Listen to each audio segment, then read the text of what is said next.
Today, I'm going to be taking the NBA template build for Vince Carter and going from 60 overall all the way up to 99 overall without spending any money. Now, the rules of this video are simple. I cannot spend any money on VC to upgrade my player, and I have to play every single game online. I cannot play any offline mode whatsoever. And on top of that, I have to play at least one game in every single game mode. So that includes the theater, proving grounds, park, rec, and pro-am. So sit back, grab a snack, and watch Vince Carter go from a 60 overall bum to one of the greatest builds on this game as a 99 overall. All right, so here we are on a brand new fresh account, and we're going to be going over and making our very first and only build on this account, the Vince Carter NBA template build. Obviously got to name him Vince Carter, right-handed, number 15 like he was on the Raptors. And as you can see, we head over to the Vince Carter NBA template build, and this is actually a very solid build when you look at the stats. We have a 96 driving dunk,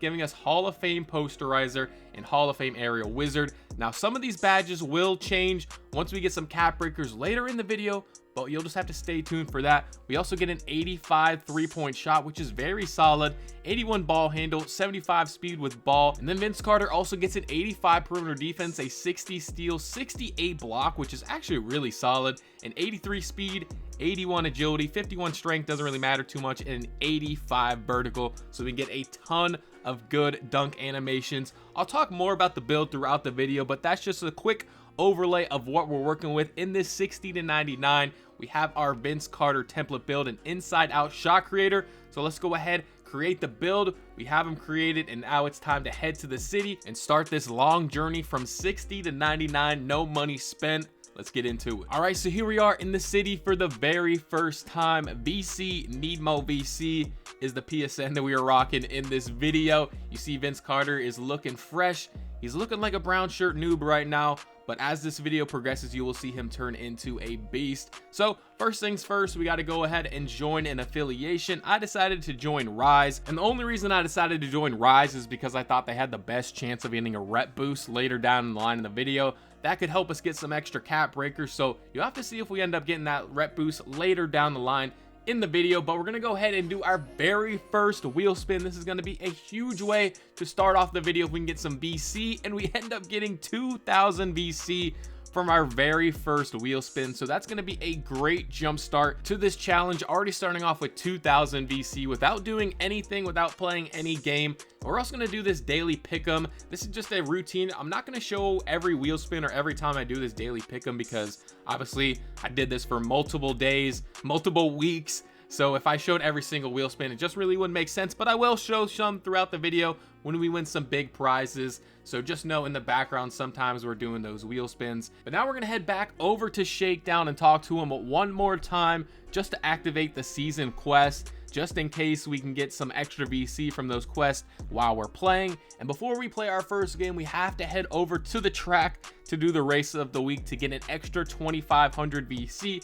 If you somehow don't know about this, every single week you get a free 2,500 VC simply by going in your go-kart and doing this race of the week. So you see, once we complete that, we will get an additional 2,500 VC before we even play any online games whatsoever. So now you see we go to our progression, and you see we have 5,000 VC, and we haven't even played a game yet. So that's awesome. We're already off to a great start. But now that we've got some extra VC in our pocket, it's time to start playing the game. We have to start playing online to get our VC. And even though I have enough to upgrade to maybe a 61 overall, I wanted to experience the build as a 60 overall before we start upgrading it. So I decided to hop into the theater, and a lot of the beginning of this video is going to be played in the theater. I really didn't want to ask anybody to play with me as I'm a 60 overall, and I wanted to experience the build on my own for the very first time. So we decided to hop into 3v3 no squads. And if you've ever played no squads, especially no squads on a 60 overall,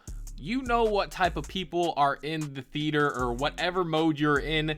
Playing no squads on a 60, the matchmaking you get is just crazy. You see, She Love Bands is going to go ahead and start off with video, making a white on a center. So we're already off to a great start. I'm seeing if I can get the ball from Packed by Davio. You see, first possession here with Vince Carter. He's got the ball, trying to cook up, seeing what I can do, and I end up passing it and turning the ball over. So this is going to be quite the grind getting this 60 overall all the way up to 99 overall completely online. But you see, we might get our first bucket here, and we do, and it's going to be a dunk. That's the perfect way to start off this video, in my opinion. Vince Carter getting not one but two dunks at the beginning of this video. And you see right here, we're up 8-12. We have 4 points still, shooting it back up to She Loves Vans or whatever his name was, and we're just cherry picking really. And that's, as a 60 overall, you really can't expect too much. You just got to cherry pick, get some easy buckets, and hope that our teammates don't sell us too much. You see She Loves Vans is out here shooting it, and I don't even know what that guy's name was, but he's giving it back to She Loves Van. He's missing yet again, and I'm cherry picking. I'm out. He throws me the ball a little bit late, but it's all good. We're going to take it back here, see if we can start cooking up a little bit. And I decided to know we could take the jump shot, but packed by Davo, he's cooking right now. So we got to let him cook with that little fadeaway. You see we're up 16-13 right here. I'm grabbing a board. We got 6 points, 2 rebounds, and add on another assist right there as the teammate puts it in. And we're actually doing all right. We got lucky. We got some decent teammates to play with, and also some bad opponents to play against. That's really the key in these 3v3 no squad games. As you see, I miss a wide open layup for the game right there. It really just depends on how the other team is. If the other team is really, really bad, and as long as you kind of know what you're doing and have teammates, you see he makes another white.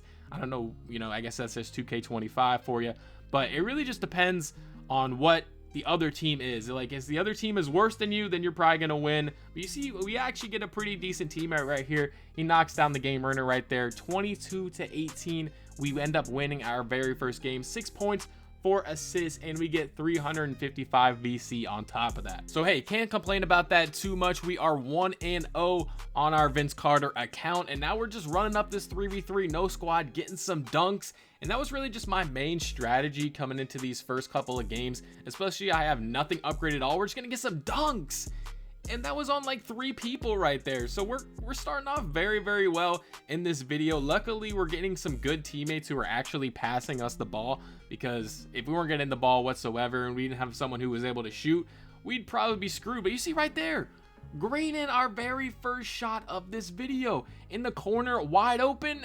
Yeah, we're not quite there just yet, but we have 8 points, 1 assist right there, gonna make it 2 assists, and we're up 18-8, just cruising through another game right here. Have a wide open midi, so why not take it? Vince Carter's jump shot is looking cash right now. We have 10 points, 5 for 10 from the field, 0 for 2 from 3, so we need to work on that 3-point rating as soon as possible, because when you can't shoot threes on this game, you really can't do anything else besides just dunk. Yeah, we could take some middies, but I would much rather just upgrade my 3-pointer first. So that's, I think, what we're going to do for our first upgrade once we grind a couple more of these 3v3 no squad games. So in this game right here, we only have 2 points, 3 assists. They're making some crazy layups. We're down 15-12. Our teammate misses that wide open midi, and this guy right here was absolutely horrible. He's the reason I think we lose this game, if I do remember correctly. You see they have an AI, Devin's in the corner, and he's just going up with whatever. It doesn't matter. They're grabbing boards, throwing up layups,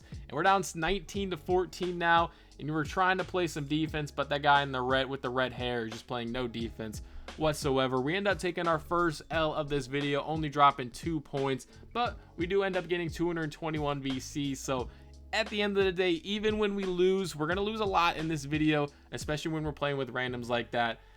We're getting VC, so that's really all that matters. We're playing the game, getting VC. So for our very first upgrade, I decided to upgrade my 3-pointer to a 69 overall 3-point shot, and that's going to get us bronze set shot specialist, because I felt like maxing out my 3-pointer, even though it's a Vince Carter build early on, will really help us out.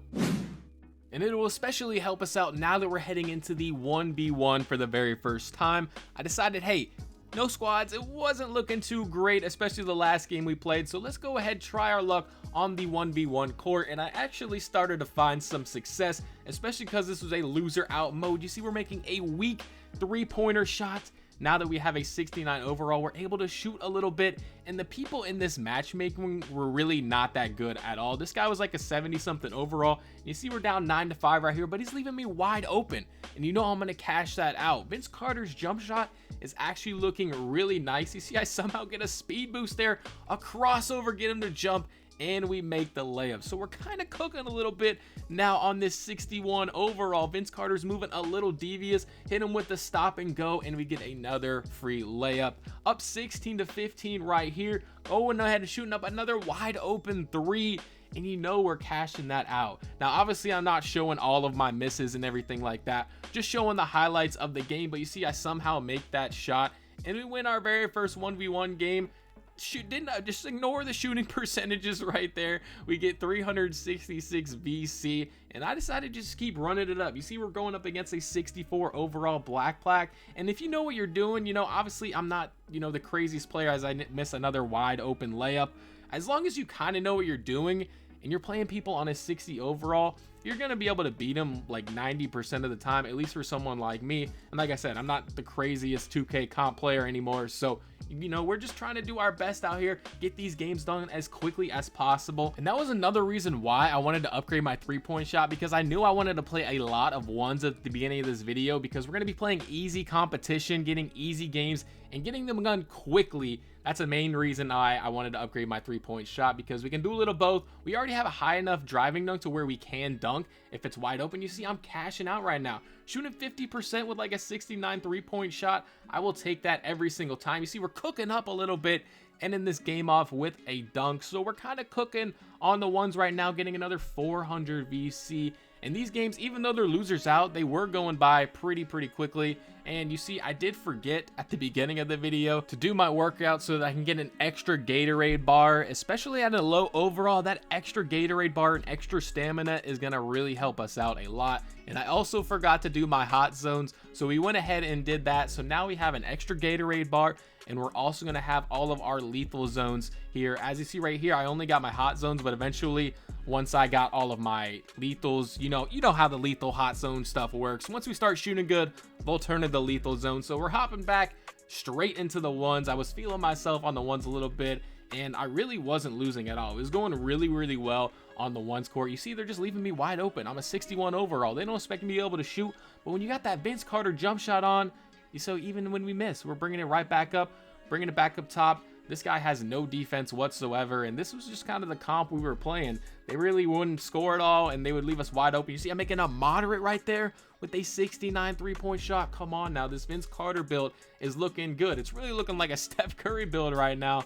Although we're shooting 33% for 3, obviously I'm only showing that every time I make it, but you know, shooting 30%, you know, 19 points, 15 rebounds. We're not playing good competition, but we're getting wins, and we're getting about 400 VC per game as long as we get a good teammate grade. That's really what we have to focus on in this video, is get good teammate grade and obviously get a lot of stats, but it's really just the teammate grade determines how much VC you get per game. But you see we're just cashing out right now, shooting around 50% from 3, which I will take with, again, a 69 3-point shot.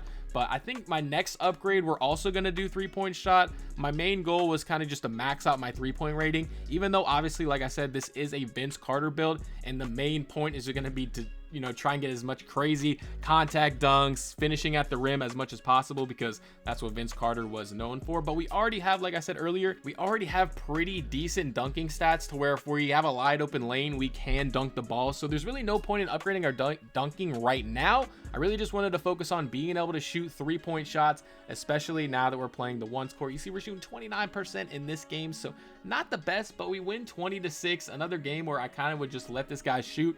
He missed, I grabbed the rebound, and I just hope I make a shot eventually. But that would bring us to our next upgrade right here, 62 overall, and we have a 74 3-point shot now. This was also when I remembered that you can go into your phone and watch 2K TV and get about 1,000 to 2,000 VC per week every time a 2K TV episode came out. So for this one, Vince Carter was actually part of it, so that was kind of cool. My boy Hollywood looking good right there. So we got about 1,000 VC from that. So we're back up to 2,000 VC already when we're on our 62 overall. This was also our second day playing on this account right here, so we had another wheel spin to do, and we get 2,500 VC from that as well. So we are cooking. We get to completely bypass 62 overall and go straight to 63 without playing another game, getting our 3-point rating to an 80 overall. And I decided to go ahead, get some drip on Vince a little bit, give him a season 4 shirt, and now he's looking a little bit less like a noob out there. And we were also able to get a little custom jump shot going. You can pause the video if you want to see that jump shot I was rocking. Basically, it was just Jarrett Culver base, I believe, with Baluba and Oscar, a very solid jump shot that I had used before. The Vince Carter jump shot did us well for the first couple of games, but there was no way I was using that slow jump shot the rest of the video, so I hope it's okay with you guys that I decided to go ahead and start using that custom jump shot. And you can see, just at 63 overall, I was starting to move a lot better on this build for whatever reason. I don't know if it was the jump shot, but I was just a lot more confident in shooting jump shots. You see, we have 18 points out here, 18-5 against this guy right here, shooting 40% from 3. And you see, we're just letting him wait, see if he's gonna let us shoot for the game right here. He end up does, and we knock that one down.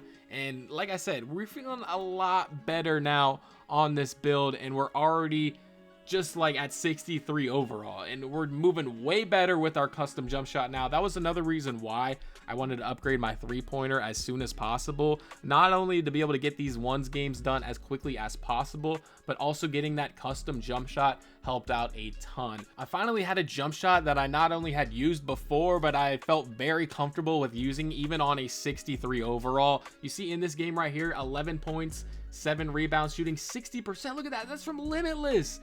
We have Deadeye on bronze and Limitless on bronze, and we're able to hit that shot. Now this is where things started going really smoothly. You see in this game right here, we're up 18-10, shooting whatever. It doesn't matter. We're knocking down that shot, shooting 5 for 9 from 3. So we were cruising through these games. Another 444 VC, and we also hit Rookie 2. Big Vince Carter is repping up out here. There really wasn't much, I don't think, at Rookie 2 that helped us at all in terms of, you know, playing the game, but we get an emote, so I guess that's cool. But eventually down the line, repping up will be a big part of this build, and it will help us get maybe even some cap breakers down the line that will make this build even crazier. But you'll have to stay tuned for that. Right now, we're just still grinding these ones, and this is how a lot of the games would go. These guys would either just not play at all, or they would just let me shoot wide open. That's why we're kind of just skimming through these games real quick, just showing you the highlights. See, sometimes I did miss, but we're getting an on-ball steal with, like, we have to have a 25 steal right now. There's no way. So that was pretty cool to be able to get a steal. We're up 15-6 right here, crossing over, dunking that one down. Not quite looking like Vince Carter at the rim just yet, but being able to dunk is really nice, because most other builds at a 63 overall, I don't think at least, are able to dunk. But you see right there, we get another 400 VC. And like I said earlier, my main goal right now is just to try and get as good as a teammate grade as possible. See, we're putting on a takeover as well. That's going to be able to help us shoot later down the line once we get that takeover unlocked. But you see, we're playing the same guy again right here, and that's another thing that I noticed that I found really interesting while playing on a black plaque that was like a 63 overall. You kind of play the same people over and over again. I guess it makes sense because there's probably not that many people that have a black plaque and that are a 63 overall. So you see, I would just leave this guy wide open. He actually knocks that one down, and the score is 8-6. I'm gonna go ahead and shoot that one up, and like I said, my jump shot was just feeling really solid. We have come back, missed that one yet again, but it's all good because this is basically how I would play. If they're a 63 overall and they can green their shots, I'll allow it. If not, I'm just gonna grab the rebound, go out here and shoot another wide open 3-point shot. So we're up 20-14 in this game. This guy's trying to shoot up a 3. He tries to come back a little bit, but that one does not fall. We have another good teammate grade. That's another good thing about these low overall games. We get a ton of boards, giving us easy teammate grade. Shoot 3 for 8 that game, not the greatest, but we're upgrading our badges. We almost have set shot specialist on silver already, so we're moving really good right now. You see, this guy's got Twitch in his name, so you always got to be careful about those guys who have Twitch in their name, because, you know, they might be fake sweats or they might be actual sweats, but this guy right here would fall under the fake sweat category. As you see, Twitch Mari's going to shoot that one up, and he's not going to get that one to go. Grabbing the rebound, already have a B teammate grade, so you know what we're looking for. We're seeing if he's going to leave us wide open. He does, and you know we're going to cash that one out. Up 15-10 now, still shooting 62%. Mari's going to shoot that one up, and he's not going to get that one to fall, so we're grabbing the rebound, doing the same thing yet again, going to that corner. He's going to leave us wide open, so I'm going to knock that one down. You already know. 18-12, looking for another 3 to end this game off, and that is going to be cash. You already know. 70% from 3. Are you kidding me? 7 for 10?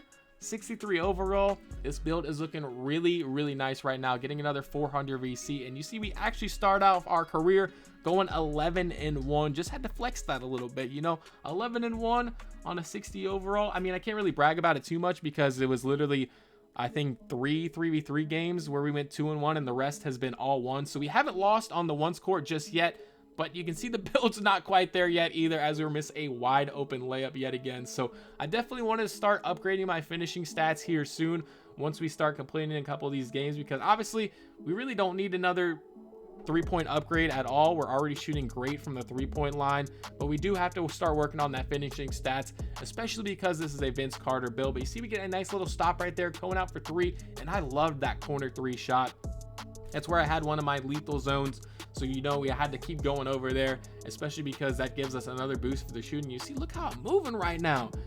Knocking down that shot, shooting 4 for 5. Are you serious? And you see, you will also see throughout this video, I was talking trash. Unfortunately, I didn't have it set up to where you could hear me and the person I was talking trash to, but it was a lot of fun just talking trash to these people with like low overalls, because I feel like they normally don't play people who are able to shoot 80% from 3 when they're in these low brackets. So it was just a lot of fun to talk trash to them. I wish I would have had it set up, but nonetheless, we're gonna keep grinding these 1v1 games. Don't worry, we're not gonna just play 1v1 in this video. We're gonna be playing every single mode, like I stated in the intro. So stay tuned. We won't be playing the ones forever. I just wanted to play a bunch of 1 games and get my overall as high as possible before I started asking people to play with me, because I really didn't want to go out the park with like a 60 something overall and not be able to do anything besides shoot. At least in the ones, I can create a little bit for myself because we're playing other people who are also low overall. So that was just the main reason why I wanted to come out here and cook on the ones. But you see, we're moving through these games, getting 400 VC basically every single game. So we were able to upgrade our player pretty quickly just playing the ones. And you see, this is my strategy. Leave them wide open for 3. They can't shoot, and I likely can shoot most of the time. Obviously not every game. There's been a couple games where I shoot bad, but for the most part, I think I'll show my stats here in a little bit, but we were shooting like 50-60% from 3, which on this game is pretty solid. I was using the stick shooting. I don't think I mentioned that at all, but you've probably seen it in the bottom right. I was using the rhythm shooting throughout this entire video, and I will say, before I hopped on this account, I was strictly a square shooter, but especially with a low 3-point rating and a low overall altogether, I wanted to try out the stick shooting, and I really liked it. Now I strictly just use the stick to shoot. So if you're a square shooter and you're watching this video, I would definitely try out rhythm shooting if you've never tried it out before. Once you get the timing down, it's definitely a little bit tricky. When the game first came out, it just like didn't compute in my brain like how to rhythm shoot. It just, I don't know, for whatever reason, it just wasn't computing. But once I got it down, it's cash. Like, if you get the rhythm shooting down and you perfect it every time, like, it kind of takes a little bit of the RNG out the game. I feel like with square, there's more RNG outside of like, there's a little glitch, a very late glitch where if you shoot with a stick, it'll just give you a very late whatsoever. If you use the stick, you probably know this, and you probably know all of this information already because it's April, almost May, and it's 2K25. So you probably already know all of this, but nonetheless, rhythm shooting is good. I'm shooting well with it. We shoot 80%, and yet another game right there, getting another 396 VC. But now our plaque is upgrading. We have a bronze plaque now, so we're not getting the worst of the worst opponents anymore.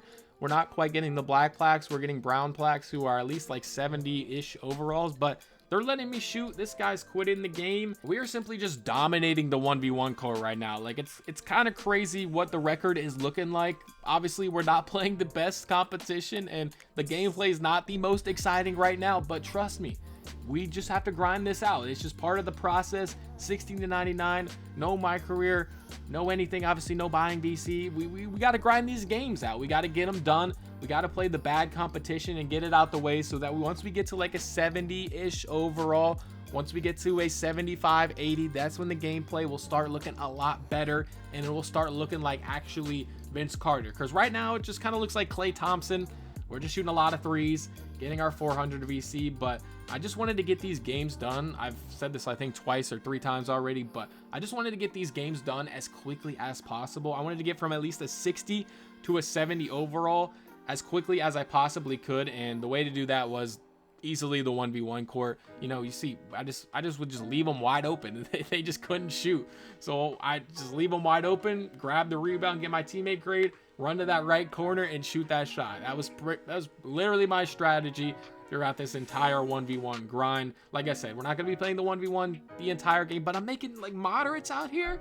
Like, are you kidding me? I was in my bag a little bit, especially from that right corner, the right side. We're shooting another one from Limitless. Like, that's Limitless. I shoot 6 for 14 while acting like I'm the best shooter of all time, but we're not worried about that. We're getting the games done. We're winning, and that's really all that matters. You see, we're playing another guy, right? I think we already played this guy in this video. Like I said, we kind of played the same people over and over again, but you see I'm just shooting it over him. He's got no defense, so I'm gonna just shoot it over him, cross over, and get the nice easy layup for yet another easy win. And we're closing in on 64 overall. As you can see, after that game, we get another 400 VC, and like I said, we are closing in and we're actually hitting 64 overall, maxing out that 3-point rating at an 85 overall.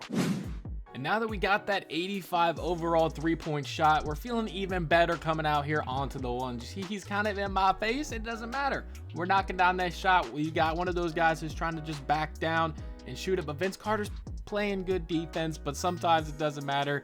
You see, this guy was just kind of doing whatever, doing the classic post-scoring moves, and finally somehow get a stop down 10 to 8. See if we can make a little comeback here. We got the maxed out 3-point rating, and now we're able to shoot it. We're up 18 to 12. This guy gets a stop, and he's trying to go back to the post scoring, but that's not going to work. Had to hit him with a little knuckle sandwich, and now we're going to go ahead and end off this game with a wide open 3-point shot. So we're even beating toxic post scorers out here. Didn't shoot the best that game, 47% from the field, but it's all good. We're averaging 20 points a game right now, obviously because we're simply just playing the one score. But hey, having it say you average 20 points a game looks pretty good. Vince Carter wasn't really known for much else besides being a scoring machine, so it kind of fits the build. We're up 17 to 15 in this game. We almost have our takeover completely unlocked. You see in the top right there, we only have one more bar to unlock. But once we get that unlocked, it'll make it that much easier to come here on the 1s, 2s, 3s. It really doesn't matter. Just having that takeover ability will really help us out a lot. As you see, we go ahead and finish that game off and win 22 to 15 with another 442 VC. So I'm just gonna keep running up this one score. We're playing people like MLP, 60 overall Black Plaque. No offense to MLP 31215, but hey, this is an easy dub every single time. You see, he's just letting us shoot 80% from 3, shooting 50% now that we cut a little bit later into the game. But we're up 16 to 9, looking to get another free easy 3. You see, they're just letting me shoot. So why would I not just take the wide open 3? Again, not really playing like Vince Carter yet, but like I said earlier, we just got to get these games done, get the quick, easy VC, another 443 right there, making our way towards rookie 2 as well. But like, I'm playing Trevor Jack 122, 60 overall Black Plaque, and it's just working really smooth right now. The losers out is honestly a little bit annoying when you're playing this bad of competition, because honestly, I would just let them shoot half the time, go to that corner 3 and knock it down 15 to 6. Now we're up 18 to 10, looking to finish off this game. He's jumping, and you know Vince Carter, he's gonna go ahead and knock that down. Shooting 5 for 10 from that game. As long as I'm shooting 50%, I'm getting these games done really quickly. And you see, we're playing D3 Fish, 74 overall this time, so he's got a little bit better of an overall, but they're still just leaving me wide open. I'm not exactly sure what kind of defense these people were playing against me, because there really wasn't any defense being played whatsoever. But you see, we get a nice little move right there, taking this in the rack, and I did try and switch it up a little bit and not just, you know, take threes over and over again. Tried to get some dunks in there, because at the end of the day, this is Vince Carter, and we want to be dunking like crazy towards the end of this video. So we got to get the player, you know, a little bit used to it, get him familiar with around the basket a little bit more. As you see, we're knocking down a 3 right there, and we should be very close to unlocking takeover at this point. And it is only the spot up takeover as of right now. Later down the line, I will be going for a takeover that will give us 99 driving dunk once I have all of my attributes and everything like that upgraded. So make sure you stay tuned for that, because right now this build just looks like a spot up demon where I don't miss, but eventually it's going to turn into a build that can basically do it all. I mean, with the 85 perimeter defense, we get silver badges. With steel, I think we get bronze interceptor, so that's going to be really, really nice as well. And then obviously the finishing badges get Hall of Fame posterizer, can even get legend posterizer once we get some max plus ones. And then with the shooting, you already can see the shooting, 85 3-point shot. So even though this build is mainly just a slashing type of build with the 97 driving dunk and the high layup and everything like that, it can really do it all. You really don't need more than an 85 perimeter defense in this game. The defense is good enough to where you can lock down people with an 85 perimeter defense, as you'll see later in this video, especially with two-way tenacity once we get that. But you see, we do end up taking our very first loss in quite some time on the ones court. We only get 170 VC, so that's going to go ahead and take us to our next upgrade, which is going to be 65 overall. We're upgrading our speed with ball to 54.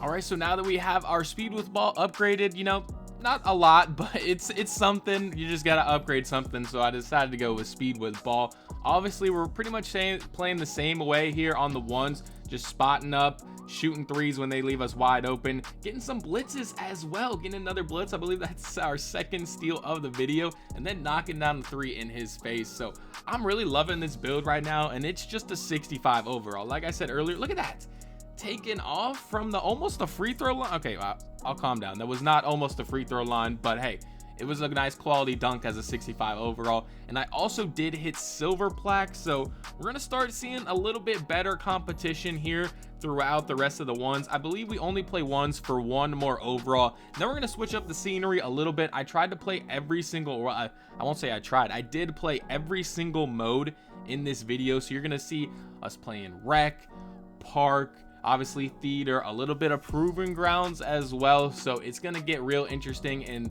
just watching the evolution of this build over while I was playing was really, really cool to see. Let me know down below in the comments if any of you have ever attempted a 60 to 99 overall without spending any money. Even if you played a little MyCareer here and there, let me know if you've ever gone from 60 to 99 without spending any money. This was pretty much my first time doing this type of challenge, and it was annoying at sometimes, but overall it was a really, really fun challenge. And we're only at a 65 overall, so you don't even know what's coming yet. But as you can see, we're up 18 to 12 in this game right here. We got 18.7 boards, shooting 57% from three, and we're just gonna go ahead and pull that up right in his face, and he's not gonna get any contest because he's on a smaller player. We get another 399 VC, closing in on that rookie too. And you see, like I said, we keep playing the same people sometimes. I don't know what was up with the 2K matchmaking, if there's really not that many people that are silver plaques at a 65.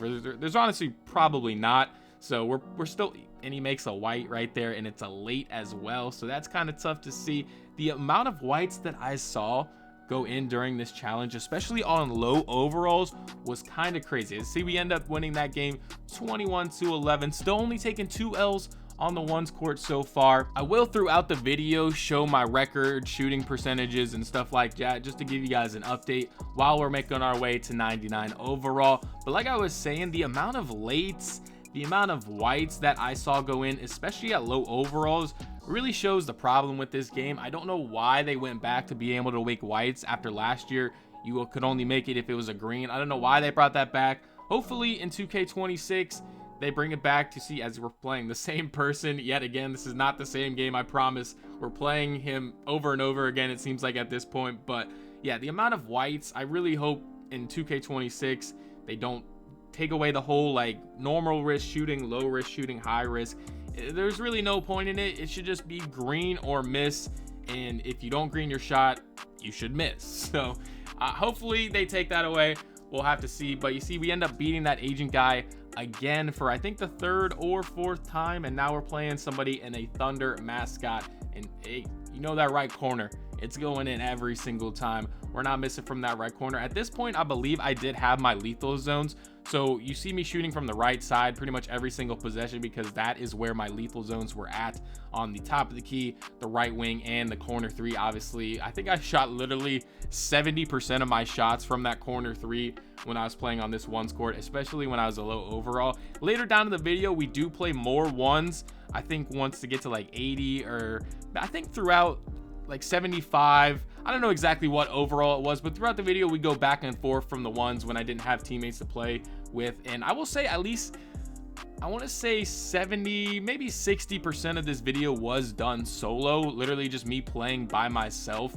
So it was kind of a grind at sometimes when I didn't have people to play with me. As you can see in games like this, when I'm shooting 29%, it did get a little bit rough because, you know, at the end of the day, we are still at 65 overall. So it's not going to be easy to shoot if I'm not locked in. There are games where I go 3 for 8, but luckily when you play someone who goes 1 for 7, as you see, I might have been talking a little bit of trash right there, but we do end up hitting rookie 3 and we get a big reward of 10 Gatorade and 10 skill boosts. So even though that was a little bit sarcastic, that does actually end up helping us because now we have double Gatorade for the next 10 games.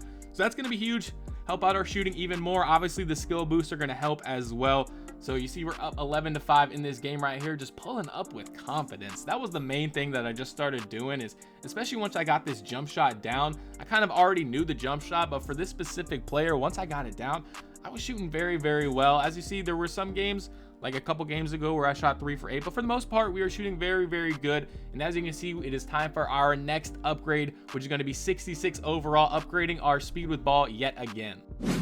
So now that we've hit 66 overall, it's time to change up the scenery a little bit. But before we do that, we have a spin to do. I believe this was the 3rd day on this account. We get 5 skill boosts for all categories, and that's not too bad. So you see, I'm trying to go through some of these side quests, these theater daily and weekly quests, trying to complete those. But for this part, I decided to hop into the proving grounds for the very first time. And you can already see the competition was a little bit more fierce. I decided to try and hop into proving grounds because I heard the VC was a little bit better if you get a good teammate grade, but this was a little bit more of a challenge. As you can see, we're actually playing competent players, so it's good for the video, but for me it was a little bit of a struggle. As you see, he's getting the stop right there. It's Razor 2K is locked in. He's not trying to lose to a 66 overall Vince Carter build. As you see, he's greening that shot. We're up 15-10 at this point in the game, shooting 33% from 3, which is not the best, but this is the proving grounds, so the shooting is a little bit more difficult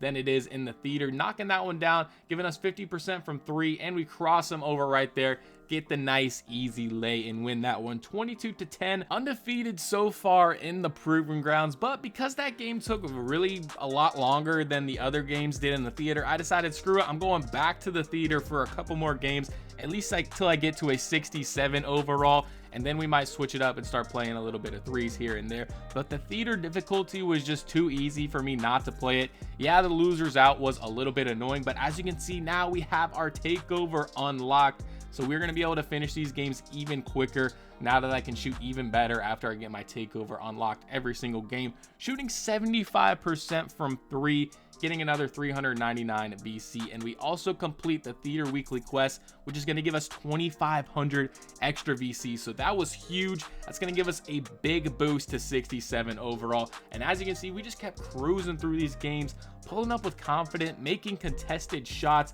up 19-11 right here, and finishing it off with the nice easy lay. So we're cruising right now, getting the job done. Another 400 VC and already closing in on 67 overall because we got that extra 2,500 VC from the weekly quest, which is something I've noticed a lot of other people don't talk about in their video. They don't utilize the quests that are already built into the game. The theater quest, the proving ground quest, the rec quest, pretty much any game mode that has a side or weekly quest. You guys know what I'm talking about. I try to utilize those because that extra VC adds up. But you see, we got a close one right here against Anti-Social Mo, down 20-13, trying to make a little bit of a comeback, get it to 20-16, but he comes back the next possession because it is losers out and he scores. Not much we can do when he shoots 4 for 6 from 3. So we end up taking another L right there, but we did have enough to get to 67 overall, upgrading our speed with ball to 69. So now that I have my speed with ball almost maxed out, that's kind of what I was working towards. I decided to go with shooting first, max out that 3-point rating, and then go straight to dribbling and ball handling. Again, not exactly what we want to be doing in this video when it comes to acting like Vince Carter and playing like Vince Carter, but being able to dribble and being able to shoot is very, very important, as you guys probably already know. Being able to dribble, look at that, we're moving a lot better now that our speed with ball is at a 69 overall. So that was the main reason why I decided to go with shooting first, and then focus on dribbling, and then we're going to start working on our finishing. And defense really wasn't much of a concern until I started playing 3v3, but we'll get into that later in the video. But let me know down below in the comments, if you were doing a 60 to 99 for Vince Carter, would you do the same thing I was doing? Would you upgrade your shooting first so that you're able to shoot, or would you go for finishing? Would you just max out your dunking to a 97 and just go crazy with Vince Carter dunk packages straight from the rip? But I like the way I did it, you know, upgrade the 3-point shot, especially because I was playing on the ones, basically from 60 overall to 68, I believe. This is the last overall that we're grinding the ones really heavily. We will play it, like I said, throughout the video, but at the beginning, this was just my main mode that I played, the 1v1, especially in the theater, because we're getting easy dubs.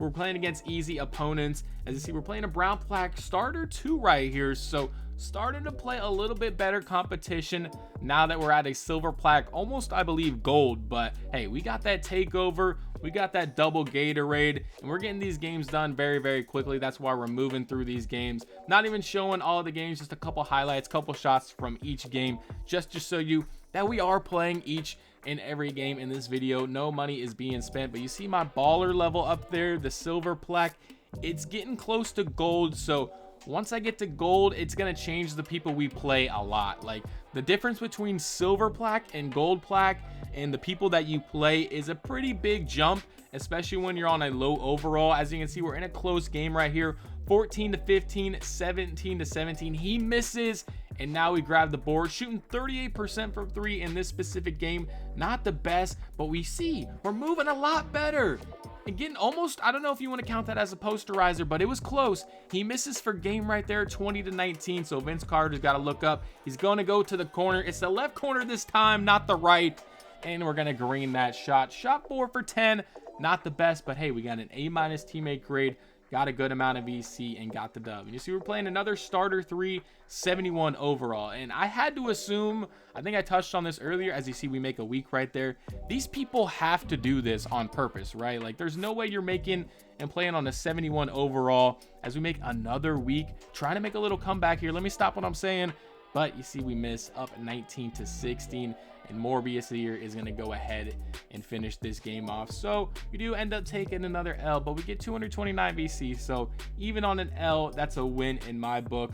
But you see, like, we're playing straight starter 2s right now. Like, all people who are starter 2, starter 3, these people have to do this on purpose. And it's really honestly not a bad rep up strategy. Like, if you're just grinding rep, it's probably really boring just playing this over and over again. But if you make a 60 overall black plaque and you're going to match up against people like I've been playing this entire video, you're probably going to rep up a lot.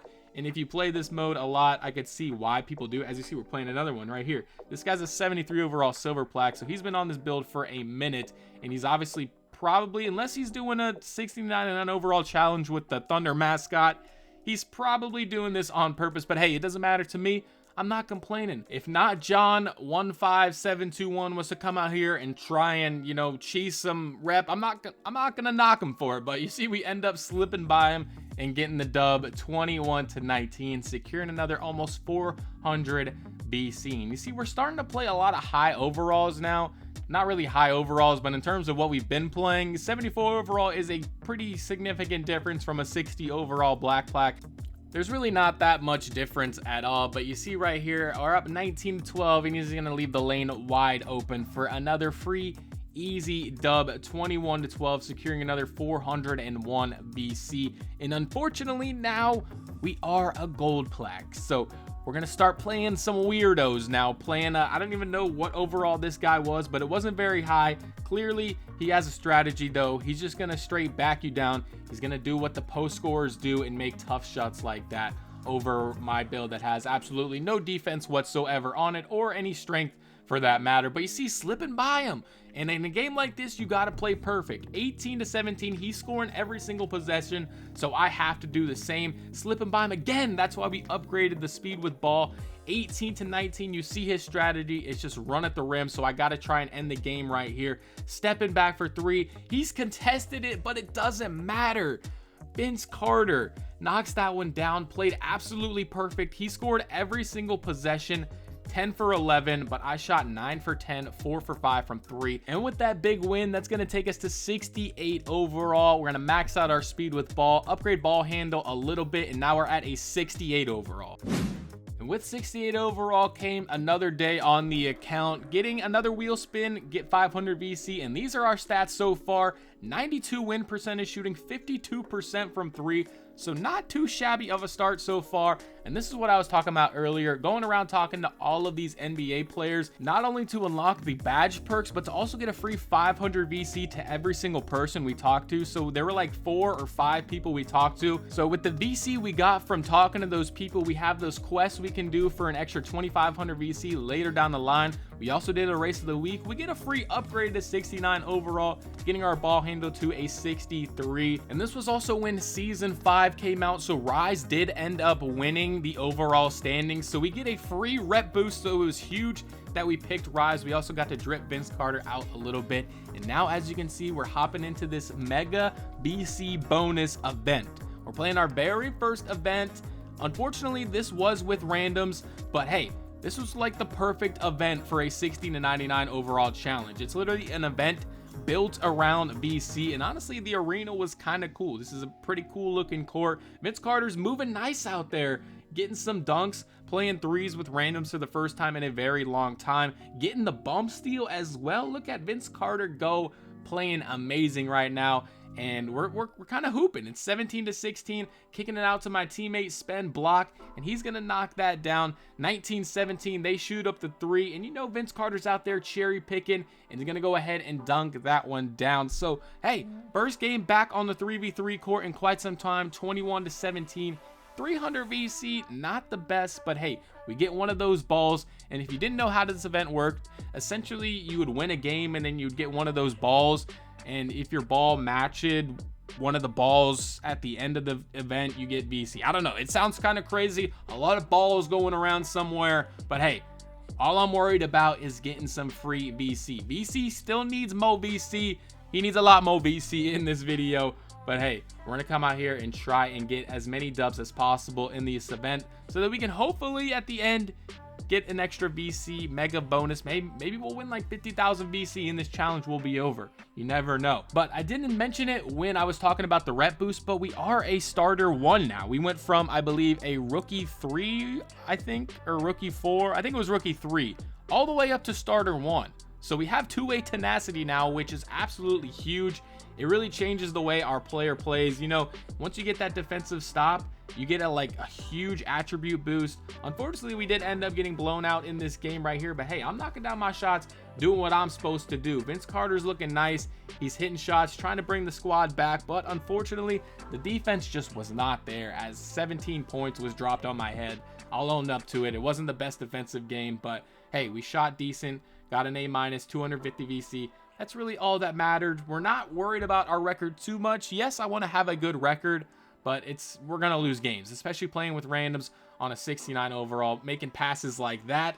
It's not looking good. We're losing to Unk dribbles out here, and you see Uncle Truth. There's just Unks all over the place on this court. Even me, Vince Carter, is an Unk on this court. All right, but hey, Unk dribbles is gonna go ahead and game us right here with a nice easy dunk. So we take 2 L's in a row, unfortunately. But like I said, when you're playing with randoms in an event, it's probably not going to go well. As you see, we're playing 2 purple plaques and a gold, but hey, Vince Carter's going to come out here and try and do his thing, miss a wide open midi, and these guys, if you already know, you can see how they're playing.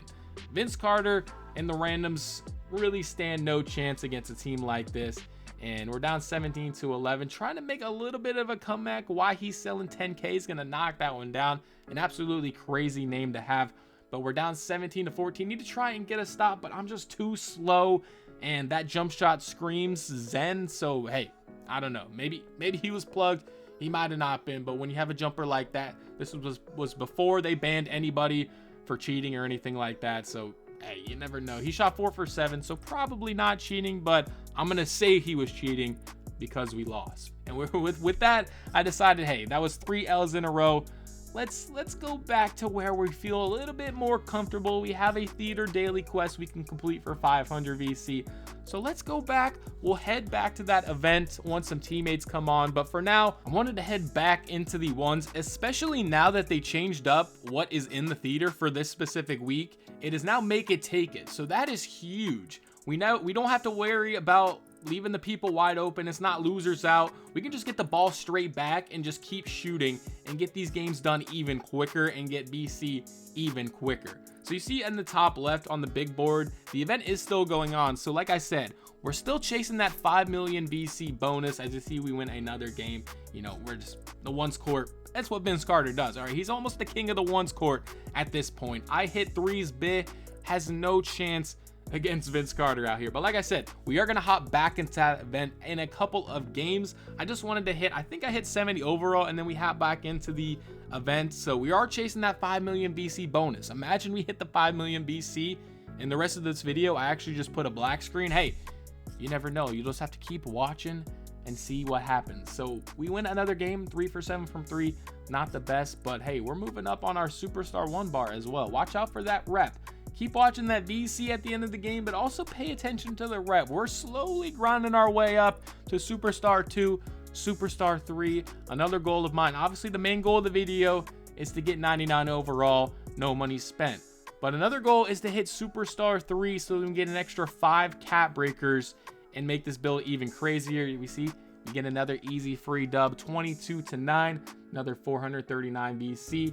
But along with the cap breakers that we get if we hit Superstar 3 at the end of the video, in this specific season, since this was a brand new account, we also get an extra 3 to 4 cap breakers if we hit level 40.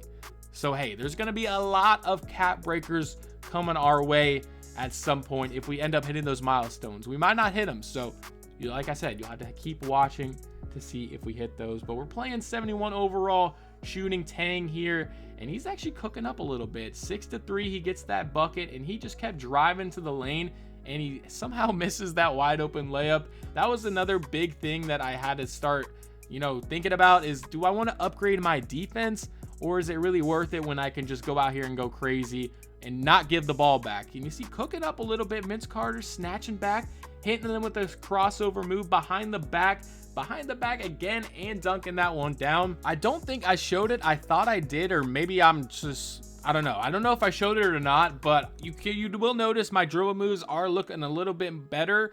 Now that we have our speed with ball maxed out and the ball handle is upgraded a little bit, I did start to get some dribble moves and be able to actually dribble the ball instead of just moving up and down and left and right. I am able to do some behind the backs now, some crossovers. I will show my final dribble moves and everything like that towards the end of the video, or at some point when I unlock them.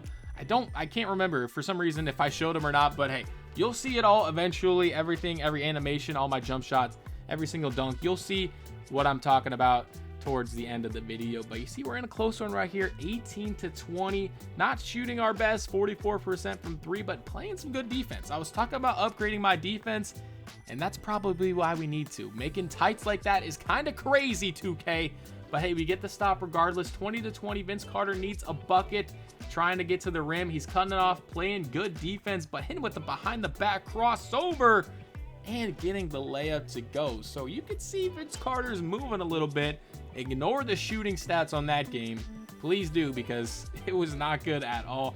But you see, we're playing a starter 5 right here, mirror, I don't know what his name is, but we're down 7-0. He's got a pretty decent build, as you can see, making a week over Vince Carter. And this is where I really considered I might need to start upgrading the defense a little bit, because people are just scoring way too easy on us. And when we have the ability to get to an 85 perimeter defense, and upgrading that strength as well would probably help. But this guy's just getting free buckets. Vince Carter was on an island out here, not much he could do. Get a stop at 20-4, try and make a little bit of a comeback, but he blitzes and gets the bucket. So not a great performance that game, and it really showed that the defense for VC is severely lacking right now, to say the least. But hey, we're only a 69 overall. We can't upgrade everything at once, obviously. I still want to upgrade the offense a lot before we start touching defense at all, but the defense, it does need to be upgraded, and probably upgraded soon. But hey, as long as we're playing people like Ruggles Cat 12 I think we'll be all right. Shooting 5 for 6, a much better for shooting performance in that game. 8 for 9 from the field, getting our lightning launch closer and closer to silver. And now it is time to upgrade to a 70 overall, unlocking a ton of animations, getting our ball handle up to a 71 overall. But now that we've hit the big milestone and getting to 70 overall, and I was still a gold plaque, so I wanted to switch it up. I'm sure you guys were tired of looking at the theater, so we're going to switch it up, head back to the Proving Grounds, this time on the 3v3 side of things. And unfortunately, we still were playing with randoms, and we're down 21-20 in this game. We got a close one. I have no points. Haven't really gotten the ball much, but hey, we're still trying to get the dub for VC in the Proving Grounds. He shoots that crazy shot. I don't know what that was with the game on the line. He just sold his teammates like crazy right there. And we end up winning our first 3v3 game. Only got one shot, went 0 for 1 from 3. Got 296 VCs, so not the best, but hey, it's something different. I was getting tired of the ones, so I wanted to come out here on the Proving Grounds for the first time in the 3v3. And unfortunately, we really weren't getting the ball too much, but hey, I was just trying to pass it, get my teammate grade up as much as possible, and at least it's something fun to play with. You see, we got 2-way tenacity upgraded, so we're going to be able to throw that one down over 2 people, basically. A kind of a crazy dunk for 70 overall Vince Carter. And you see, they're leaving VC wide open. They don't know about his jump shot. He's got an 85 3-point shot.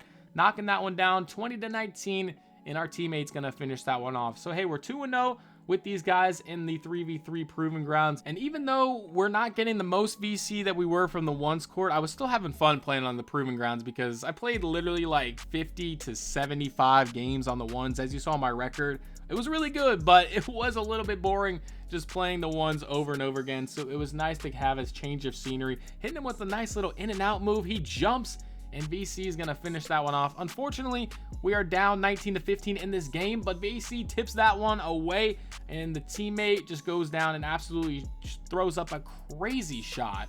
I have no idea what that was, and we end up losing the game. But that's the price of playing with randoms. You never know what you're going to get. We only get 199 VC, unfortunately. But hey, we're heading back in there. We got new teammates now. VC's going down, hitting him with the same move yet again, and finishing that one off. Down 20-18 in this game as well. And our teammate flops and gets hit with the back door. So we went on a quite unfortunate cold streak here, losing 2 games in a row. But when you have people like that on your team, it's probably just not going to go well. You could see what they looked like and what their names were. It's probably not going to go well. You see going up with a nice easy layup in our next game, and I believe these guys were a little bit better in terms of teammates. They actually had some IQ. VC leaking out right there, getting a nice easy buck. We're up 20-17. I be killing for VC. Hey, that's a good thing for us. If he's killing for VC, we need more VC. So that's good that we have him on our team now, winning 300 VC in that game. And we were just cruising through these 3v3 games. Now for the rest of this video, I will say at the beginning, I showed pretty much every single game that I played, right? So you saw every ones game that I was playing, the couple threes games that we played as well. But for the rest of this video, we're just going to be showing the highlights for every overall, because if I showed every single game in this video, as you see, we lose, unfortunately, 21-19 in that game right there. If I showed every single game, this video would be like 40 or 50 hours long. It was kind of crazy. I think when I was done recording everything for this video, I had like 80 hours of footage. So it's taken me quite some time to edit this video up. So please leave a like if you're still watching at this point. I really do appreciate it. But yeah, like I was saying, we're not going to be showing every single game. We're going to be showing 5 to 6, a couple games for each overall. And I think that's a great way to round out this video. And you see we're down 22-21. Our teammate sells us yet again. So the Proving Grounds, I think we've won maybe like 2 games out of like 6 or 7. And it's just not looking great. All right, we're down to a silver plaque. And let's just go back to the ones. All right, when in doubt, when you lose a couple games, we got to get back to the ones, get our rhythm back, and start getting some VC. We're knocking down moderates. This is just where Vince Carter is comfortable in the theaters, just dominating people like Colin_282-011. Just coming out here dominating, missing that 3, but grabbing the rebound and getting another nice easy dub. That was kind of my strategy. I wanted to switch it up and play Proving Grounds or play the events when I can, but when things went bad or things went sour, just go back to the ones. Right? We were playing fine in the ones. If it's not broke, don't fix it, right? So We're coming out here into the ones, shooting good, feeling comfortable. Up 19-7 in this particular game. He misses that one yet again. We got our takeover activated. I'm gonna go ahead and get that finish for the nice easy dub. 21-7, and we should be closing in on 71 overall here very, very soon. We're playing a 95 overall gold plaque. For some reason, when you play gold, like when you get to gold plaque, you're gonna start playing some sweats. I don't know what it is with the matchmaking, but we lose that game pretty convincingly. I mean, what am I gonna do against a 95 overall gold plaque? Like, poor Vince Carter, he just can't do much with that. So hey, I said, you know, if we're gonna be playing those tryhards, let's go into the 3v3 no squads and see what we got in here. We haven't played in this since we were a 60 overall, so let's see if it's any different now that we're a 70 overall. You see, we get some good teammates. They're passing us the ball on the break. That's really all I can ask for. Just play decent defense like that. Get the steal. Vince Carter getting the strip steal. Giving up to our man right here. We're wide open for three. Two-way tenacity. You already know that's cash. And that was a very good sign right there. We actually have teammates that are willing to pass us the ball because they know Vince Carter can shoot. He can stroke that thing. And when we playing against people like that and then they're throwing that, like, oh, that's absolutely perfect when you actually have some competent teammates on our team. 12 points, 2 assists in that game, almost 400 VC. So I said, hey, let's keep running it up. We got tragic pumps, and I couldn't even see what my other teammate's name was, and I'm not even going to try and pronounce it. But hey, he's throwing us the ball on the break, and that's really all that matters, is because, you know, he actually has some IQ. You see, we're wide open. Gonna knock that down. So hey, I'm having fun out here. Maybe no squads in the theater is where I should be besides the proving grounds, because the proving grounds was not pretty, as we saw. It was not great. At least in the theater, there's some matchmaking on our side where we're probably not going to be playing the best of opponents. Even if our teammates aren't the best, as you see, he makes a white for the win right there. We're gonna be getting the ball a lot. 14 points, 100% from the field. So I was like, let's keep running it up, boys. We're going crazy right now, getting some good points. And you know, see, hey, pulling it out. It should have been a 3, but it was a midi. Knocking that one down. They're just playing no defense whatsoever. Vince Carter's getting wide open dunks, and this guy doesn't even have takeover. He doesn't even have takeover ability unlocked, but I'm not gonna complain.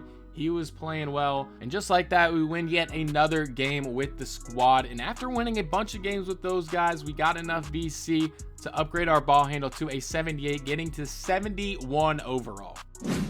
Now that we got 71 overall, it's time to stop playing with randoms and start playing with a squad. So I got my boy Sage Ren, aka Ben, out here playing with us now. So now that we got someone who actually knows what they're doing for a fact, I know for a fact he knows what he's doing, it's gonna be a lot easier. I think this is actually the first time we're playing with somebody that we know in this video. Up until this point, it was just run the ones court and playing with randoms. So now that we have a teammate on our squad, it's gonna be a lot easier to get a bunch of dubs, especially in this VC event where we want to get as many wins as possible so that we can get a good reward at the end. Having a teammate on our squad is gonna help out a ton. So as you can see in this game right here, we're up 12-10. We are playing with a random guard. It was just me and Ben that went into this event together. So we're gonna be getting random guards throughout the games that we play together in this event, but it's all good because he knows when to grab the board and where to throw it and when not to throw it. Like I said, he knows what he's doing, and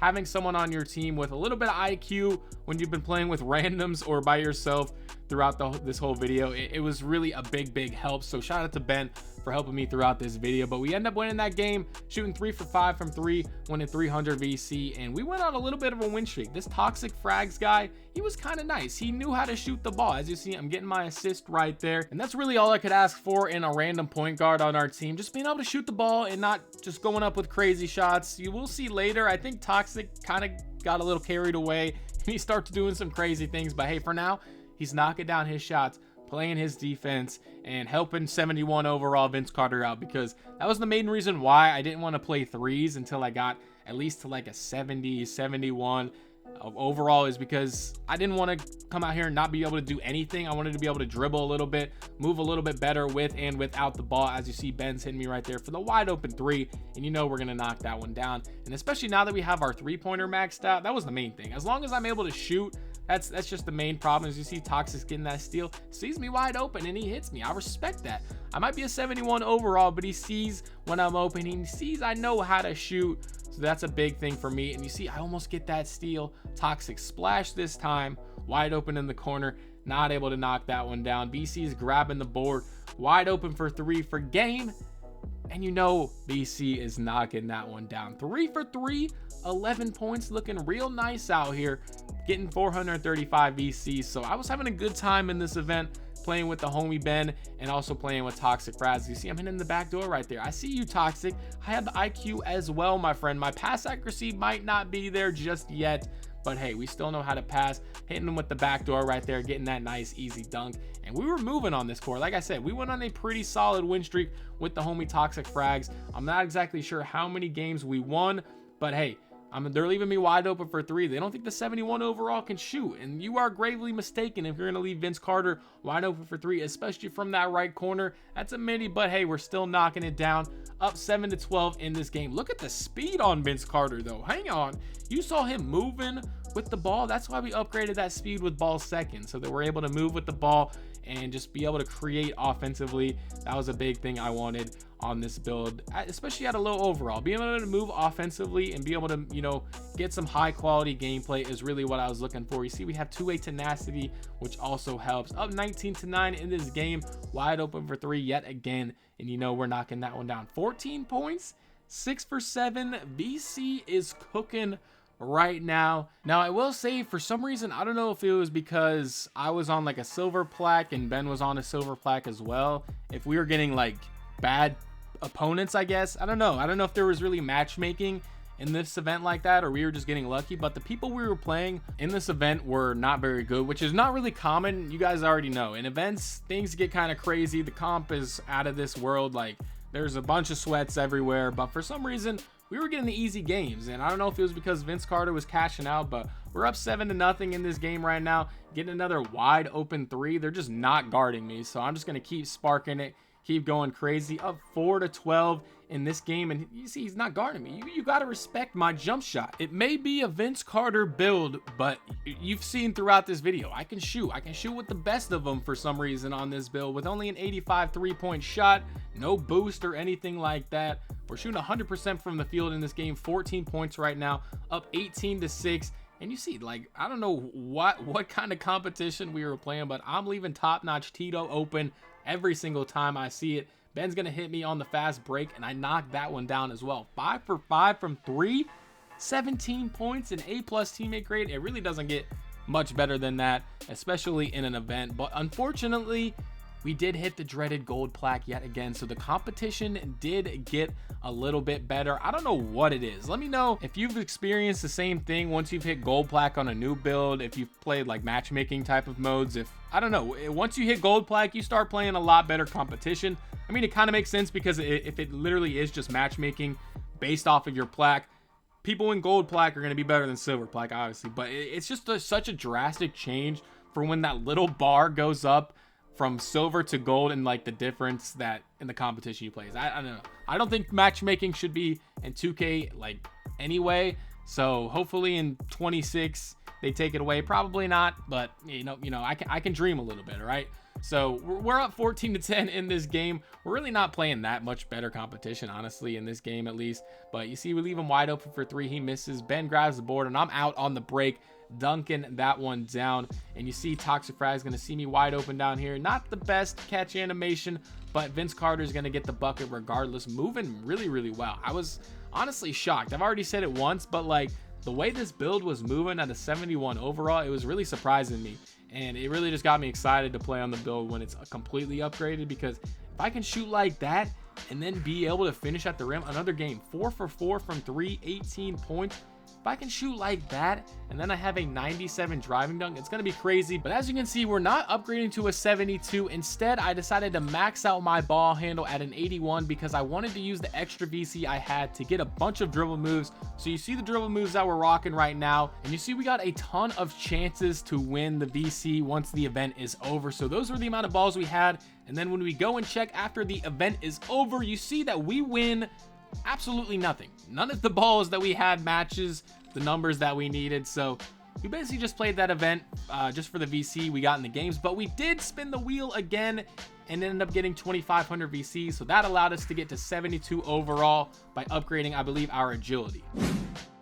So now that we hit the big 72 overall, the Mega VC bonus event ended, and I didn't have anybody to play with on this particular day in time. We decided to hop back into the 3v3 no squads, because before we hopped into the that event for the second time, I was playing this mode and it was going pretty well. We got some decent teammates and we were getting some dubs, so I decided, hey, let's try it again. We are at a gold plaque, so the ones court would probably be a little bit sweaty. So let's go ahead and hop into the no squads here, see if we keep getting buckets as we get a dunk right there. We're down 15-14, a little bit of a close game right here. Our teammate is dribbling, finding us wide open for three. A great pass, I will say. And of course, VC is going to knock that one down. All tied up at 17 here. Probably had the dunk if I would have went for it. Unfortunately, I did not, and our teammate shoots up that crazy shot, but the AI snags it, grabs that rebound. So now we are up 19-17. We need to stop. They throw a crazy pass, somehow goes through, and he makes that layup. So I don't know how they just scored right there, but they did. But Vince Carter just needs to come down here and get a free bucket. They double team him in the paint. Gonna have to pass it back out to our teammate. Hopefully he doesn't sell. Goes up looking for a layup, and he throws up an absolutely god-awful shot, and we end up losing that game 21-19. So the 3v3 no squad, not off to a great start, but hopefully for this next game we get some better teammates, because that's really all we can rely on, is just hope and pray that we get good teammates here. See, he's throwing it down the break, a nice little pass to the corner, so it's already looking a little bit better, up 7-2, but unfortunately we would end up losing this game. As you see, we're down 20-12. Unfortunately, VC did what he could, but I couldn't run back in time, and we end up losing another game. So not on the greatest streak. The teammate was looking good, and then I didn't even show it because they were just missing every single shot they took. So the 3v3 no squad was not looking great, so I decided, hey, when the 3v3 no squad is not looking good, when we take a bunch of L's with randoms, you already know where we're headed back to. Back to the theater, where we belong. Vince Carter might just be a ones player. Like, this might just be a ones build. Unless we have a teammate on, the ones court is looking like the move, especially when it's make it take it. We can get these games done just so much quicker, and I really didn't want to spam the ones court in this video because I know it's not the most appealing thing to watch, because it's literally just me shooting threes wide open and greening it. Now, while for me it's kind of fun to play, like watching it, I can understand it's not the greatest experience. So I really didn't want to spam the ones, and I promise we're not going to keep playing ones throughout this entire video. But for now, we just got to keep playing, keep grinding, and keep getting these dubs. As you see, we win that one 22-9, getting another 398 VC. So we're getting like 400 VC a game, and it's just too good to not play, right? So when it's make it take it, and eventually we'll also get an event where it's quick game, where games are to 11. So, you know, like, it's just the easiest VC method out there when you're doing no MyCareer, no money spent, or anything like that. Even though it might not be the best for viewing experience or anything like that, we just have to do it. We have to grind it out and just get these quick, easy dubs. Another one right there, 22-3. We get another 438 VC, and we're getting pretty good progress on our starter 1 bar, making our way to starter 2. But I decided, hey, like I said, I didn't want to spam the ones court since it's not the most appealing, especially at a low overall. So hey, I decided to switch it up for you guys. Let's go play some 2s with the homie Ben. He was back online. We were actually playing really well on the 2s with this build. It was really fun, especially when you have someone on your team who knows what they're doing, and we can just, like, you know, run this pick and roll here. I got my dribble moves. Look at that, the Kawhi behind the back, saucing up a little bit. Don't get the shot to go, but that's why we got Ben out there snagging for us, and we're gonna knock down the second chance shot, of course. And now we're up 9-6 in this game, looking to get another bucket, shooting 75% from 3, not too bad. We're gonna go back door, get another nice easy bucket. And this is just kind of how we played, running the back doors when it's there, and then when the back door was not there, run that pick and roll. You see Ben gets a nice screen right there. We're gonna pop that one up and knock it down, shooting 4 for 5 from 3 now.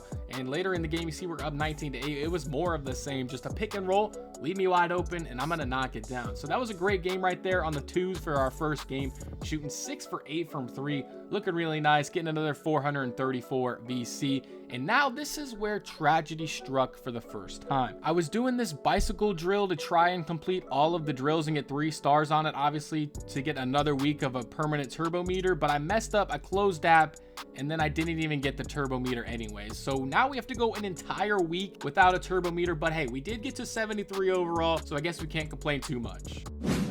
So now that we've completely messed up our turbo meter and we no longer have an extra bar of stamina for the next week, things started to, I don't want to say I struggled a little bit, but it was definitely a challenge. If you've never played without a turbo meter, or maybe if you've never played with a turbo meter for some reason, if you don't do your Gatorade workouts, you have to do those workouts. Your player plays like, it's actually crazy how much difference I noticed playing with and without that extra turbo meter and extra stamina. Like, being able to shoot was more difficult, moving around was more difficult, and it really took the wind out of my sail a little bit on this grind, because like you saw how I was shooting. Now, I'm not gonna say I still wasn't shooting good without the turbo meter. It was just like the way your jump shot works in this game without a turbo meter is so much different from when you have one. Like, I still shot 4 for 6 from that game. We get another nice easy dub, but like, I don't know what it was. Maybe it's just a mental thing. Like, you see, when I have full stamina, it's fine. Like, my jump shot is good, but when I would dribble around a little bit and my stamina would go down by like half, the way my jump shot would be like so much slower and it would mess me up. It was just like so infuriating not having that turbo meter, because I was just dumb and messed it up. Like, it was just bad. But I'm not gonna complain about it too much, even though like during this grind, like that was like depressing. Playing without a turbo meter, I don't know what it was. Maybe it's just a mental hurdle I couldn't really get over. But you see, like right there, like that shot I normally green with the turbo meter. So like I said, maybe I'm just making excuses, or maybe I'm right, because I don't know, playing without that turbo meter, it was a grind. But nonetheless, we can't let it stop our grind too much. All right, we still got to get the grind done. You see, we run that nice little pick and roll with me and Ben, getting another nice easy dub on the 2 score. And even though I was complaining and I was not having my turbo meter and not, my jump shot was speeding up and down and it was different, I still had to come out here and knock down my shots. Like, you can't cry about it now. It's not like I was going to take a whole week off just because I didn't have any more turbo meter. I just had to adjust, learn my jump shot a little bit differently now, and we still got to come out here and get dubs. I couldn't let Ben down. He was out here helping me with this video, so I couldn't let him down, miss my shots. You see, he missed that one right there, but it's all good. We're gonna come back and get the stop. You see, he plays some nice defense right there, grabs the board. We're wide open at the key. We're gonna go ahead and miss that one, but Ben grabs the rebound and we knock that one down, cutting the lead to 10-9. But unfortunately, these guys were kind of decent. They're running the same pick and roll that we were using. Leave him wide open, but he misses. We have a chance right here, 19-15 if we knock that one down. Don't knock that one down, but Ben grabs the rebound and we hit that shot right there, cutting into 19-14. So now we got to try and make a little bit of a comeback right here. We got 11 point, Ben wide open for 3 at the top of the key. He's gonna cash that one out. So we're making a little bit of a comeback. 19-17 now. We're gonna inbound it, run our same little pick and roll. Ben's actually just gonna run over here wide open in the corner, not run a pick and roll whatsoever, and that's fine by me because he's wide open. So it's 20-19. Ben brings us all the way back to get back in this game. So now we got to try and finish this one off. Now we're gonna run the pick and roll. He leaves me wide open in the lane. I have a dunk, take it, and we don't get a dunk for some reason, but it's all good. Ben misses that one, grab the clutch rebound, and they leave me wide open for the midi. So I'm gonna go ahead and take that. Leaving me wide open, even though I haven't touched my mid-range whatsoever and probably have like a 40-something midi. Hey, we get the green, finish that one off, and get another nice, easy dub. So we're just going to keep running up these twos games. I was playing well. Ben was playing well on his center build, grabbing boards, kicking it out to me for 3. And that was really just my role in this. Is I really wasn't trying to, go for crazy clips or dunks. Like, we were just running this pick and roll. I was looking for my 3 hunt a little bit. If it wasn't there, pop it out to Ben for 3, and he's going to knock it down. So we were really playing well, like I said, knocking down 3 after 3, up 15-5 in this game right here, shooting 50% from 3. Not what I would like. Like, when I was shooting without the turbo, no, I'm bringing it back with the turbo meter. I was shooting like, I feel like 70% from 3. Like when I'm wide open with that turbo meter, I mean, you saw me in the Mega VC bonus event. I was going crazy. In that game, I shoot 4 for 9, but it just wasn't the same without the turbo meter. So next week in the Gatorade, we definitely got to lock in and make sure we get that same Gatorade boost, because, you know, without it, it was just not the same. But Ben had to get off, unfortunately, so we had to go back to the ones. I didn't want to play anymore with random, so I was like, let me just go back on the ones for the rest of this overall before we get to, I believe, 74, and then we can just go ahead and hit 74 and keep grinding this out. So you see, we're just dominating the 1v1 court. Nothing new. You know, stamina bar might be something, but we just got to take it out of our mind. Like I said, we can't do anything about it now. We just got to keep grinding without the meter, learn our new timings with and without that extra stamina. And you see, like shots like that, like I feel like maybe I just mistimed it. I probably just mistimed that one because my stamina actually really wasn't that low right there. You see he's missing that one, grabbing the board, going straight to the corner, knocking that one down. 18 points, 18-0 on Mace right here. He can't really guard us. His player, he's got some nice drip on, I will say. He was one of those guys that for some reason bought drip before he upgraded his player, and we show him why he should have upgraded his player first, as we win 21-0, winning another 430 VC. And with that game, it got us enough VC to get all the way up to 74 overall, upgrading our speed to 72. So now that we're 74 overall and I was a silver plaque, I decided, hey, nobody's online still. Let's get back into the ones and just grind this 74 overall out. For this entire overall, we're just going to show a couple games. Like I said, not going to bore you with every single ones game that I play. Just going to show you the best ones that I got. You see we're snatching back right here. Got a couple more dribble moves, I believe. I think I need to show my dribble moves one more time towards the middle and to the end of this video, just to show you which exact animations I was using. I really wasn't using, oh, look at that, a little ankle breaker. Look at Vince Carter. He wasn't known for breaking ankles, but hey, I'm not going to complain about it, getting some nice clips like that, all right? Hey, dunking that one down, ankle breakers, throwing it down. It just really shows the potential of this build. But like I said, I will show all of my animations at some point towards the end of this video, just so you know what I was rocking with. We were rocking strictly Vince Carter dunks outside of the, I believe, the contact dunks that we will get later in the video, obviously once we get our dunking up. But I was just using contact dunks and Vince Carter dunks. But for the rest of it, the dribbling animations and the jump shots were kind of just the meta stuff that I've been used to. I don't even think Vince Carter actually has any dribble moves, so it really doesn't make sense. But hey, nonetheless, we're getting the dubs here in these one game. Got a close one right here, 19-18. Crossing him over right there, kind of stun him with the bronze ankle assassin.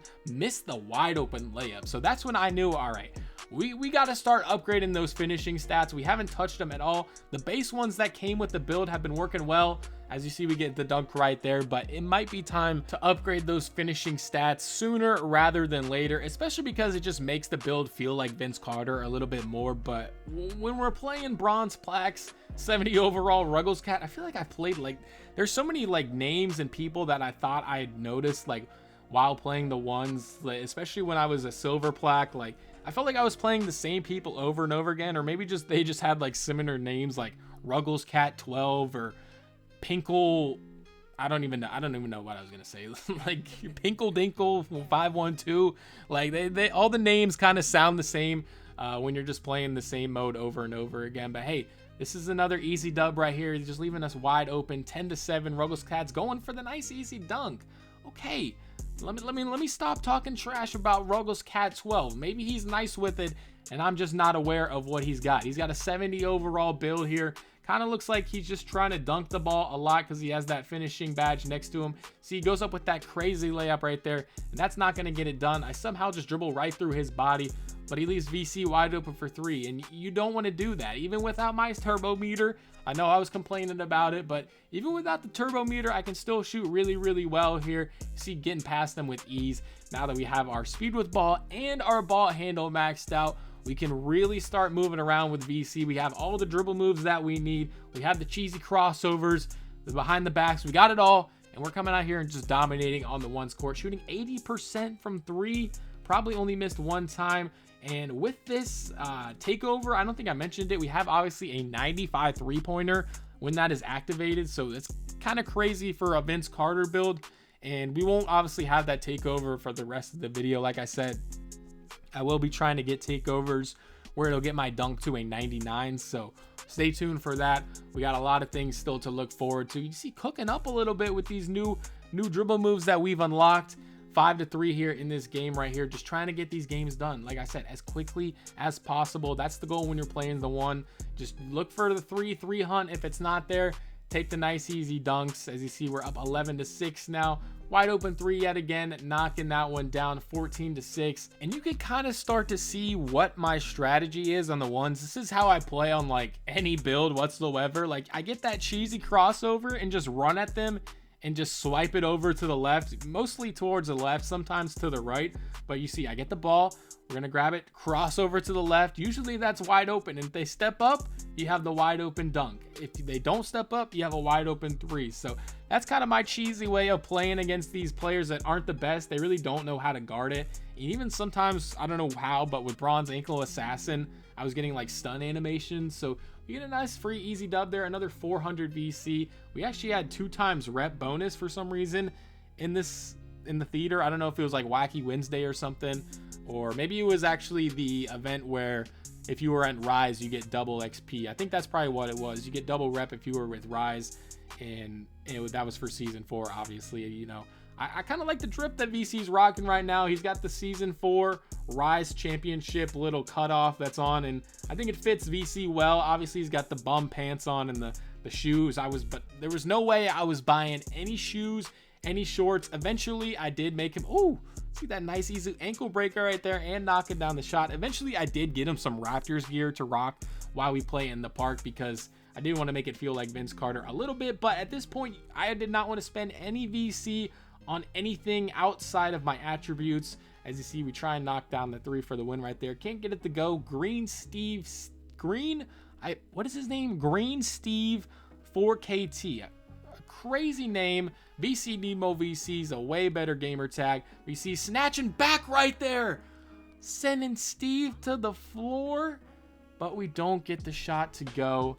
And Steve comes out here, he misses again. I mean, after getting your ankle break like that, there's no way you're knocking down a shot. I miss again from 3, grab the rebound, and then just call it, say, hey, I'm going up with a nice easy layup. See if we can break Steve again. Unfortunately, we can't, but make some nice dribble moves right there and go in for the nice easy dunk. So, hey, I don't know what happened to Vince Carter from like 73 to 74 overall, but somehow he turned into an ankle assassin out here using Bronze Ankle Assassin.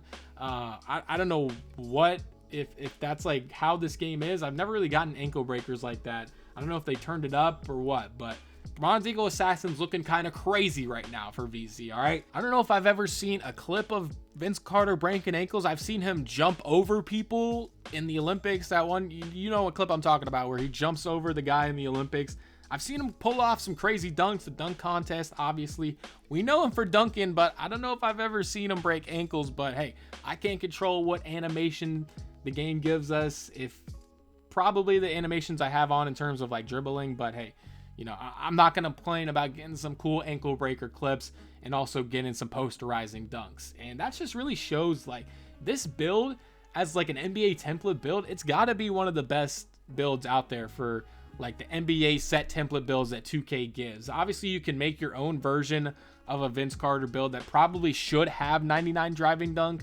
I don't know why this build only gets 97, especially when you use like cap breakers. Like you can't even get 99 driving dunk with those for some reason. But overall, I think 2K kind of cooked with this Vince Carter build. I don't know who made it or who set the attributes, but it's just overall a really solid build. Like I've already talked about it enough, but like the 85 3-pointer is great. I can shoot amazing with it. The 90 driving dunk is still really, really good. And with the max +1, you can get legend posterizer, which we will see later down the line. But hey, we're cruising right now. That's another dub, 22 points, 67% from 3, and that got us enough VC to get to 75 overall, upgrading our speed and agility. And with that upgrade to 75, it is now time to step in a brand new game mode for this video. And although Vince Carter never played on the Nuggets, my homie Cole was doing a no money spent on Carmelo at the same time that I was doing this video. So we decided to hop out and come on into the Pro-Am for the very first time on Vince Carter, knocking down our very first 3 in the corner. Now, this was a bit of a struggle because Cole was only on a 83 overall, and I was on a 75, so one of us had to run guard, so it was a bit of a struggle, but, you know, we've played together for years, so we had to figure it out, and eventually we did. We had a decent center. We got Big G here on center for us, and you see Vince Carter coming down, throwing that dunk down with a little bit of force. He's not quite getting up there like the actual Vince Carter just yet, but sending me on backdoors is going to be amazing on this build. You see Cole's running the pick and roll with Carmelo Anthony, getting another backdoor bucket himself, and we are cruising right now. Now, later down the line, you will see us play a decent amount of ProAm, because if you don't know, somehow, if you've been living under a rock, ProAm is the best way to get VC in this entire game if you're no money spent. Like, you get at least double, sometimes even triple the amount of VC in one ProAm game that you get in a once theater game, Proving Grounds. Like, anything outside of ProAm, you get less VC than you do in this mode. It's actually kind of crazy. You see, we finish off our first game right there, winning 21-13. Now, we don't win player of the game, which is our main goal when playing ProAm, but we still get 630 VC from just one game. That is a huge jump, and it's going to allow us to complete this challenge so much quicker. So I didn't want to spam, obviously. Like, if I really wanted to, I could come out here and start on the 60 overall and play with like sweats, with like a sweaty guard and a sweaty center, and probably just sit corner and, you know, do nothing the entire game and stack a lot of VC and get this challenge done as quick as possible. But that's not what I wanted to do. I wanted to get to like 70, 75 overall, which is what I did, and then we can come out here and start playing and actually get a ton of VC. Now, that's not to say we're just going to play ProAm the rest of the video. We're definitely not. We're going to be playing a bunch of different modes still. We still got to play Rec.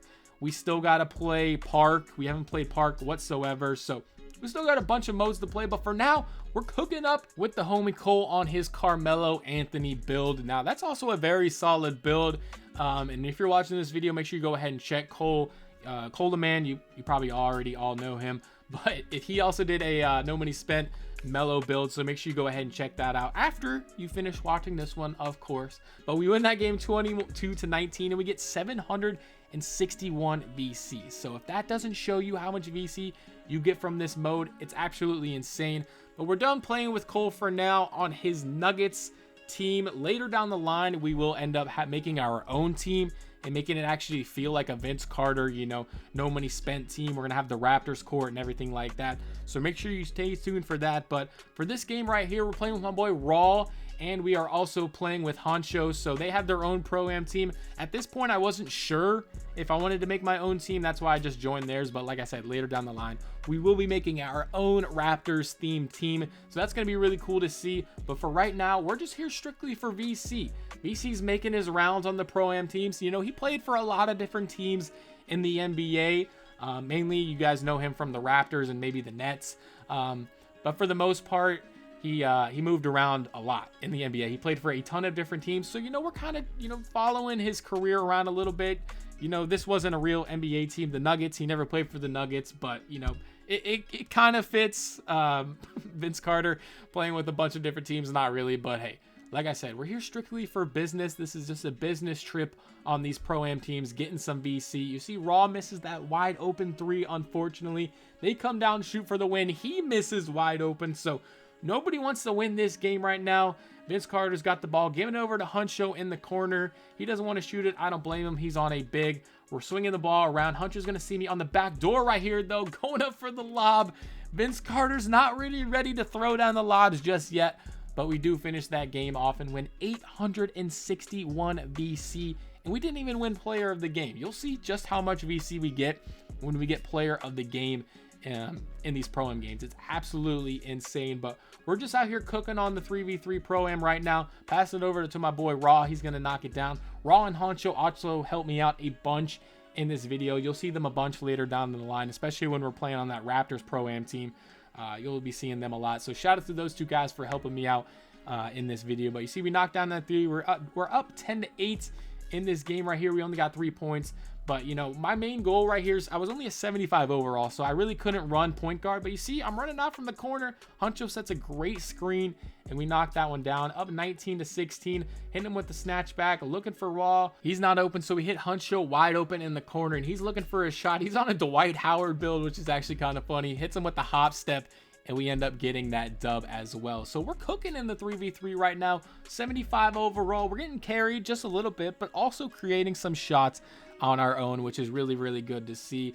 And we're 2-4 right now on the Pro-Am team, so it's not looking great. Like I said, I'm not showing you guys every single game. There are going to be a couple L's in between that I just don't show because there's just no point in showing the games that we lost. But even when you lose in Pro-Am, that's what I loved about playing Pro-Am. Like, even though I didn't want to spam it, like I said, and just play all Pro-Am games, like, it's just so good for VC. It's ridiculous. Like, when you lose in the Pro-Am, you get the same amount of VC as when you win in the park or the theater. Like, it's absolutely insane. As you see, we get blocked right there, up 13-12, and now we got to try and play some defense. Wide open in the corner, and he does not knock that one down. Huncho finds us on the break, though. Great extra pass to Raw in the corner, and you already know he's going to knock that one down as we're up 18-15. Trying to get the dub. We want that extra VC for winning, and Raw is going to help us do that. As you see, he knocks down the 3. Had a great game, 14 points. VC only had 3, but we still got 630 VC, so we're not going to complain about that whatsoever. And after a couple of those Pro-Am games with Raw, Cole, and Huncho, we end up getting to 76 overall by upgrading our speed to an 80, and we also have 2100 VC to spare. And like I said, I didn't want to just spam Pro-Am, so even though we were getting a ton of VC, I just didn't want to just spam it over and over again, and I also didn't have teammates to play with at the time, so we already know we're heading back to the ones court, but we're at a 76 overall now, so the gameplay is going to look way different than it has at the last couple of times we've been playing the ones court. We're just moving way better now, a lot more confident in my jump shot. I would be a lot more confident in my jump shot if I had my Gatorade boost, but unfortunately, we still don't have our Gatorade bar. A week has not passed yet. I don't think I'm going to get another Gatorade bar. I'd say it was like 80-ish overall. I'm not exactly sure, but you see we're up 20-7 in this game, just dominating OBJ here. And I'm not sure if this was the real Odell Beckham. It probably was. I mean, OBJ 820, that's probably Odell Beckham himself. But you see, he just gives up, and we get the wide open dunk for the win. Back to dominating the ones court. You already know what the drill is with this ones court. We are a silver plaque right now, so hopefully we can stay here for a couple of games. We're playing LeBron James right here, 86 overall. So we got LeBron versus Vince Carter in this game right here, and he's got the better advantage with an 86 overall player compared to my 76. So we'll have to see if we can take down LeBron. I think he was only a bronze plaque, so it really shouldn't be that much of a struggle. You see, we're using that cheesy crossover, getting that free 3 to go, and it's 11-2 right here. Actually plays some solid defense, got to give it to him. He doesn't jump or anything, just playing straight hands up defense, but we're cheesing with that Kawhi behind the back into the crossover, getting that one to go. 13-2, trying to send LeBron off of the court. If Vince Carter can beat LeBron James, this might just be the best NBA template build out there. All right, so you see we're using the crossover move, getting by him, and that's what I was saying.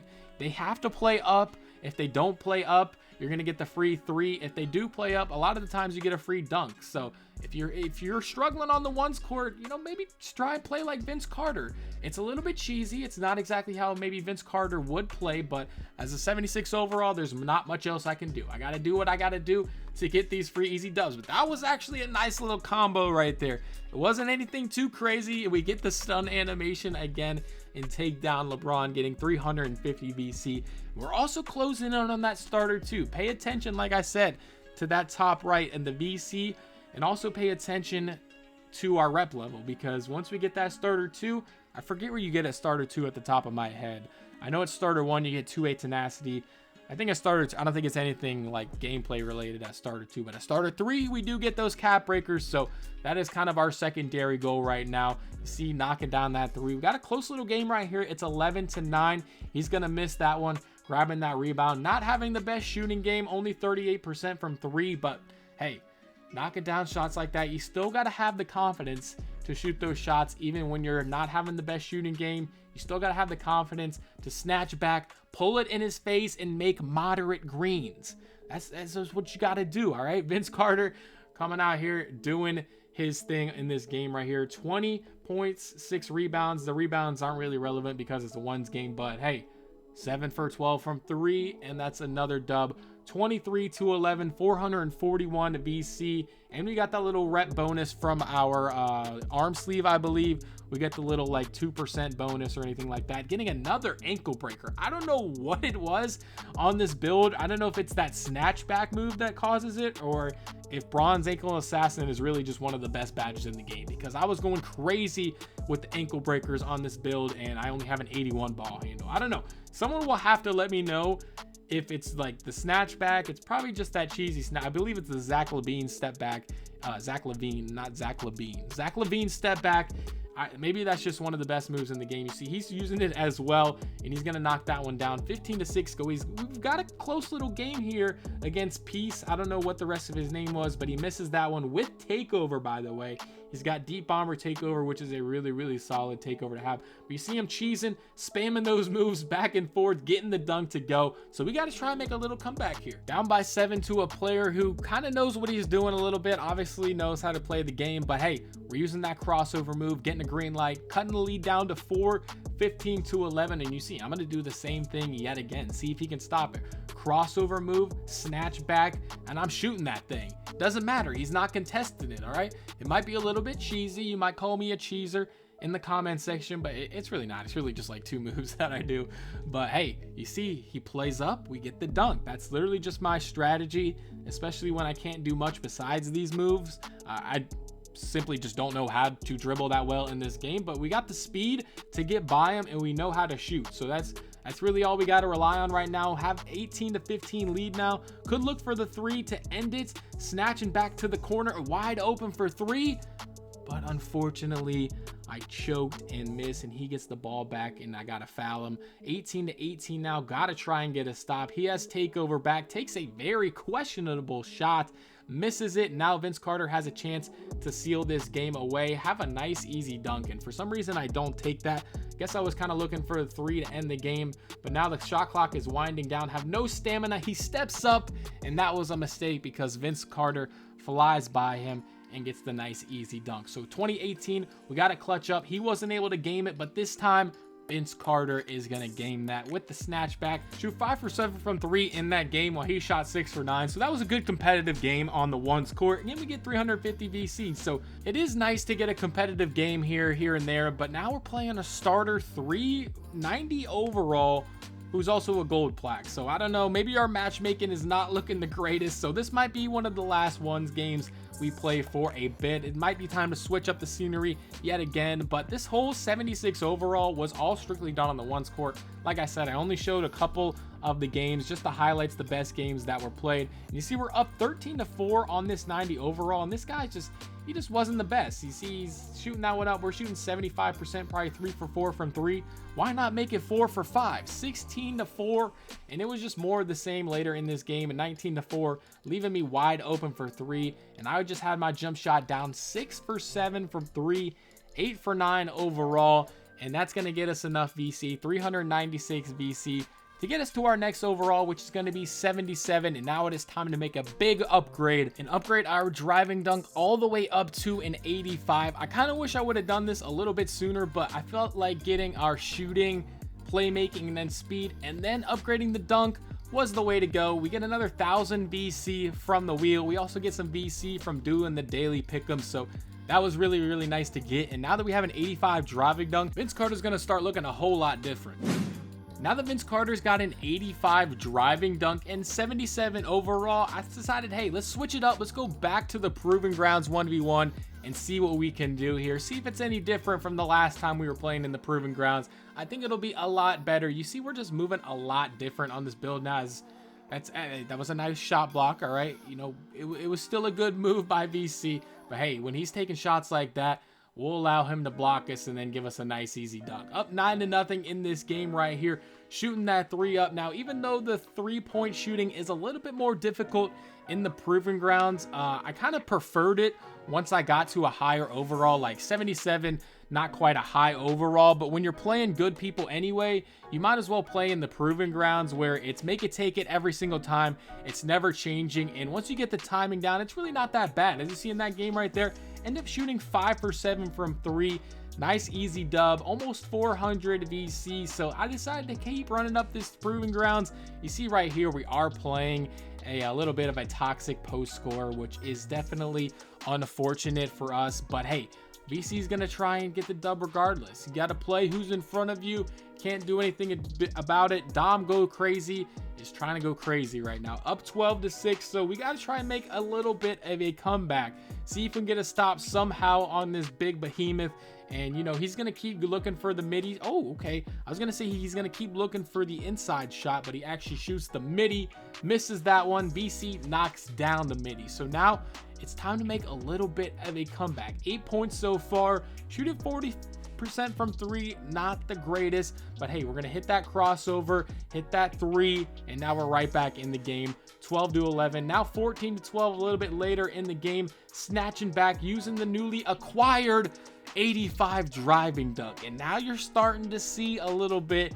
Now he's actually starting to play and feel like Vince Carter, using that crossover, hitting that 3. Weak contest. Not exactly sure how that was only a weak contest, but hey, we're not gonna complain about it too much. Hit him with that crossover again. It got the speed by him. Get that nice easy dunk to go, and we end up beating that toxic post score 21-12. And now we got to just keep on moving. Now, this wasn't actually a very interesting game. You can see this guy has a football logo. And I looked him up after the game. I think he actually plays for the Browns. And I don't know if this was actually him or if bro is just like nice at the game and he's also in the NFL. But you see we're down 9-3 right now. He's got a cheesy build. It looks like a 6'6", 6'7" type of build. He's snatching back and knocking down open threes, and we're down 17-3. But you know, Vince Carter's not going to give up. He's going to try his best to come back in this game. Down 17-6, and we just got to try and knock down some shots, get some rhythm going, knock down our wide open shots, and we might have a chance at coming back in this game. Down, we're 17-9 right now. We're going to use that same crossover move, get wide open. He steps up a little bit farther, and now we're starting to really take advantage of that 85 driving dunk. It feels so much better. I don't even know what it was before. I think it was like 75 maybe. It was a 75 driving dunk. But now that it's an 85, we're getting a bunch of better animations closer to the rim. And with that 3, we cut the lead down to 3. Crossing over yet again, snatching back, using that behind the back, snatch back this time, and hit that 3. So we're really starting to combo up a little bit with these pretty basic dribble moves, not doing anything too fancy, just trying to get open as quickly as possible and knocking down the shot. But now he's playing up, so we really got to lock in here, knock down this shot. But unfortunately, I choked at 17 all, and he gets the ball back, and he knows what he's doing, but somehow he takes a bad shot and knocks that down. Then he snatches back for 3, and we're not going to see the ball back. But that was a good valiant effort by VC against an NFL player. So I just thought I would include that game because I thought it was pretty cool. Shout out to Alex Wright. If I was going to say if he's watching this video, but there's no way. There's literally a 0% chance that Alex Wright is watching this video. But nonetheless, I just thought that was cool that we played someone with an NFL logo. That was actually my first time this year playing someone who was in the NFL. So that was pretty cool. But nonetheless, let's get back to the grind. Now that we're not playing sweaty NFL players, knocking down that wide open corner 3, up 14-7 in this game, using that snatch back, man. I don't know what it was, but again, we're getting ankle breakers on this build. And shooting 71% from 3 in this game right here, 17 points. Just need 2 more buckets to finish this one up, crossing over, going to the rim, utilizing again that newly found 85 driving dunk. And this just encouraged me more to upgrade my finishing because I really just, when I was playing as a low overalls, like 6, look at that, a little self lob to finish the game. Okay, VC, I see you. 21-7, getting 400 VC, closing in on that starter too. But like I was saying, when I was playing as like a 60 to like 75 overall, I could really only shoot like, and even if I upgraded my dunking like that, if I didn't have speed or anything, I really wouldn't be moving well. So now that I have not only a 3-point shot, I have my dribbling, We have the speed and the agility almost pretty much maxed out.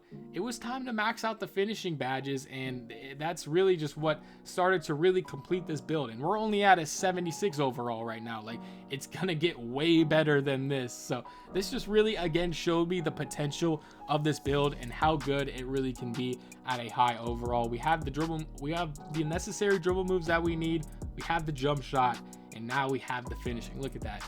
Finishing at the rim with ease, up 10-5 in this game against Peso Holic, a crazy name, but nonetheless, we're just gonna come out here and try and get the dub. Snatch back for three. He's leaving me wide open. Like, doesn't he know that VC is like that from three? 17-7 right here, using that crossover yet again to get to the rim. And now we only need one more bucket to finish this game off. 19-17. I don't want to give this guy the ball back because he has takeover, he has blur take on, so we definitely don't want to give him the ball back, and we're not going to. Knock down that three, finish off that game 22-17. Not the best shooting performance, but hey, it was enough in that session to get to a 78 overall, upgrading our vertical now to a 66. And since the last two overalls we played the ones, it was time to finally make our own Pro-Am team. This time we got the Toronto Raptors out here with a couple extra S's and Z's to come out here in the Pro-Am and start dominating and really start racking up this VC really quickly. This time we're running with the homie Ben yet again and Raw at point guard. Shout out to those guys again for helping me out with these games. But you see, we're just moving right now. You can kind of see this is where the gameplay started to step up a lot. We have a good team, we know what we're doing, and we have the upgraded player to do it. Finishing that quick game off, finishing with a nice cool 10 points and winning 606 VC and getting really close to that starter too. So yeah, this whole Pro-Am session was really nice. You see, you got the custom court out there. Let me know what you think about the court. I think it looks pretty good. I tried to make it look like the 2000s Raptors court when Vince Carter was on the team. The jerseys definitely need some work. I think I ended up making jerseys later down the line, but for right now, we just got some basic purple jerseys, you know, just matching the theme of the Raptors from the early 2000s, because that's kind of what I think the build is based off of for Vince Carter. I think it's definitely his 2000s 1999 season where he was just an all-around great player, and it really shows in the build. Obviously, I've talked about it a ton throughout the video so far, but just the finishing, the shooting, and even the defense, it's all starting to come together with Vince Carter here, as we got 9 points in this game, 100% from the field. We got two-way tenacity, which I love. I honestly, everyone talks about heat check and how that was the better in last year's game, but I don't know. Two-way tenacity is kind of crazy in this game. Your player just, like, his attributes go like absolutely insane when you have takeover, and it helped me a lot because when I would get two-way from like scoring on offense, and then when I didn't have my like right now I don't have my defense upgraded at all, when I would get two-way, it would help me play on-ball defense a lot better, which was really nice. And you see we're finishing the game off here with a nice little self-lob. Vince Carter's looking really nice right now. Finished that game off 22-9, winning 762 VC. So we're moving right now 3-1 on the Pro-Am team so far, leaving me wide open in the corner. Ben's gonna find me, flare up to the wing, knocking down that three. And even without my turbo meter, I was shooting really solid here in the Pro-Am. I think Pro-Am shooting is a little bit closer to Proving Grounds than it is to the theater, but for me, I was splashing using that rhythm shooting throughout this entire video. Like I said earlier, the rhythm shooting, it's really nice, and I really enjoyed it, especially with my jump shot. But in this game, we got 10 points out of our 12 so far, playing some nice defense. I think these guys actually had a pretty decent record, but we're playing solid defense. Ben's getting the block, but unfortunately, we weren't able to pick up the ball right there, and they do end up scoring, but it's all good. We're up 9-12, gonna look for either a backdoor or a three. Raw is running guard right now. As you can see, we're gonna hit him with the backdoor, and it's gonna be a nice easy dunk. Up 19-14 now. They missed that shot. Ben hits me on the fast break, and we get the nice easy fast break dunk to go. It's a very solid game, 14 points, 6 for 7 from the field. Still haven't got that player of the game, but trust me, soon we will start getting those player of the games and getting the extra VC.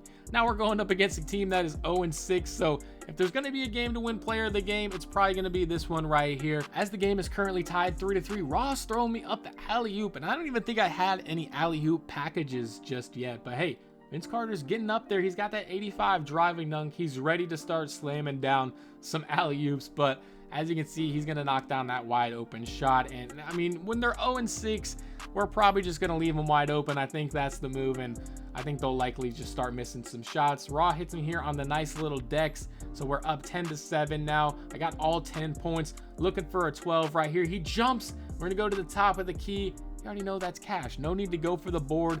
We're knocking that one down, and we have all 15 points right now. Make it all 17 with that dunk, but we're up 20-10 at this point. Still got 17 points, looking for even more right here to try and secure that player of the game. Gonna stop at the top of the key. Raw hits me, and we miss it, unfortunately, but Ben luckily grabs the rebound because nobody goes for it, and he's gonna knock down the game winner right there. But luckily enough, we did secure our first player of the game. So that's going to be an extra 250 VC, and then total we are going to end up winning 1100 VC just from one game. And then it was time to do another race of the week, so that's another 2500 VC, and that's going to bring us to 79 overall. We maxed out our speed and got the vertical to 73. Unfortunately, Ben had to get off, I believe, during that little pro-am run, so me and Raw decided, hey, they had this new event in the theater, the quick game to 11. I talked about it briefly earlier.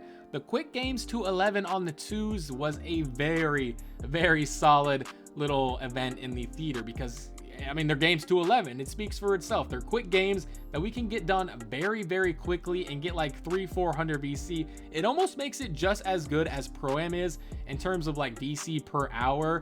I mean, if you're getting these games done in like 2 minutes and you're getting 300 VC, 400 VC every like 2 minutes, that adds up very, very quickly. So me and Raw were out here. He was on a popper, I believe, and I was obviously on the Vince Carter build. You see, I missed that shot. Raw grabs the rebound. He leaves me wide open, and that's just a quick game right there. I mean, we got 2 for 5 from 3. Not the best shooting game, but we got 300 VC in probably like, I don't know, 2-3 minutes. So as long as I had someone to play this event with, I was gonna play it because these are just quick, easy games and quick, easy VC. As you see, I'm knocking down that 3 right there. And the opponents we were playing, I believe, even though as I was a gold plaque, I think Raw was on like maybe like a silver or maybe even bronze. So we really weren't playing any like stiff competition either. As you see, they're just leaving me wide open. They leaving the cuts wide open. They're doing whatever. And I'm showing this whole game just to see how quickly we could actually get these games done. We've only been in this game for maybe like 30 seconds. We're already halfway to the points we need to finish the game off. So you see Raw's popping out there. He jumps for some reason. He's going to kick it back out to me right here. And now we just got to work the pick and roll. He's going to pop, and I'm going to hit him when he's wide open. And I got confidence in him. They're playing some decent defense right here. But if they're going to leave Raw wide open or me wide open, it's going to be cash almost every single time. And now we only need one more bucket to finish this game off.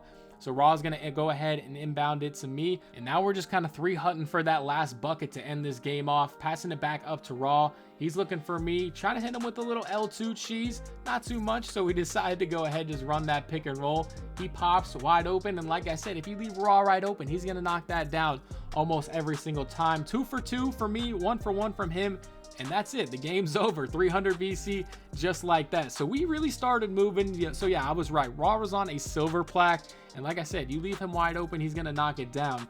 And we were getting these games done really, really quickly. And it was really nice. Any quick game mode in the theater, if you're trying to get some quick VC, that is the way to go. Especially if you have a competent teammate on your team, setting big bodies for you like that, getting you wide open dunks. You're going to get VC really, really quickly. You see these guys are in game chat trying to talk trash to Vince Carter. He's only a 79 overall, blah, blah, blah. Like I said, I wish I had my game chat on because there were some great moments like throughout this entire grind, especially when I was on a low overall, where people were like, how are you making shots like that? You're zenning, you're doing all this and that. And I'm like, no, it's just Vince Carter is really that dude. You see, I go into game chat right there and I was probably talking crazy to him, losing to a 79 when they were like 80 or 90 overall. So you see, we're running up against 2 99s right here. So this is not going to be an easy game. This guy's Dexon. He misses that wide open. I get the board, or Raw, I should say Raw gets the board, kicks it out to me for the wide open 3. Even though he tried to contest, it wasn't good enough. So we're all tied up 5-5 right here, trying to see if we can get a bucket. I'm trying to dex around, utilizing that gold slippery off ball that we now have, getting that nice easy backdoor to go. They would unfortunately get the ball back though. 8-7. We got to try and get a stop. No cap for ski. No cap for ski. I don't know. These guys get no cap in their name. Doesn't even matter. He misses the wide open 3, and then I missed the wide open 3, but Raw is snagging right now, so I got to try and reward him, and I'm going to knock down that wide open 3 at the top of the key. Now we only need one more bucket to finish off this game, and let's see if we can do it. Trying to hit him with the back door, but unfortunately he does play it, but Raw gets the ball right back, goes up with the crazy layup, but he gets the board. They're trying to blitz him, do whatever. I give it back out to him down low. They're blitzing, playing some pretty good defense. These guys obviously know what they are doing, so we got to try and get a little bit of a struggle bucket right here. Raw hits him with the back door and the questionable green there with the layup, but hey, he only had 2 points, but they are the 2 points that mattered, that got us the dub. So we just kept moving, playing in these 2v2 games. Like I said, we were actually playing some decent competition since I was a gold plaque, but it definitely did help that Raw was on a silver plaque, because we weren't playing sweats. We were playing like decent people, but we weren't playing the sweats of the sweats, like purple plaques or anything like that. So they were, for the most part, it was nice, chill games here on the 2v2 in the theater, and I was loving this quick game. Like, we were getting games done so quickly, and you know, we had some good chemistry. Me and Rod never really played twos before, but as long as you have IQ, he was setting me screens, getting me wide open, and you know, if I'm wide open, I'm gonna knock down that shot almost every single time. So that's yet another dub. 11-3 right there. We rack up another 322 VC, and now it is time to upgrade yet again, almost maxing out our vertical at an 84, getting us to an 80 overall. Now, while we were racking up some good VC in the 2v2 quick game, the only thing better than that is playing 3v3 Pro-Am. So we got to head back into the Pro-Am with the homie Ben back on the court. So we're down 10-12 in this game right here, just trying to get some quick, easy dubs here in the Pro-Am. He's going to shoot that one up, miss that one. Ben grabs the board, and we are out on the break, hitting Raw with the quick little extra pass. And even though I could have shot a 3 right there, I decided to pass it to Raw, but unfortunately they drug him in for the mid-range right there. But it's all good. He gets it back, gets the steal, pass it over to Ben for the nice easy dunk, and we tied this game up at 12. So now we got to try and get a stop. We got to try and get a stop and then get a bucket to take the lead in this game. They're hitting at the guy wide open in the corner. He misses. Ben grabs the board, hits Raw here out on the break. He finds me, and this time I'm knocking down the 3. So we're up 15-12 now. I got 6 points, 100% obviously from the field so far. Raw's gonna go ahead and pluck that one away, and then he's gonna go ahead and hit big VC for the dunk, giving us the lead right there. And now we're up 20-19. Only need one more bucket, wide open for the midi. I take it, and unfortunately I missed that midi, and they come down and get a nice easy 2. So now it's 21-20. They have the advantage now. They have the odds, but Raw's gonna leave me. They're just gonna leave me wide open. Raw finds me, and I knock down that shot. I'm not gonna sell twice, shoot 3 for 4 in that game, and we get another nice easy dub along with a player of the game, which is always huge. You're gonna start seeing, we're gonna start racking up a ton of player of the games. And I also did hit starter 2.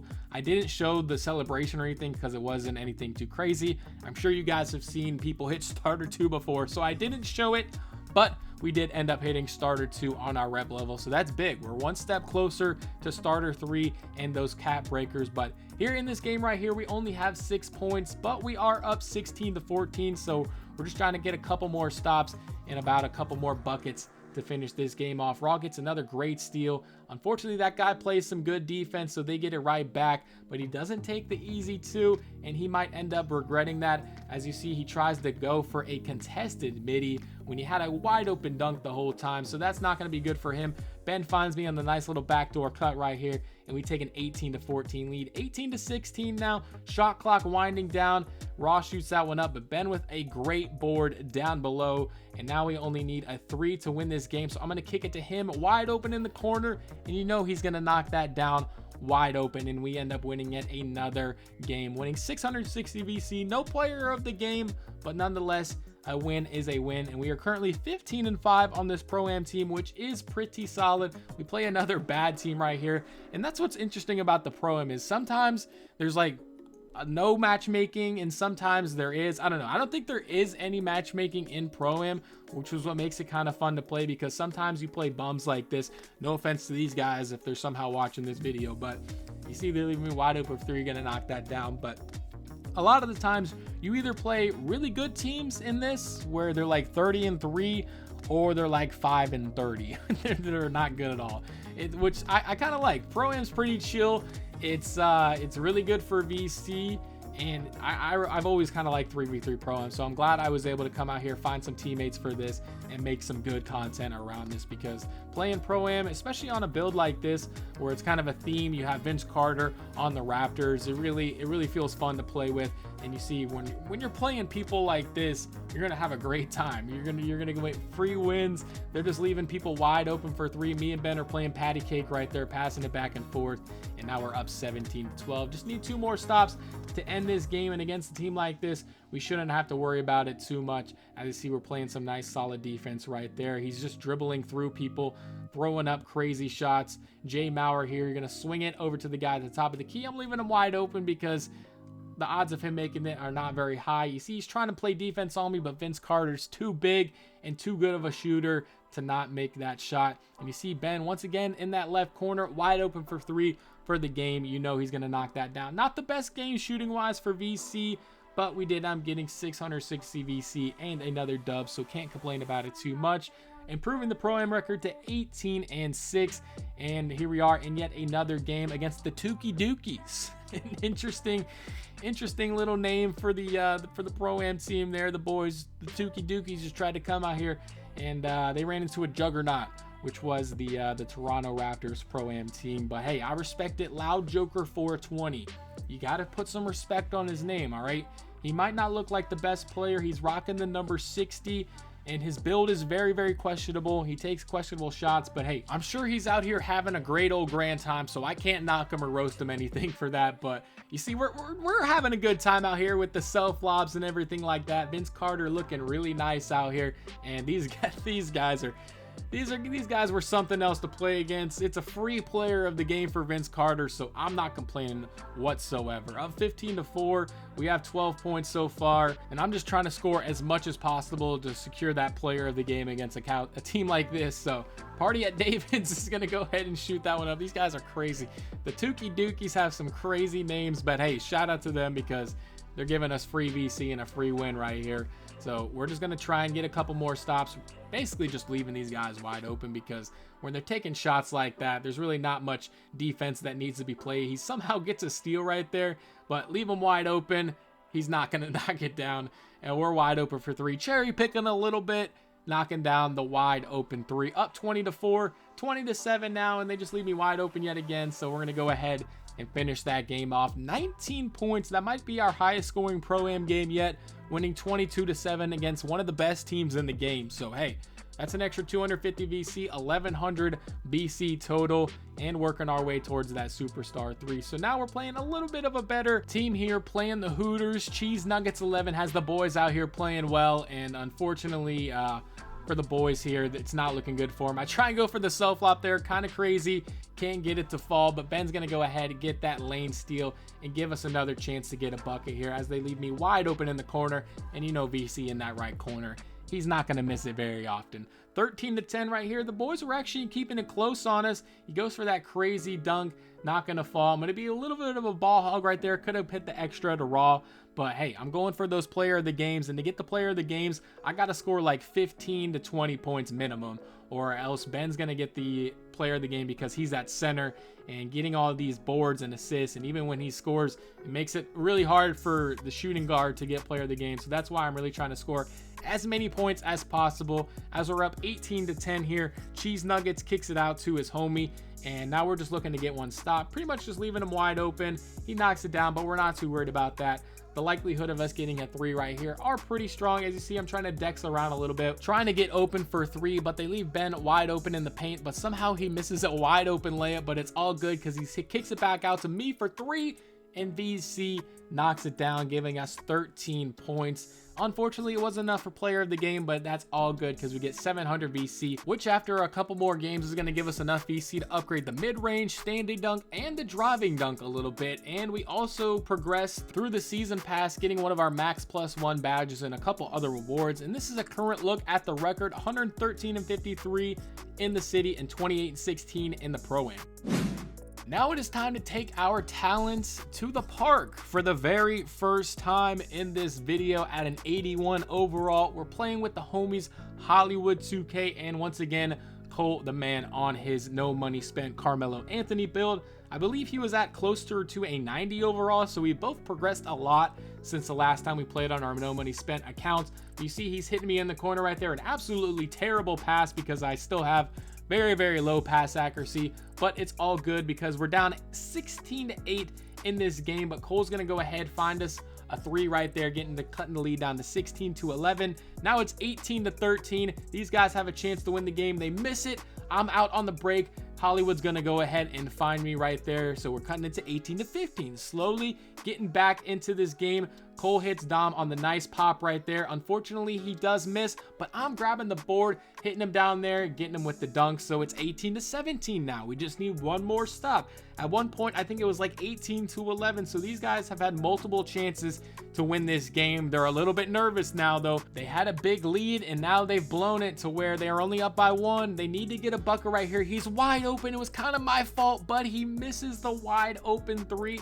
And now we have an opportunity to take the lead. I'm wide open in the corner. I probably should have shot it.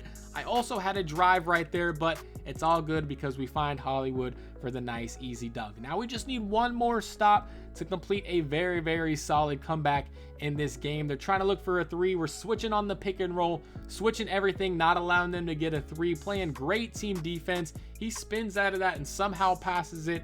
Sergeant Buckets here is looking for a bucket of his own. He's looking for a 3, can't get it, kicks it out to the Banana Man, and these guys are really hunting for a 3. I don't know why. They could have just took the easy 2.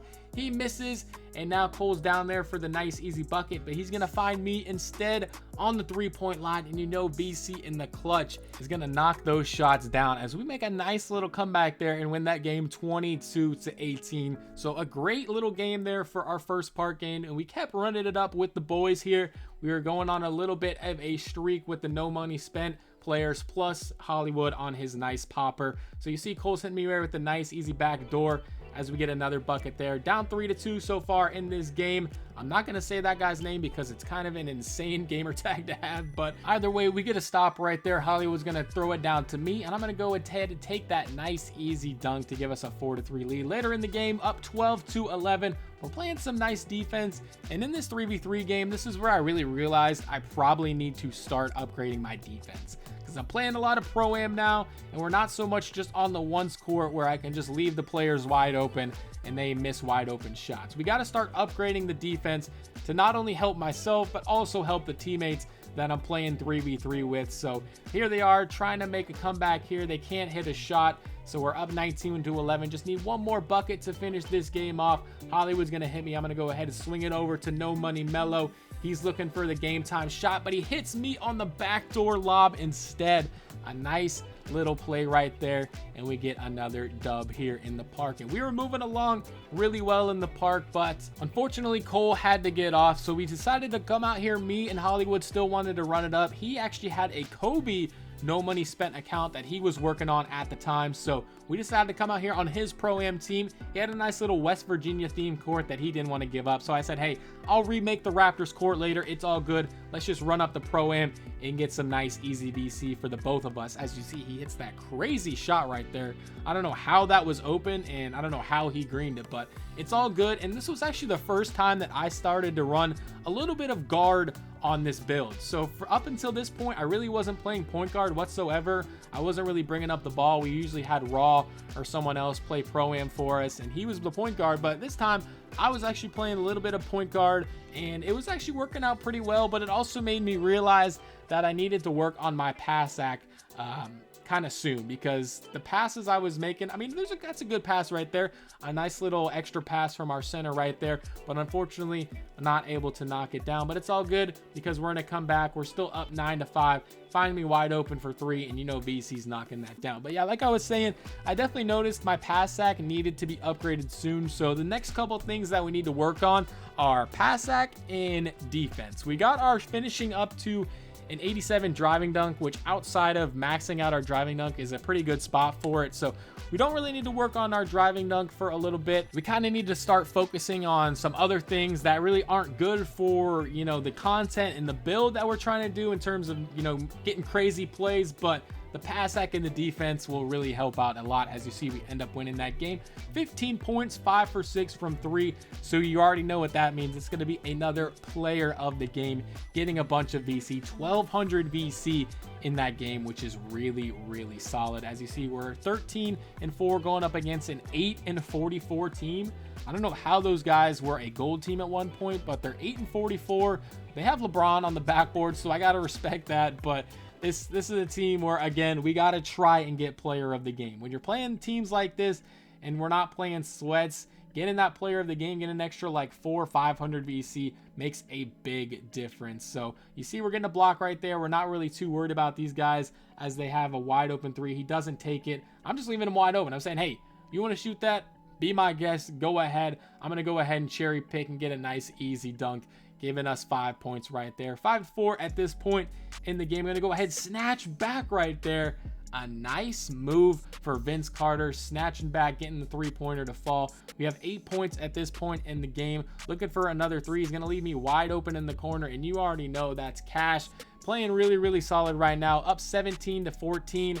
Looking to get another stop. These guys actually made it kind of a close game for being an 8-44 team, but VC hitting that nice 360 dunk. I think at this point I had Vince Carter's dunk package equipped because I had an 87 driving dunk and my vertical was maxed out. I don't think I showed it. As you see, Cashify gets a great snatch block right there, and you know he's got to go for the clip. Pulling up for three, unfortunately can't get it to fall. But like I was saying, I think I did have Vince Carter's dunk packages. I didn't have any contact dunks just yet because I didn't have my driving dunk high enough, but we did have the Vince Carter dunk packages. So you're going to start seeing those 360s come out of nowhere. As you see, Cashify hits us for the nice easy corner three, and we do end up knocking that down, dropping 16 points. Unfortunately, somehow wasn't enough for player of the game, but we still get 860 VC, so can't complain about that too much.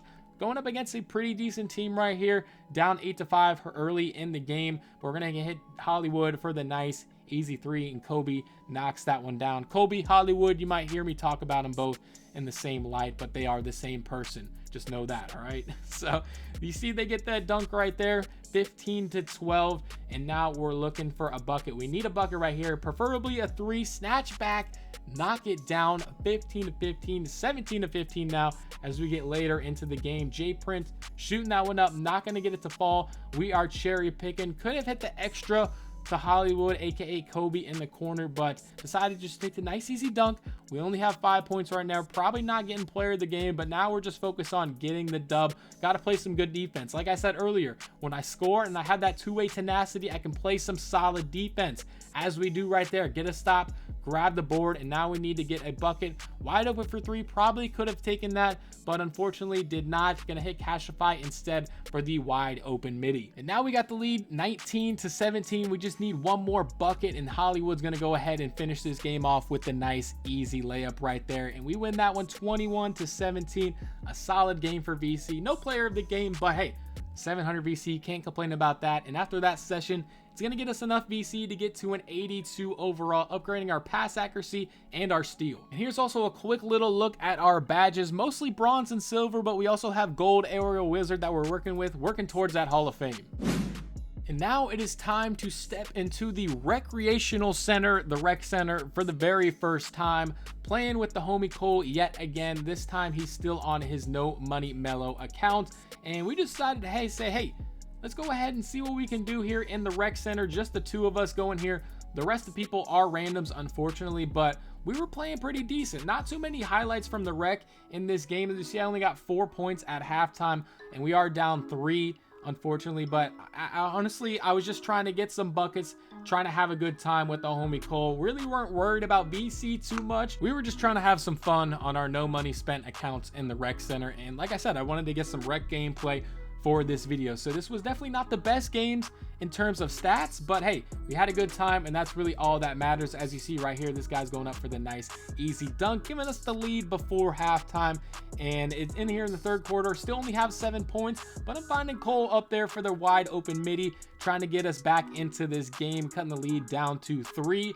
And now we got to try and get a stop. Big Daddy Mike 34 here is running guard. He's kind of got a Steph Curry build, so respect to him for that, but he misses that shot, and we are out on the break. This was really the only way I could score, was out on the break, is when I would get the ball, and we're knocking down that 3. Shooting 100% from 3, which you can't really complain about too much. Now we're finally getting the ball a little bit, cutting the lead down to 1 here with 4 minutes left. I unfortunately throw a very poor pass, but that's all good. We grabbed the rebound, and now we got to bring the ball up, show the team what we can do. We only have 12 points, haven't been getting the ball too much. We're gonna hit Cole, he's gonna hit me right back for the back door, pump faking, giving it out to our teammate, and now we're moving the ball around a little bit. And now that our teammates see that we can shoot, he's gonna find me wide open for 3 on the left wing, knocking that one down. 3 for 3, I believe, from 3 so far, and that would be enough to get the dub in this video. You see they hit a late 3, but 15 points, 2 rebounds, 2 assists for Vince Carter in his 5v5 debut. Not too bad, especially playing with randoms outside of Cole on his no money mellow account. We played very well, did what we could when we got the ball. Didn't get the ball a lot, unfortunately, in that game, but we got our aerial wizard back almost to Hall of Fame, so that was really good to see. Now this was time for me to finally, after a week of playing, to get my stamina back, and I messed up a drill again. I don't know how I did it, but I somehow messed up the squats, and now we have to go another week without playing with the turbo meter. So that was very unfortunate. I was so mad when I messed that up, because I was so excited after a week of playing with no turbo meter. I was so excited to finally play with a turbo meter again, and I messed up a workout. Like it was tough, but now it's all good. We're back out here on the 2s, as you can see. This is just some randoms. I'm not playing with anybody in specific, but it was still the quick game 2v2, I believe. So I decided, hey, let me see if I can get some luck with the randoms, and it wasn't going the greatest, but you know, with playing with randoms, some good, some bad. But yeah, I was very disappointed in myself for messing up that turbo meter again, because that's 2 out of the 3 weeks on this build that I'm playing with no turbo meter at all, and it was just a big disadvantage.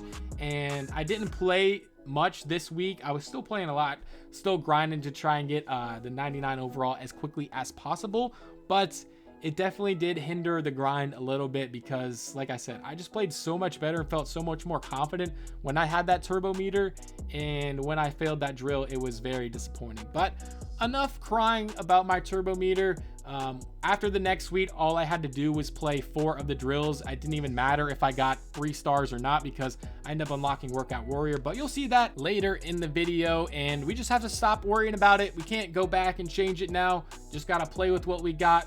And at this point, I was already used to playing without the turbo meter, so it really didn't hinder my shooting that much, because I was already kind of used to it. As you see, I'm shooting 3 for 3, 100% in this game right here. We're playing well with Jumbo PR 2004. Shout out to him. I remember I won a couple of games with him, so we just got to keep coming out here, grinding the games. Nobody was on, so I was just playing 2v2 quick games with randoms, and it really wasn't going too bad. When I would get a decent teammate, we'd win a couple games, but then you'll see here in a couple minutes, things got bad, because I was just getting some really poor teammates. And in a 2v2 event in the theater, when it's not no squads, when you are playing with the random, it can definitely be tough. As you see, this game right here, 9-9, next bucket wins. They shoot that one up, miss it, grab the clutch rebound, give it out to our teammate, and hope he doesn't do anything too crazy. Just gives the ball and he shoots it. Like that is the epitome of playing with randoms on this game. I shot 3 for 3 and he shot 0 for 4. Absolutely sold the crap out of me right there. We end up only getting like 200 BC. So now we have Fart Sniffer 4546 on our team. So I said I played a couple of good games. I think I lied. I don't think I played any good games in this quick game 2v2 with good teammates. You see, I get dexed right there, so not too much I can complain about. That was kind of on me. I get dexed, but Fart Sniffer 4546, I mean, there's just no way you're gonna win a 2v2 quick games, especially against a team that knows what they're doing. This guy's cooking me right now, breaking my ankles, doing it all, and that was just a horrible game. But I'm gonna blame Fart Sniffer 4546 for that loss. It's all his fault. All right. So now we're trying another. We got Golden Stain 0, hoping we can get some better luck with him on our squad. And as long as I can get the ball, I just need someone who can give me the ball, and I'm going to shoot it wide open. If you can make your shots, I'll give it to you as well. But just give me the ball. If you're not able to shoot, it's cool. Like, you see Golden Stain, like, why are you shooting that? You're wide open, I get it, but like, come on, just give VC the ball, let him cook up. You see, at this point, I was like, nah, I'm not passing the ball. I don't care if it's a contested layup or anything.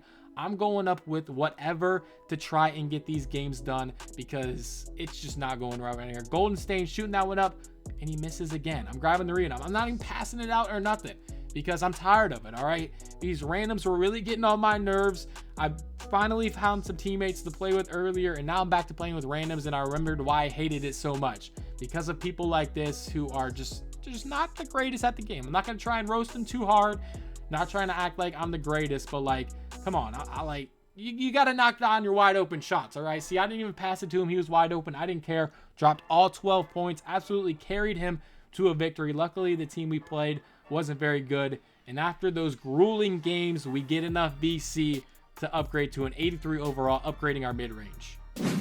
But unfortunately for me, I did not have any other people to run with on this specific day, so it was back into the 2v2 quick games.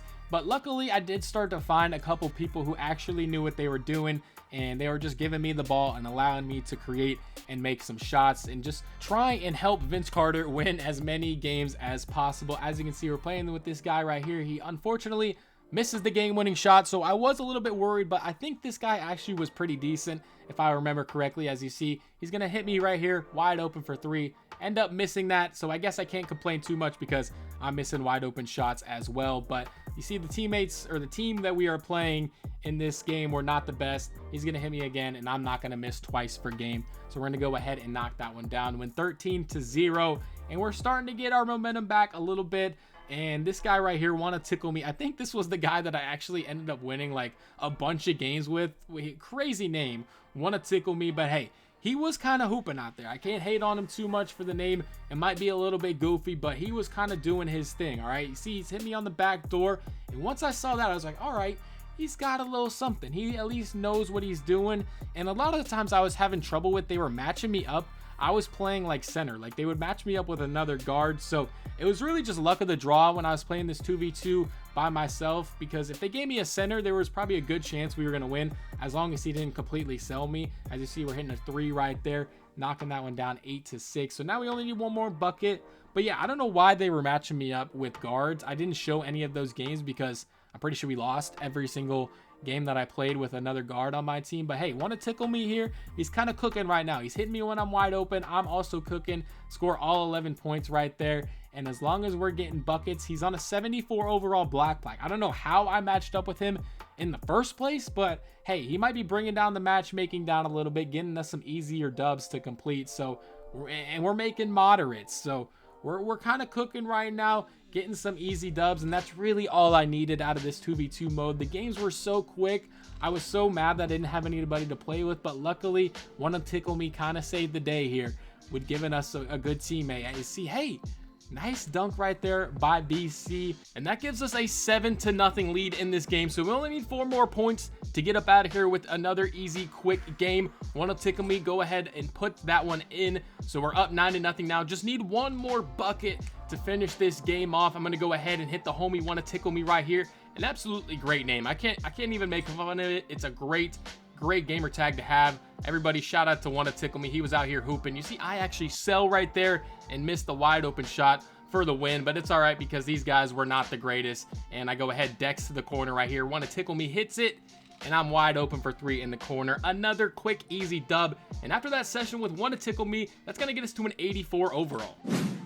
And after hitting 84 overall, unfortunately, it was back into the 2v2 quick games with the randoms. Wanna Tickle Me, I just lost him in the sauce somehow. We lost him in the matchmaking after I upgraded. We weren't able to play with him anymore, but luckily, I did find some good teammates here and there. We're matched up with this guy right here. Kind of looks like LeBron. I don't even know what kind of jersey he was rocking here. It doesn't really look like any of the jerseys LeBron would rock, but hey, He's giving us the ball in the back door. It's cool. I can't complain too much, all right? And he's playing good defense. Look at that. Grabbing the board. Great J kicking out the 3.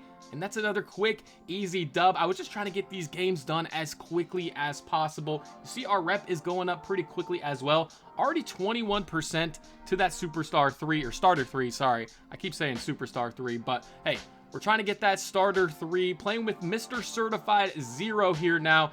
And he sends some good big bodies, and that's all I need out of someone. You're going to set big bodies, and if I miss, grab the board, kick it out to me, because I might miss once, but I'm not going to miss twice. Knocking down that 3 right there. And now we only need 3 more buckets to go ahead and finish this game off. We're up 5-0. Got 3 points right now, and we're getting guarded by Luka Doncic, snatching that one back, knocking down yet another 3. Up to 10-0 now. He's throwing me the lob, and I was like, okay, Mr. Certified 0 might actually be the one right here. We can go on a little streak with him. He's a starter 5, so he clearly knows what he's doing a little bit. But then I was like, hey, sorry, Mr. Certified. We got to hop back into the Pro-Am now that we got some teammates back online. So now we're playing with the homies. Country is great, and the homie Raw that we have already played with in this video. So here we are out here on the Toronto Raptors court. I changed the jerseys up yet again. These aren't the final jerseys that I had, but they're a little bit of an upgrade from the last jerseys that we had. And hey, look at VC getting up there now. This is when the build, I've said this a couple times, but once you hit like 84, 85 overall, your player starts to play just a little differently. He starts moving crazy fast. And even though I didn't have that coveted turbo meter that I was, very salty about, that I'm still playing without a turbo meter, we were out here hooping with Country and the homie Raw. You see Country's hitting Raw, and look at that. A great extra pass to VC to get the easy 360 dunk right there. Wide open in the corner. I'm like, hey, you're not going to guard me?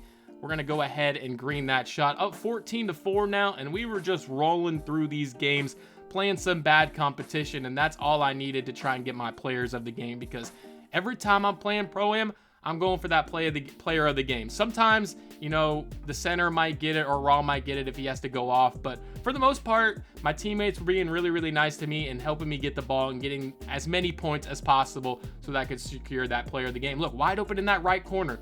You don't want to leave me open in that right corner because it's going to be green almost every single time. Now we have our takeover, 15 points, trying to get open off of the dribble, but this guy's actually playing some decent defense, but I see him sagging off Country in the corner, so I'm going to go ahead and hit him, and he knocks down that shot. And we end up with 15 points, 2 assists, and that's going to be enough to secure the player of the game that we are looking for. So that's another great game right there. It's going to be 1,000 BC, and we're moving up on our rep bar as well. So we were out here hooping with Country and Raw for quite some time. This was a really, really solid session that we had. You see, they're leaving me wide open at the top of the key. What are you doing? You're not going to guard it? It's going to be green almost every single time. Now Raw's looking for me. We're going to go ahead and hit him with the back door right here. Faking it. I have the shot. I pull up my icons and end up knocking down that shot. I wasn't sure if I was going to end up shooting that one or not, but now we're up 8-5, trying to play some nice defense. He actually gets open, but I'm not even going to guard it. I'm just going to sprint down the court to try and get that nice, easy, free dunk. And now we're just moving along here, up 10-5 on these guys right here. And we're just trying to play some good defense. We have all 10 points so far, so this is already looking like another great player of the game. These guys don't really look like they know what they're doing. Their offense is not looking the greatest right now, but they get a nice, easy dunk. So, hey, maybe I should shut up and allow them to cook a little bit, all right? But, hey, Raw's, he's pressing up on Raw. He's going to see Country wide open on the wing. I'm just trying to move off ball, trying to give him someone to pass to. He ends up hitting me on the wing. Raw's guy steps up, so I hit him wide open in the corner, and he's gonna knock that one down, getting an assist. Now we're up 15-13. These guys were actually trying to keep it close, but for some reason they just leave me wide open in the right corner. I don't know what kind of defense that was, especially in a 2-point game, but hey, I'm not gonna complain. And we got 13 points now, looking real good in this game. We just got to play defense, get one more stop, and try and end this game with a 3. They give it down to the big man for a nice, easy dunk. But hey, we're going to try and come back and get this dub right here. Raw's looking for me. I'm trying to dex off ball. Country's at the top of the key, not able to get it. And hey, he throws down the nice, easy dunk. And these guys actually brought it back 20-20. So we need one more bucket right here to end off the game. Raw sends me on the back door, and VC is going to throw that nice, easy dunk down. End up with 15 points. So you already know what that means. That's another player of the game, and it's another big BC game for BC. Only 9-11 VC with the player of the game, which is not the best, but after that Pro-Am session, we upgraded our perimeter defense, maxed out our steal, and we got 85 overall. And after those defensive upgrades, we started to play a lot better defense. We were just a much well-rounded team. Luckily, the homies still wanted to play some Pro-Am, so we were able to run it up yet again, get another Pro-Am session going. And now that I have almost my max perimeter defense and a max steal, now I can start playing some lanes and actually like helping the team out on defense instead of just relying on two-way tenacity to be able to play defense. But you see right here, Vince Carter getting up there, and this is, like I said, 84, 85 overall. The build really started to look a lot better. Hit him with a nice little move right there. They leave Country wide open in the corner, so I make the unselfish play and hit him right there, giving us a 12-8 lead. And now we just need to try and, you know, play some good defense. I got that two-way tenacity, so you know, already know I'm trying to bait him a little bit, try to play in those lanes, especially now that we have our bronze interceptor with our 60 steal. Going to be able to play the lanes a lot better now, switching on defense. Can really do it all. And look at that defensive possession, a beautiful defensive possession, getting the ball back, up 12-8. Got 6 points, 2 assists right there. Looking for a 3. He's gonna reach for no reason, wide open in the corner, two-way tenacity, not missing that whatsoever. This guy actually beats Raw off the dribble. It's all good. We're still up 15-10. Country's gonna go ahead and inbound it to me right here. I'm looking for Raw on the left wing. He's wide open, and if you're gonna leave us wide open, we're gonna knock down those shots. And that actually gives me takeover, 9 points, 3 assists. And I think soon I started to work on my other takeover ability, because right now I'm still only rocking the 3-pointer. So, which, I mean, it's good because I can get a 99 or a 95 3-point shot when I have takeover. But hey, getting the steal, snatching back, driving all the way, and finishing this game off. I'm telling you, that 60 steal bronze interceptor helped out a ton. I really felt like I was able to do everything that I needed to do, play solid offense, play defense, and that's going to secure us another player of the game, 1100 VC. And you see, we were just moving through these Pro-Am games. Not the best record, 6-3, but eventually we started to go on a crazy run. And once my player got even more upgraded, obviously I was able to do even more. Send me on the backdoor cut. It's going to be a layup every single time. And I don't think I've touched standing dunk just yet, even though we are an 85 overall, which is something I kind of wish I would have done earlier, because it doesn't cost much VC at all. So I don't know why I waited so long to get my standing dunk up, but being able to get sent on those back doors and having a really high standing dunk helped out a ton. I don't know why I waited so long to do that. I think that's one of the next upgrades that I make, so you'll see that in a couple of games. But yeah, I should have upgraded my standing dunk a lot sooner, because it would have helped out a ton in the lower overalls. But whatever, can't complain about it now. As long as we can drive and dunk, that's really all I was worried about. As you see, we're up 6-0 right here. Got all 6 points, getting the steal off the inbound. That's what I'm talking about. That bronze interceptor, it might only be on bronze, but it was working wonders for me. As you see, we get another nice, easy free dunk right there. Have all 10 points, up 10-0 on the Duke squad right here. Look at that. Another interceptor pass with two-way, driving all the way to the rim. And that might have been the best clip so far in the video if I would have been able to pull it off, but I somehow missed the dunk meter. But it's all good because these guys can't make a shot whatsoever, and we're up 14-3 now. I have all 14 points, but I decided, hey, let's get involved on the assist game a little bit. 14 points, 1 assist now, up 17-3. These guys have no chance of beating the Raptor squad. We are locked in. I'm just leaving my guy wide open. That's an AI actually, and of course the AI makes a slightly late and a slow tempo shot. That's 2K25 for you. Can't complain about it too much. I'm cooking the AI. Raw is going to be wide open. Look at the ball movement. Country wide open for the long 2. He knocks it down 19-5. And now we just need one more spot to try and end up this game.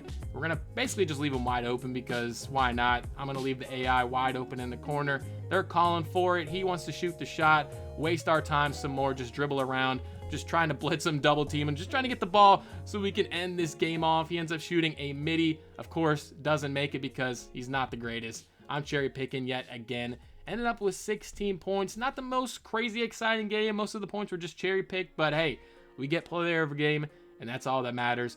Another, I think, what, 1,000 VC right there, and we're moving up on that rep bar still. Looking a little bit better. Look at the record now, 8-3. We started to win some games, started to string together some dubs, and things started really working smoothly here. We were just running through these Pro-Am games and racking up a ton of VC to try and get this challenge done. The home jerseys right here, or the away jerseys, I think, we're not the best. These jerseys are pretty ugly, I will admit. But like I said, later down the line, once I realized I wasn't going to switch Pro-Am teams anymore, I was just going to stay on the Pro-Am team that I made for VC specifically. I created the jerseys. I tried to make them again like the 1999 2000 jerseys that the Raptors had. These ones were all right. I mean, they're not the greatest jerseys, but they're not the worst either, I don't think. I tried to incorporate the Raptors like triangle little logo thing I had. I don't know, they're not great jerseys, I'll admit that. But hey, we're getting the steal right there, running up, fake pass at the top of the key, but unfortunately I cannot get that one to fall. But it's all good, we're still up 9-5 in this game, trying to play some more good defense. You see, we're locking him down here,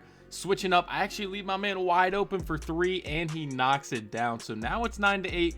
We got to try and get that bucket back. Just gave up 6 points right there basically by missing the wide open 3 and then giving up a 3 of my own. But it's all good because Raw's going to find us a bucket right there and put us back up 3. Now later in the game, we're up by 4, have 8 points, 2 rebounds at this point in the game. I'm trying to cook up a little bit with the isolation, snatching back, got him, and that's way too easy right there. Gonna knock down the quick, easy 3. Now we're up by 7, only need 1 more bucket to finish this game off. I'm trying to play the lane, but I leave my man wide open on the back door.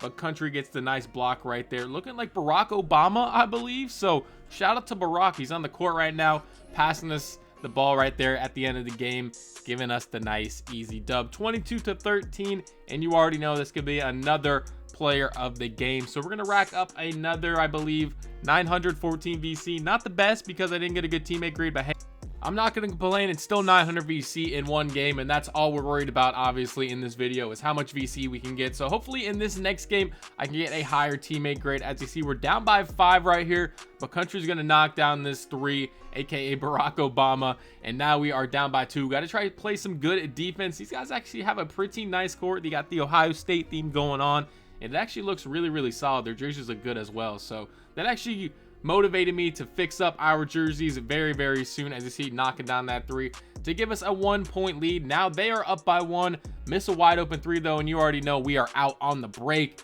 throwing that one down, giving us a 1-point lead. Now we got 8 points, 1 assist, shooting 100% from the field. So we're trying to just get another stop. I got that 2-way unlocked, trying to get some blitzes. They're throwing some crazy passes right now. Don't know what they're doing. Looking for a shot, just throwing it all over around the court. Not really looking to dribble. He tries to snatch back, but I play it perfectly and am right there. They get a somewhat open look, but it's not going to fall. I grab the rebound out to Raw. He finds me. I see Country wide open in the corner, and he knocks that one down, giving us a 16-12 lead. Now we just need a couple more stops and a couple more buckets to go ahead and finish this game off. You see he's fake passing. The guy low-key had a shot right there, but I leave him wide open for 3 yet again, and he ends up making a white. So that is pretty tough in a close game. I don't know how they're just going to give him a white. Once again, I really hope they take out whites in 2K26 because we're not trying to see a white go in a close game. It happens way too often, but either way, we get a nice easy backdoor right there. Have 2-way yet again, so we're going to be able to play some really, really solid defense. Going to be able to switch all over the court, and these guys would just run around and pass the ball. Like, none of them would look to dribble at all. They would just drive kick, drive kick, drive kick, and it really wasn't working. They got to 15 points, but overall, we were playing really solid defense, and they get another tough bucket at the end of the shot clock right there. So Raw's looking for a 3 right here, trying to end the game. I'm slippery and off balling all over the place. I don't even know if that makes sense. I fake pass, looking for a shot. He jumps wide open at the top of the key, and you know BC is gonna knock that one down. 13 points, 5 for 6, 3 for 3 from the 3-point line, and a player of the game to go alongside with that, getting another 900 VC. And we're just cruising along in the Pro-Am right now, trying to grind out these last couple of overalls, and a lot of the rest of this video, I believe, is going to be in the Pro-Am. We're still going to mix it up, a couple more rec games. Obviously, the 1v1 is still going to be in there, and maybe some 2v2. I'm not exactly sure. You'll just have to stick around and watch and see what we have left in store in this video. And if you're still watching at this point, I really do appreciate it. And if you're enjoying the video so far, please consider dropping a like and subscribing if you are new to the channel. But as you can see, we're down in this game right now, 6-3, trying to get a bucket. Raw's gonna find me wide open. I actually think that's Country is now on point guard. We kind of did a little switcheroo here at this point just to switch things up. So Country's actually now at point guard, and Raw is at the 3 position there. So as you can see, we're going ahead getting that nice easy dunk, tying this game up at 14 to 14. Got 8 points, 1 rebound, and 2 assists at this point in the game. They're getting a nice easy bucket with the back door right there. And as you can see, we're wide open down the court. I don't know what they were doing, where the defenders were at, but I miss wide open, and they end up getting a wide open look right here. He doesn't take it. He's dribbling around, just throwing it down to the big man. This was kind of their strategy. He was kind of just a 7'3" inside big that was getting whatever he wants, but Raw plays some great defense right there, getting the steal. And you already know I'm out on the break, getting that nice easy slam. They're up 18 to 16 at this point, so we got to try and find something. Got to try and get a bucket. Raw's going to shoot this contested somewhat 3 right there, and he knocks it down. A great shot. 19 to 18. Got takeover. Don't have two-way, unfortunately, but we're still going to be able to play some solid defense because we still have that maxed out steal that we just upgraded. And you see they get another easy bucket, but yet again, they're not playing any defense off the inbound, and I get a wide open 3 to end off this game. 13 points, 2 rebounds, 3 assists. Not the best shooting game, but hey, we get a player of the game and the dub, and that's all that really matters. 1100 VC right there, so that was great progress. And after that Pro-Am session, we got enough VC to max out our standing dunk and get some driving layup to get to an 86 overall. And like I said, I really wish I would have upgraded that standing dunk a lot sooner because it really didn't cost much VC at all. As you see, we're getting that nice alley-oop dunk right there. A little self-lob, I will say. Back on the ones court right here, as you can obviously tell. But I wanted to upgrade, or I should say I should have upgraded my standing dunk way sooner because it didn't cost much VC at all. I think it was only like 3k VC, and it went from like a 20 or a 40 standing dunk to like a 72, which was a major jump. Not even like in terms of like animations, but just getting standing dunks. A 72 is pretty high for a standing dunk rating, so I really wish I would have done that earlier, but nonetheless, it's all good. We're back here on the ones just for a couple games, and then we're going to get back to the Pro-Am just to switch up the scenery a little bit. You see we're snatching back right there, getting that nice easy 3. And the event, unfortunately, in the theater, as you see, this guy has made 2 whites now in this game if you've been paying attention. But in the theater, unfortunately, right now, it was, or in terms of this game right here, it was back to losers out, so I did have to keep giving the ball back to him. So it wasn't as efficient as the ones court has been when it's make it take it, but hey, it's all good.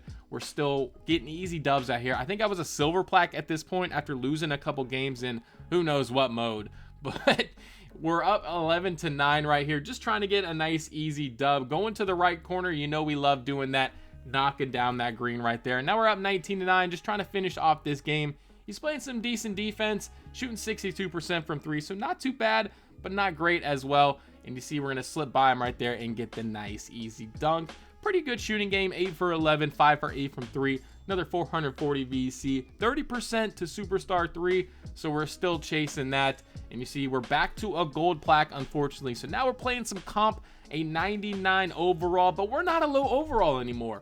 We're an 86 overall, so can't really make the excuse of being a low overall player. That is no longer allowed in this video. We're an 86 overall, so we got to try and compete. Even though a 99 obviously has the advantage, we're still an 86 overall, and we should be able to compete with anybody at this point in the game. But we're just trying to get buckets right here, up 4 to 3. Got to try and score every possession because as a 99, he's obviously gonna know what he's doing. He's playing some solid defense right here, has us locked up. We get that nice self lob, and that's what I really started to do in these 1v1 games. If you get a little space, you just throw up that self lob, and a lot of the times, if you have a high driving dunk like this build does at a 97, you're gonna be able to throw down a ton of self lobs, and it's pretty cheesy, especially on the ones court. But you see Apollo over here, he's trying to snatch back. I kind of read it, and I get the board right there. 13 points, 5 rebounds. Really doesn't really matter that much in a ones game. Rebounds are gonna happen, especially when you're playing a guy like this who's not the best shooter. Even though he was a 99 overall, we pretty much dominated him in this game, shooting 100% from 3, getting by him with ease, just not playing much defense at all. VC was just cooking him, and we have 20 points right now, an A-, which is the main thing that we need to try and look for. Get that high teammate grade so we can get as much VC as possible. So he knocks down that 3 right there to cut the lead to 7, 13 to 20, but at this point, there's really not much he can do. We just got to try and get one more bucket. Still rocking the gray pants. I think very soon we do end up getting those Raptor shorts that I was talking about earlier, just to make it look more like Vince Carter if it doesn't already. But you see right there, we get another nice easy dub. And now it is time to head back into the Pro-Am after a couple ones game. And right now we got Kevin Love back on the court with Huncho, and we got Raw at point guard. So we're still running it up. We got a lot of good chemistry with these guys now. We've been running with them throughout the video. So now we were really starting to get into a nice groove in the Pro-Am, getting easy dubs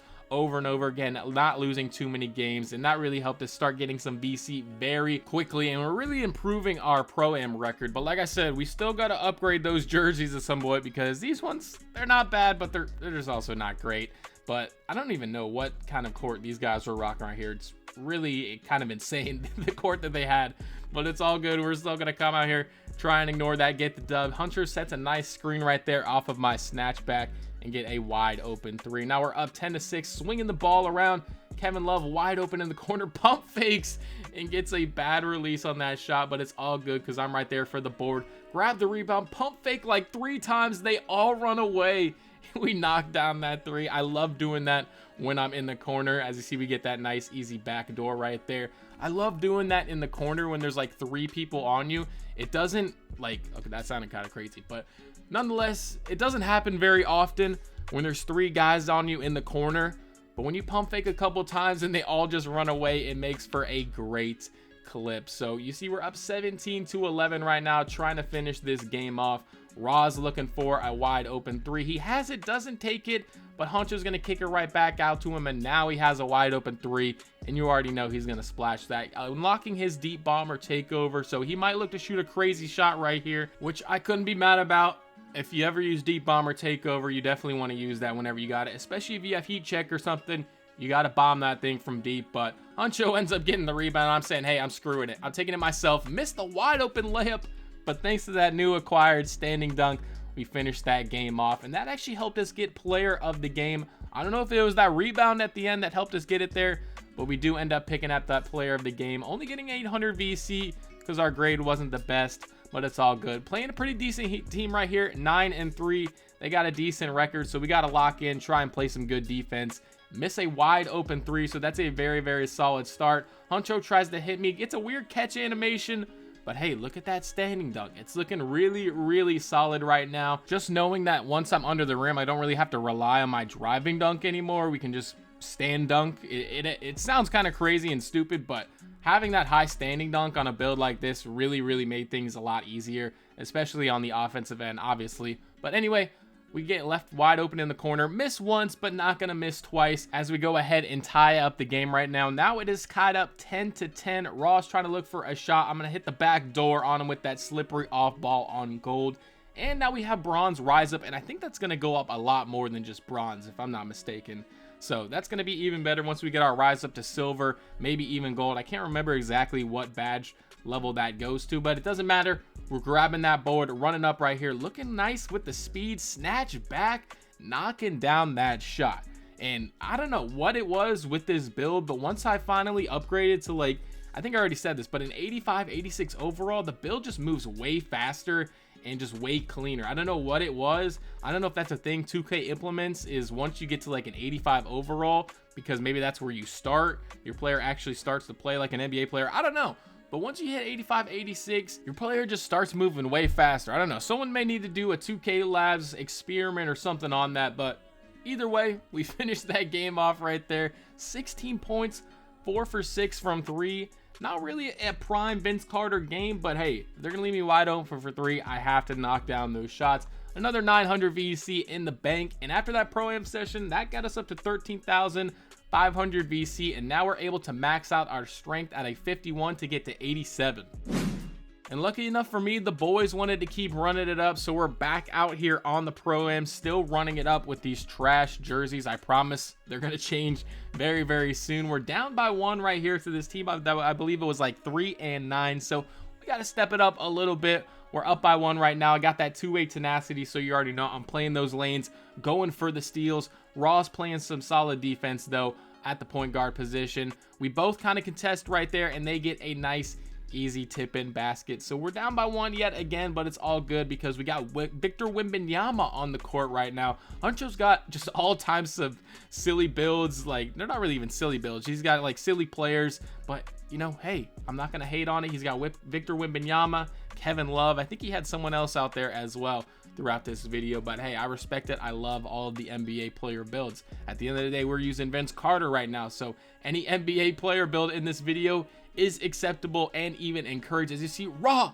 throwing that nice alley-oop up to me right there, and we're playing some solid. Look at me with that two-way tenacity, playing some solid defense, flying down the court, getting that little tip pass right there and a nice easy dunk. So we're just like that, we're up 15-10, playing some solid defense. He kind of gets open right there on the fade, but he can't knock it down. He somehow grabs that rebound over Victor Wembanyama, get a tip pass, they get it right back, but Vince Carter playing some nice defense, getting the steal, two-way tenacity, snatching back, swinging it over to Raw, and he's gonna knock down that wide open shot. So hey, Vince Carter can score, play some solid defense, and even make some passes from time to time. So we're looking like an all-around great player right now as we knock down that three for the win. 21-12, securing 9 points, 3 assists, and somehow player of the game. I don't know if it was that extra steal that got us there, but another 913 VC, and they were giving us some nice easy opponents to play against. This is an absolutely insane court. I apologize for having you guys watch this with a court like this, because a third grader would have had to make this court. This is abysmal, but either way, we're gonna come out here and dominate this game, actually only putting us up by 1 right now, and now we're down by 5 at this point into the game, up against the Kentucky Cream team. It's not the team you want to be down to, because these guys are known for being one of the best in the game. So we're down by 2 now after VC knocks down that 3. This guy's looking for a bucket, driving and kicking, trying to cook out. The guard sets a screen, actually gets him open, but he's not able to knock it down. Victor doesn't grab the rebound the first time, but he does the second, so we're all good running up the court. I'm dexing around, looking for a wide open shot. Victor at the top of the key, and you already know he's gonna knock that one down, giving us a 1-point lead. They get the ball back and score, and they get the ball back again, but luckily Raw plays some solid defense. He tries to throw me the lob right there, which I respect, even though we were down by 1, and these guys actually had a chance to win the game, up by 19-18. They can't knock it down though, playing some horrible defense. I kind of had the cut right there, but it's all good. We're gonna take it back, snatch back for 3, wide open, tried to win the game, somehow missed the wide open shot, and for some reason they take a 3 even though they only needed 2. We grab the rebound, running down again, trying to snatch back yet again, shooting that one up, and you already know I might miss once, but I'm not gonna miss twice for the game. 21-19, probably shouldn't have been that close, but hey, at the end of the day, we got a player of the game and a dub, so that's all I care about. Another 908 VC in the bank, and now we're playing another decent team, 25-20, not really decent at all, but we're back at the home court, so we're feeling comfortable, feeling a lot better now that we're not on that trash court made by a third grader. Popping out for 3, gonna go ahead and knock that one down, and yes, unfortunately, we still don't have that Gatorade bar, but I believe it is coming up very soon when I had a hey, interrupting myself with a nice lob pass right there from Raw. And yeah, I think we have the Gatorade bar coming up very, very soon.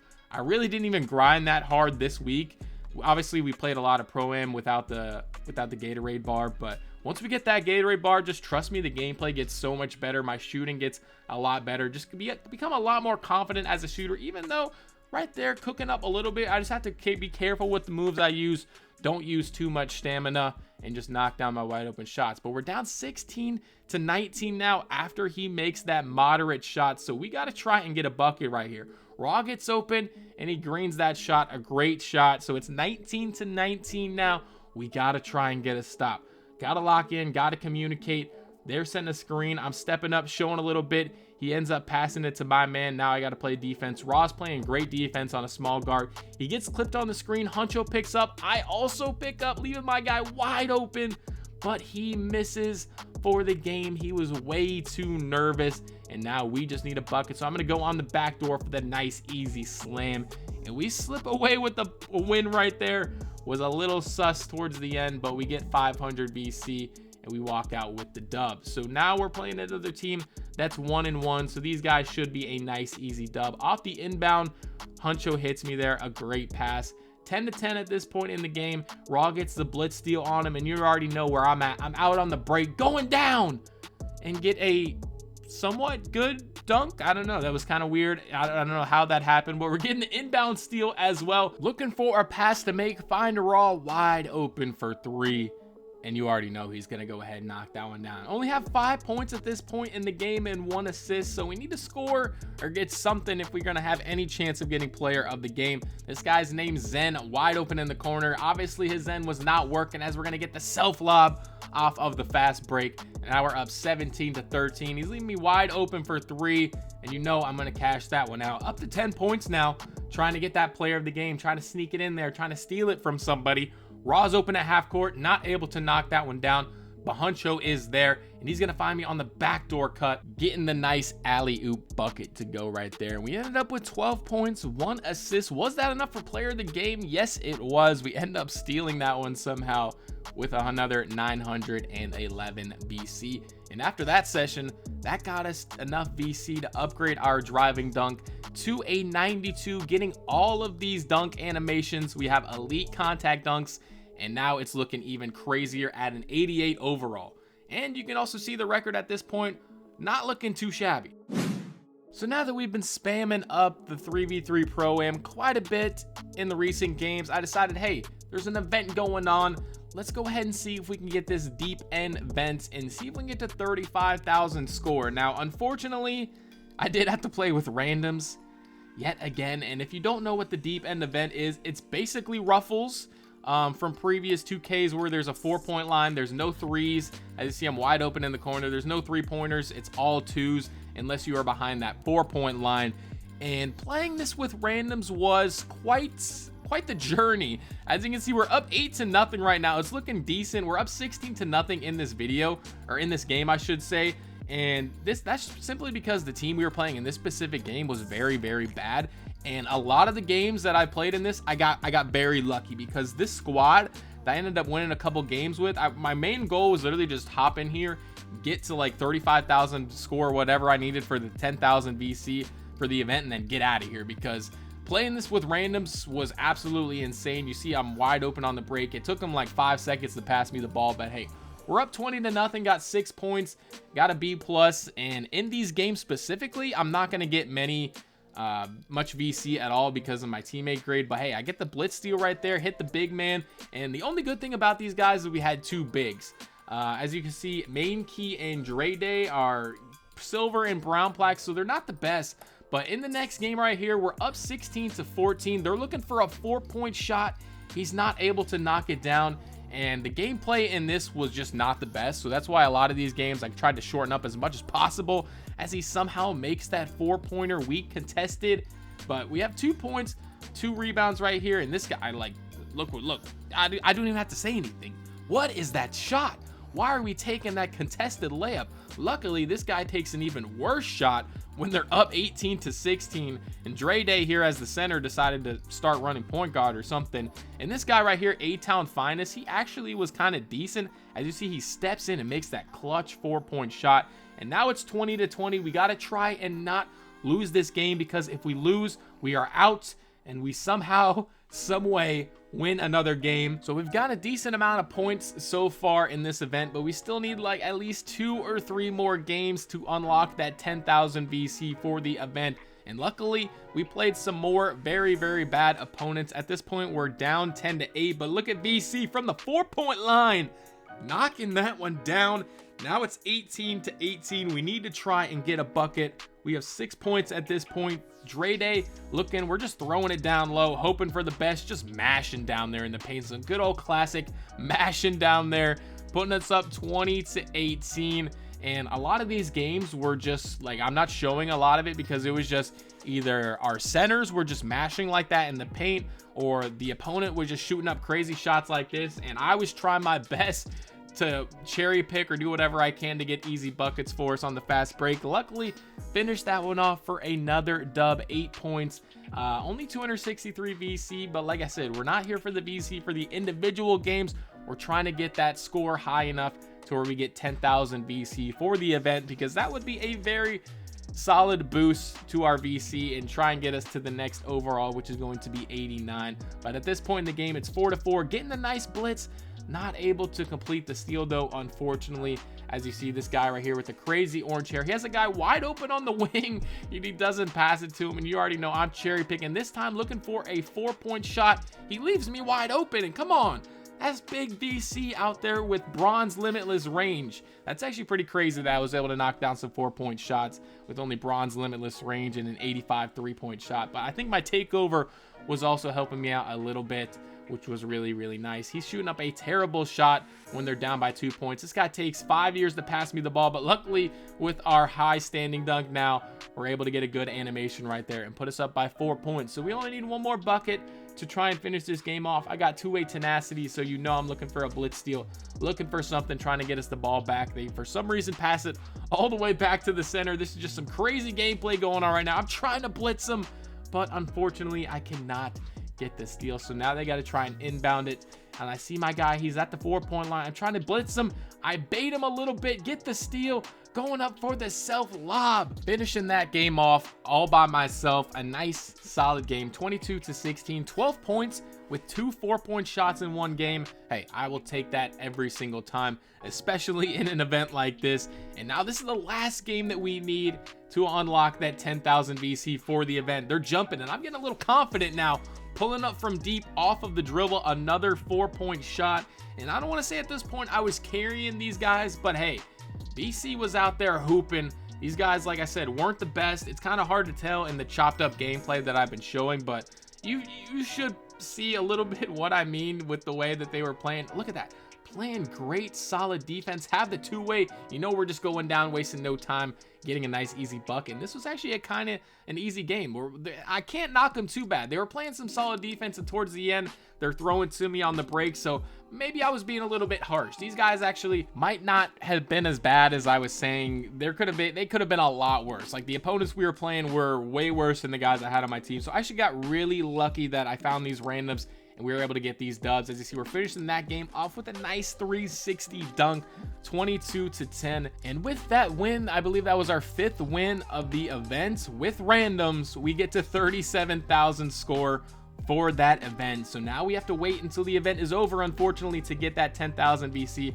As you can see, we're after that, we are at 6,500 VC. So while we wait for the event to be over, we're gonna hop back into the Pro-Am with Raw and Country and just run up some more VC while we wait for that 10K VC reward to come through. So we're up 5-5. We're actually tied 5-5 in this game right here after we get that dunk. Trying to play some nice solid defense. We have that two-way, passing it to Raw. He's gonna pass it right back for the nice alley-oop dunk. Getting some highlight plays out here in the Pro-Am. So we see Raw right here. He's gonna find me on the 3-point line, snatching back. Probably my favorite move in 2K25 is that snatch back. You guys already know it, the Zach LaVine step back. It's a very cheesy move and a very common move, but hey, it gets you wide open, and why not use it if you're gonna be able to get wide open off of it, right? That really didn't make any sense. Actually, it did make perfect sense. I was just stating the obvious of why you would use one of the most overpowered moves in 2K. But hey, I'm gonna stop yapping and let's just lock into this game right here. We're only up 18-16. He's playing some nice solid defense, Raw is, and now look, he's gonna get the steal as well, poking that one away. I could have went for the lob, but I say, hey, no, it's time to game it. I have my two-way, go ahead and pass it to me on the wing so he can get up out of here with another nice easy dub. 21-16. And a player of the game, so you know what that means. We're going to be getting another 911 VC, and after that little Pro-Am session, we played, I think, a couple games. We get to 13,000 VC, so we're going to use that on our driving layup, get it up to a 73, and now we're at an 89 overall. So after hitting 89 overall, we still had to wait a couple more hours for the deep end event to be completely finished so we can get that 10K VC. So I decided, hey, let's hop back into the Pro-Am, keep on grinding. Let's not waste any time. We're trying to hit that 99 overall ASAP. So let's get back into the Pro-Am, getting that nice, almost a blitz right there. And in this game right here, we actually had the homie Mario running point guard, and Raw is on center. Even though his account says Denix or something like that, that is the homie Mario on the account. So if you hear me calling him Mario and you see someone not called Mario on the court, that is why. So just didn't want to confuse you right there. if you hear me calling him Mario throughout this little pro-am session that we were on. But you see here, they're getting that nice little cradle dunk right there, but we're still up 8-4. They're not playing any type of defense. Mario finds me wide open in the corner, and I knock down that 3-point shot. We're up 17-10 at this point, just getting easy buckets all over the court. Not a crazy game from VC at all. Only 7 points so far, 1 assist, so it's not looking like we're gonna get the player of the game, unfortunately, in this game, unless we get some crazy buckets or something happens. But Raw finds me wide open. I decide to hit Mario in the corner. He hits me right back with a nice pass right there. I miss wide open, but Raw grabs the board, and he's going to go ahead and finish that game off right there. So not the greatest game, only 7 points, missing wide open threes, but it's all good because that's still 500 VC in the bank. And you can see the Pro-Am record is looking a lot better now than it was at one point. 38-14. We are looking really solid right now. Mario finds me wide open in the corner, right corner. You already know, you've seen probably 150 right corner threes, and I don't know, I've probably made 90% of them that I've shown, but in reality, I was probably shooting like 60-70% from that right corner. I will show all of my stats and everything at the end of this video, so make sure if you're curious about what my final record was or what my final shooting percentages were throughout this entire grind, I will be showing it at the very end of the video, so make sure you stay tuned for that. But as you can see, we're up 11-3 in this game. They're just leaving me wide open, disrespecting VC in that corner. Get sucked in for the mid-range, but it's all good because later in the game we're up 16-11, getting the steal and throwing down that nice self lob right there. 18-13, getting another steal, looking for a crazy shot from half court. VC's moving like that now. Okay, 863 VC after that half court shot. And now finally, after playing a couple Pro-Am games, the deep end event was over. We get that 10k VC, and now we have 13,000 VC to work with. And we're going to be able to get to a 90 overall now, upgrading our perimeter defense to a 72. And at this point, you should already know where we're hopping back into the Pro-Am. We're grinding the Pro-Am heavy now, trying to get this 99 overall done as quickly as possible. And in these games right here, we're running with the homie Ben. He's back yet again, and we're running with Huncho this time. So really just switching the lineups all over the place around VC. Playing some nice solid defense right here. And like I said, these guys were 31-3, so we really wanted to lock in, play a little comp game. And you can see the jerseys now as well. Have to point out the jerseys. I've been hyping them up all video. Let me know what you think about them. They're not the greatest, but hey, I tried my best to make them look like the 2001, I think, or 1999, 2000. I don't know. They were the old throwback Raptors jerseys, and they're purple, and I think they look decent, okay? They're not the best, but I thought they looked kind of cool compared to the other jerseys that I had throughout this video. But you see, I had Huncho wide open in the corner. Probably should have hit him right there. I kind of take the selfish three, and that cost us, and they cut the lead back to 2, but it's all good because we got to try and lock in. I was actually running guard for the most point, playing with Huncho here. He was on a John Wall build, which was more so a lockdown build, even though it looked like John Wall. So that was a little confusing, but it was a very solid build, so I can't knock Huncho too much. You see I'm hitting on the back door right there, giving us a 17-13 lead. And like I said, these guys were 31-3, so we can't lose focus. We got to stay locked in. I am open is going to try all the way to the end, and you see he knocks down that crazy, somehow an open shot. I don't know how that was open. Huncho played great defense right there. But you see I'm running point guard. This lockdown's trying to lock me up, so I'm going to go ahead and hit Ben. He's going to hit me back, hitting him with a fake pass, trying to work that pick and roll. Ben slips to perfection, and he gets that nice, easy dunk to go. So now we got 12 points, 2 assists in a pretty much a comp game right here. So this is really showing the effects of the build, what I can really do, especially in a comp scene like this.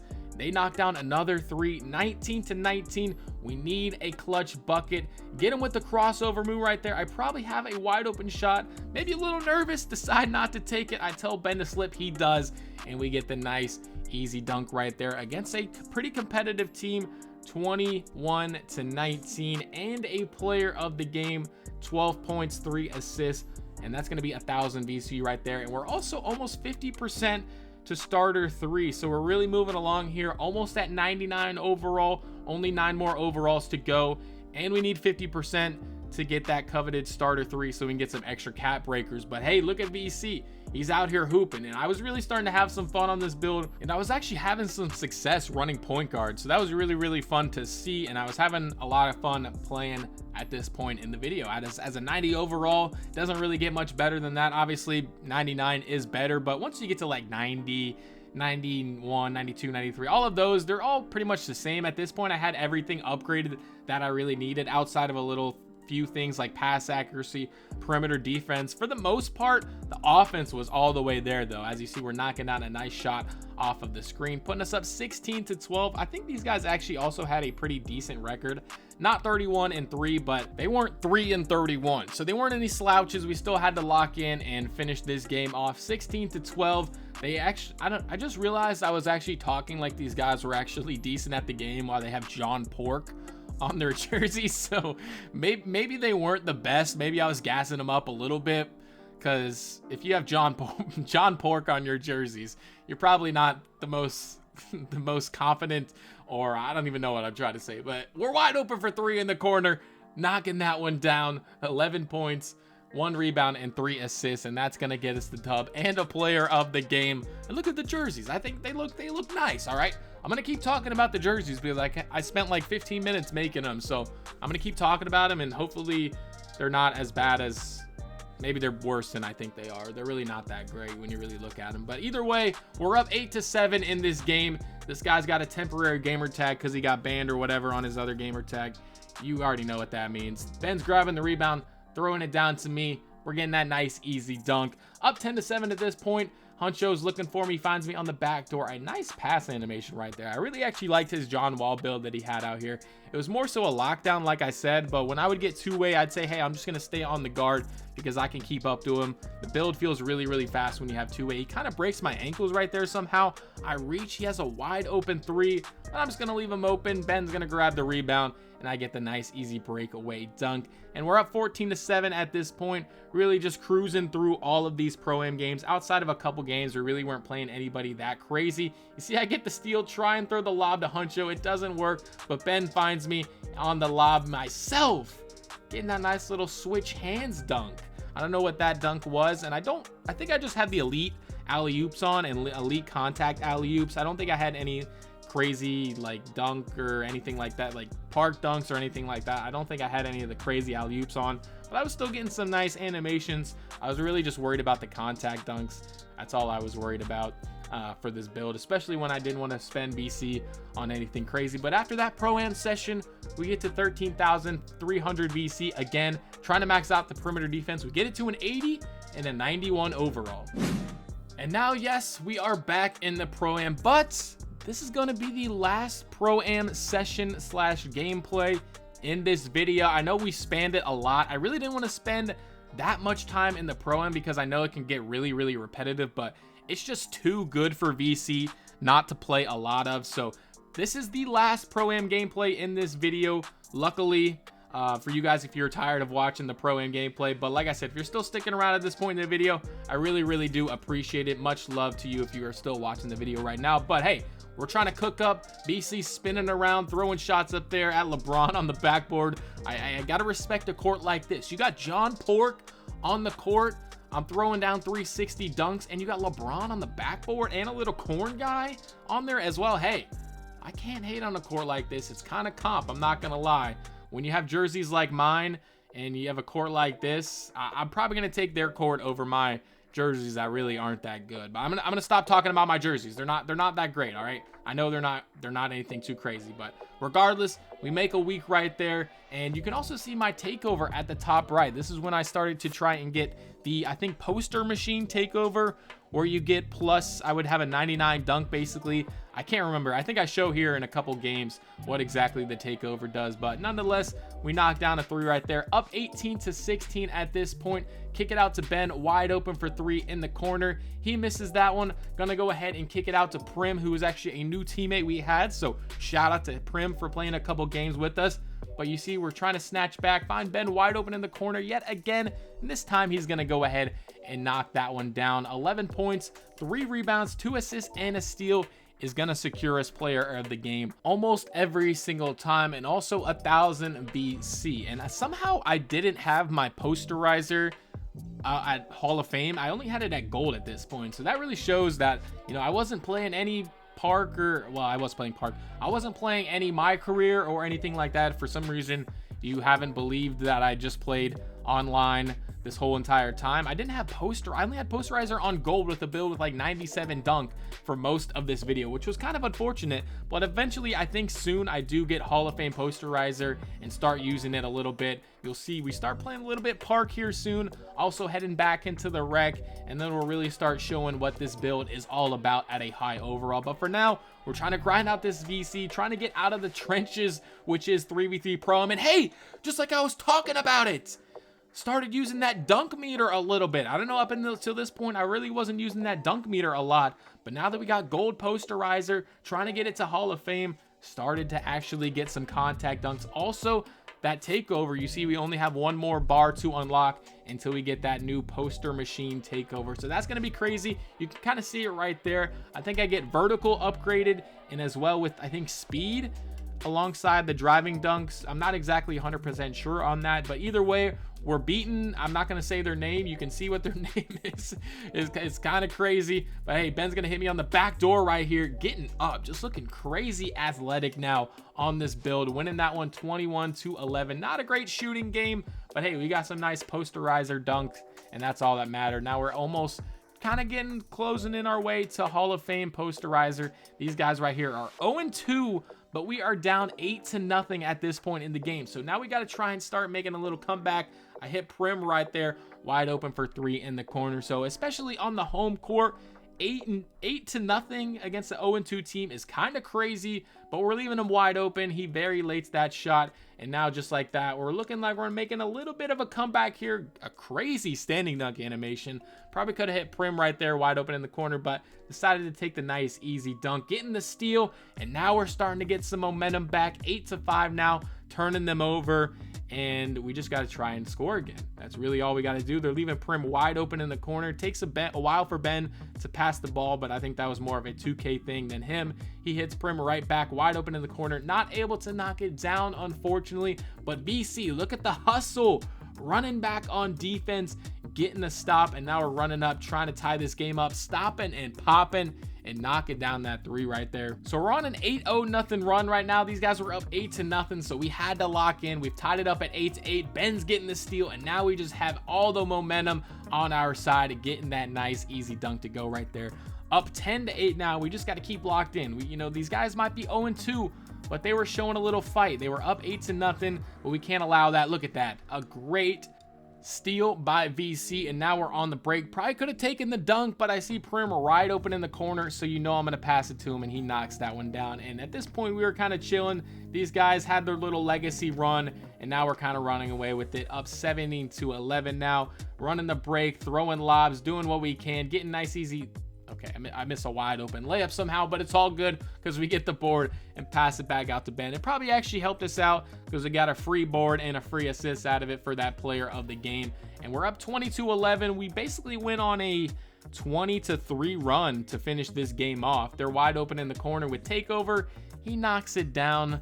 So it's 20-14 now, but we only need one more bucket. These guys weren't playing any type of defense. I don't know what he's doing. Throwing the self lob basically off of the inbound pass. That was a great little play right there. And we walk away with the win, 22-14, and of course, a player of the game. So we get 1,020 BC. And just like that, after that ProAm session, we are done with ProAm. Gonna go ahead and max out the rebounding stats to get it over with. And we are at a 92 overall now. And finally, it was time to go to the Gatorade gym/facility and get our workout warrior. After 3 weeks on this account, we finally unlock workout warrior and have that permanent turbo meter. So that is going to be a big boost to the rest of this video. We have a permanent turbo meter. I can no longer complain about missing shots because I was low on stamina. But either way, I decided, hey, we haven't hit the rec in a while.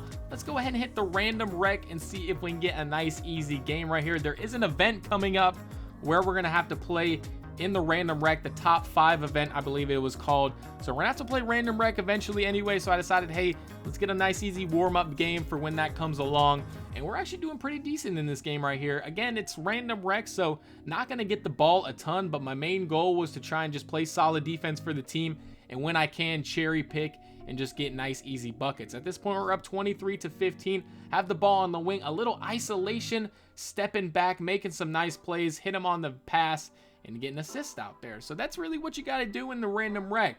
If you're not getting the ball a lot, not being able to score, try and throw some assists and get open, and even then they might not throw you the ball, but hey, play solid defense, get some assists, and sometimes you'll get awarded. You see I'm wide open in the corner right there, not gonna hit me, but they hit the guy wide open in the corner and he misses. So hey, maybe they should have hit me and I would have knocked it down, but it's all good. That's what random rec is all about, missing the wide open teammates. And yeah, I don't even know what I'm saying at this point, but either way, we have 10 points, 1 rebound, 1 assist at this point in the game, almost halftime, picking up another assist right there.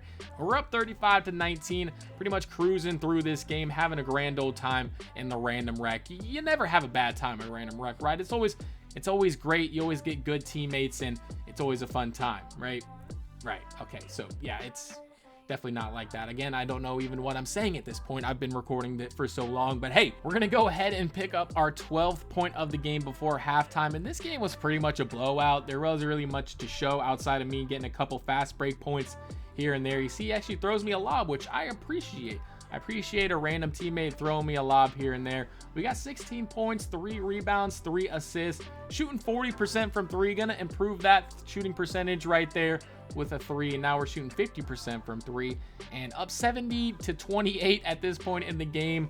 Only 19 points for VC, but I'm gonna go ahead, cherry pick again and get another nice easy dunk. In this game, it was pretty much a blowout. I think the other team just ended up quitting, essentially all of them besides 2 people. But hey, 21 points, 3 rebounds, 4 assists, and we end up getting, I think, what, 900 VC for a rec game, so not bad. We get to 60% on our starter 2 bar as well, so I decided, hey, let's go ahead, head back out to the park with the homie Cole for a couple of games. He was running on this Jokic build. I believe he was grinding for a video or something, and this is where I really started to show out a little bit. Cole was hitting me on the back doors, and we were actually playing really solid on the 2s. We went on, like, I don't know, maybe a 15 game win streak at one point and then another 10 games. So I only showed some of the best games, but me and Cole were out here hooping on the 2s. We hadn't really played too much 2s in 2K25 so far outside of a couple games, but I was really sparking on this build. And whenever I would miss, he would snag the board,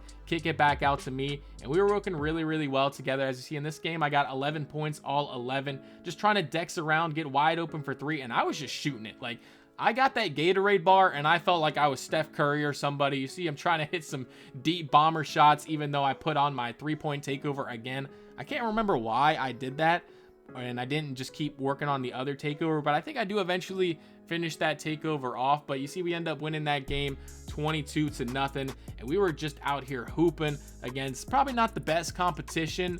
Luckily, Cole has a logo, so we were getting some really solid, easy games, and I was just out here hooping, man. Like, I'm telling you, once I got that Gatorade bar, it was a whole different me. It was a whole different Vince Carter. I was shooting with crazy confidence almost every single time, mostly because I knew Cole would also have the board. Like, you see right there, just pulling up, didn't even care that he was somewhat closing out. It didn't matter whatsoever. So we got 5 points, 5-0 in this game. Jokic, aka Cole's gonna find me out here on the 3-point line, setting a solid screen, and we're just looking for a bucket. I also started to get a lot of contacts, and you see Cole's hit me on the back door right there. You'll see a couple contacts in these 2s games hit me on another back door. Look, we just had the chemistry out here.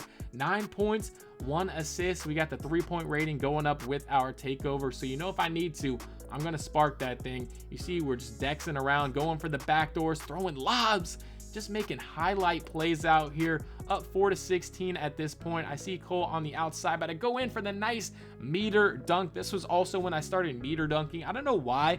Up until this point, I really wasn't even utilizing the meter dunks to get a bunch of contacts, but nonetheless, Cole's gonna go ahead and end that game off.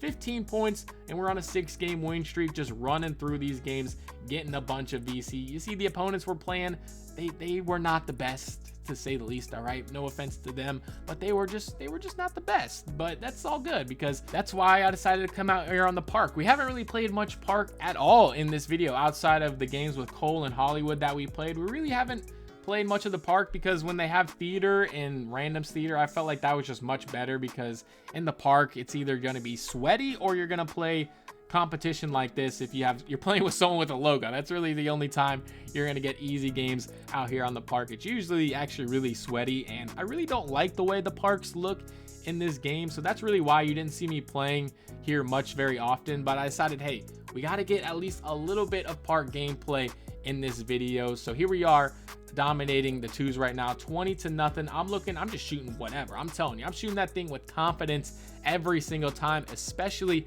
when I have my takeover. And now we're on another 2-game win streak. I might have put these games out of order, or we might have lost one game. I don't even know. But either way, in the middle of our games, me and Cole were playing, I decided to upgrade my pass accuracy up to a 69 overall. So now we're at a 93 overall, and we're looking really nice out here. I had to upgrade my pass ac, especially because I was playing twos, and it was just time to upgrade the pass ac. We probably went way too long with upgrading it, and now we're actually able to pass the ball a little bit. It really didn't make that much of a difference because 70 pass accuracy isn't great compared to like a 55. There's not much difference, but either way, it was time to upgrade it. It had to be done, and we're actually down here 11-7. This is one of the few comp games that we had, so me and Cole got to try and make a little comeback here. And also, I didn't even mention, I have my Raptor short sound. I think I ended up spending like 2,000 BC, so that took a little bit of a hit. That's kind of why I was avoiding buying any type of park clothes or anything for my build, because I didn't want to spend any BC on anything besides upgrades. But I decided to, splash a little bit, spend 2,500 or whatever it was on the Raptor shorts, and now we're actually properly looking like Vince Carter. There was no way I was spending like 10,000 on a jersey. Yeah, I would have looked cool, but hey, he looks cool with his shirt off too. So yeah, but there was no way I was spending 10,000 BC on a jersey whatsoever. But either way, we ended up coming back in this game, ending it off with that nice posterizer dunk right there. We ended up winning 21-11 and getting another 394 BC, 60% on that starter 2-bar.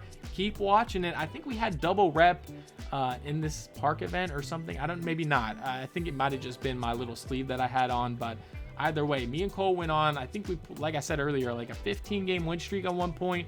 I think we lost only 1 or 2 games. So not only was it fun to come out here and hoop with the homie Cole, but we were getting a lot of BC pretty quickly because we were getting these games done very quickly against some of the people that we were playing. Again, they were just not the best, but again, that's the props of playing with someone with a logo. You get to get some nice, easy games here and there when normally the park is kind of sweaty. But hey, I'm hunting for heads now with most posterizing dunks. That guy had to get out of the way.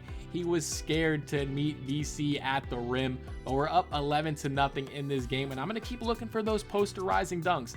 If I'm not wide open for 3, I'm going to drive in and try and catch some bodies. You see Cole hits me on the nice back door, hit it back out to him for the wide open 3, and you know he's going to knock that down almost every single time. And you see, again, I'm looking for posters. That was kind of weak. All right, it was kind of weak, but I think at the end of this park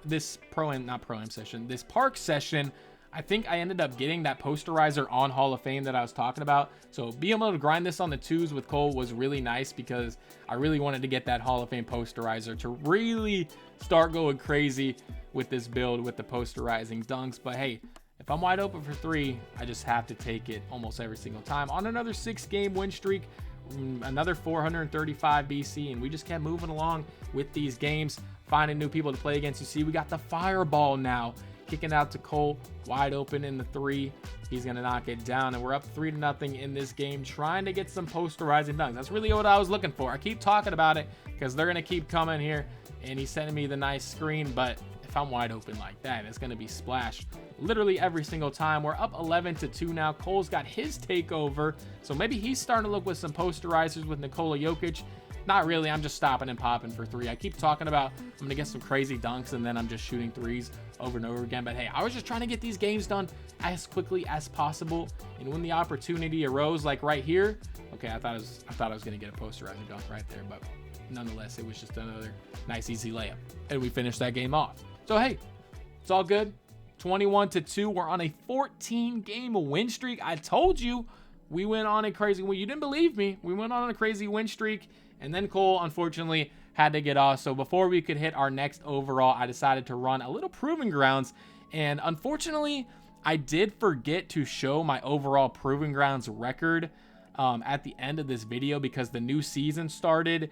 And if you don't know, your proving grounds gets erased. So unfortunately, unless there's a way I can show it, I'm pretty sure I'm not going to show my proving grounds record at the end of this video. But I think I only really played like 70, I don't even know, 50, 70 1v1 games in the proving grounds, and then a couple of those threes games that I showed at the beginning when I was a very, very low overall. But either way, it doesn't matter too much. We're up 14. We're actually down 14 to 13 in this game, trying to get a bucket right here, pulling up for a contested three, knocking that one down. A great confident shot from Vince Carter right there. 16 points, 6 rebounds, using that crossover move, getting to the rim and meter dunking. So now we only need one more three or two more twos to finish this game off. So you know I gotta look for that three. He's sagging off, coming back, snatching back, shooting that one up, and you know that's gonna be cash. Finishing that game off, getting another 398 VC, and with that we do hit not starter 3 yet, but level 40 for the season. So that is really, really nice. We get some nice rewards from that, which is going to give us some cap breakers to work with here once we upgrade our player a little bit. So we're going to upgrade to a 94 overall, maxing out the pass accuracy and upgrading our mid-range a little bit. So now we are at a 94 overall, really closing in on 99. And we also have 3 cap breakers to work with now. And I decided to, hear me out, I decided to put it on three-pointer to get to an 87 three-point shot, literally, so I can get this KD go-to shot. And I will explain a little bit why later, why I did this. But now it is time to get into another event.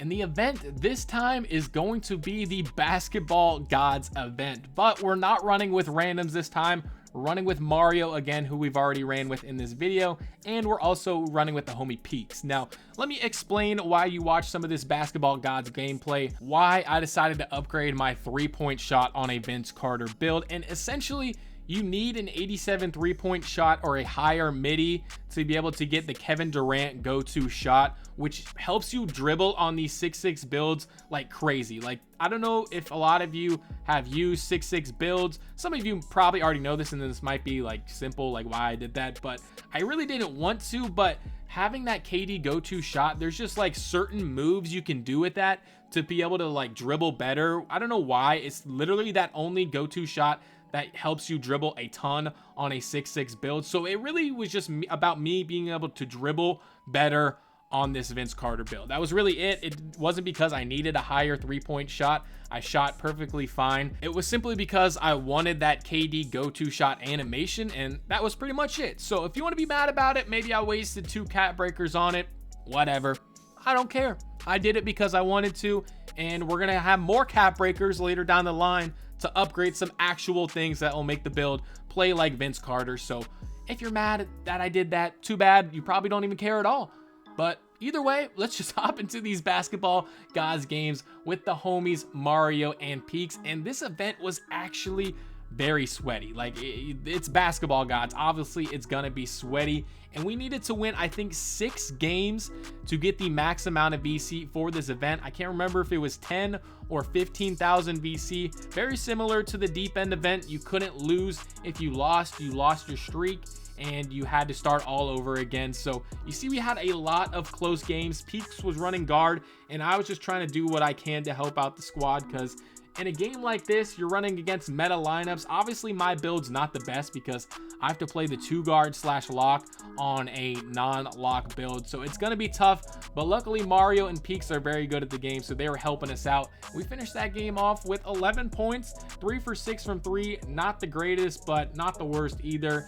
And we also were getting 2 times rep in this event, which was really nice. So it helped us close out on that starter 2 bar. But hey, we're hooping right now, wide open for 3 in the corner, knocking that one down. Up 6-4 at this point in the game, and we're in our 3rd game right now. So we've won 2 in a row. We just need to win a couple more to get the max amount of VC, and then we can get out of here, because I literally did not want to play this event. I didn't even want to touch it, but I was like, hey, I have to. It's going to be sweaty. It's not going to be a great time playing up against these sweaty people in this event, because this was, again, before they really started banning people for cheating. So it just wasn't a great time, because you never know who's got a little thing on them. They're greening all their shots. You just never know, especially an event like this. The losers are going to come out. But hey, we're kind of hooping, up 14-7 right now. I'm talking like we're going to play nothing but sweats, and we're out here handling these guys in this game. Peaks gets the nice blitz right there, and he's going to find me wide open on the 3-point line, knocking that one down. 17-12 at this point in the game. Peaks unfortunately misses that shot, but it's all good because we're getting back on defense, getting the block.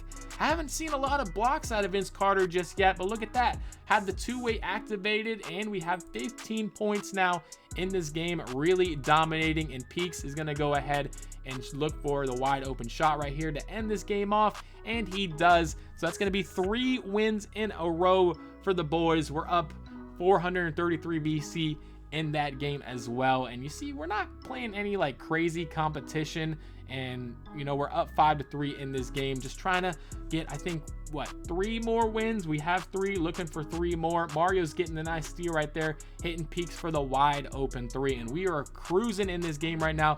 Mario's getting another nice block. Peaks is out on the break, and he's gonna find me with the alley-oop, makes the unselfish play, and it's looking like we're gonna get another nice easy dub. They're playing some good defense again, but Peaks sends me on the back door, and we're actually down now 16-14. They made a little comeback. Game Boy Floyd gonna go out there, shoot that one up, misses. Luckily Mario grabs the board. I'm cherry picking, go ahead and just take the nice easy dunk, and we're actually down 19-16. Peaks is wide open for 3 in the corner. He knocks it down. 19-19. We need to stop, because if we lose this game, we are out of this event and we're not going to get the VC. Luckily we get a stop. I almost step out of bounds right there, but luckily I do not, and we squeak away with a win, 21-19. Almost threw that one away, but luckily we did not do so, and we're on our 4th, I think 5th. I think we won 4. This is our 5th game, so we need to win like 1 or 2 more games, and we get the max amount of VC, and we can stop playing this try hard event. You see me and Peaks are working the 1-2 right there. He hits me on the 3, knock that one down. Of course, 9-7 at this point. Another 3 knocked down for VC. We have 6 points in the game, shooting 2 for 3 from 3. 10-9 at this point in the game, trying to play some nice defense, trying to help out the boys, and they're shooting up that crazy shot. I don't know what that was. That was not a good look for them. Peaks finds me wide open in the corner. They pull me in for the long midi, but it's all good. I somehow knock that one down. They're shooting up another crazy shot. We are out on the break yet again, looking like a well-oiled machine right now. 18-12, 18-14 at this point in the game, looking to end this game off. Wide open in the corner. Peaks finds me. You already know, wide open in that right corner.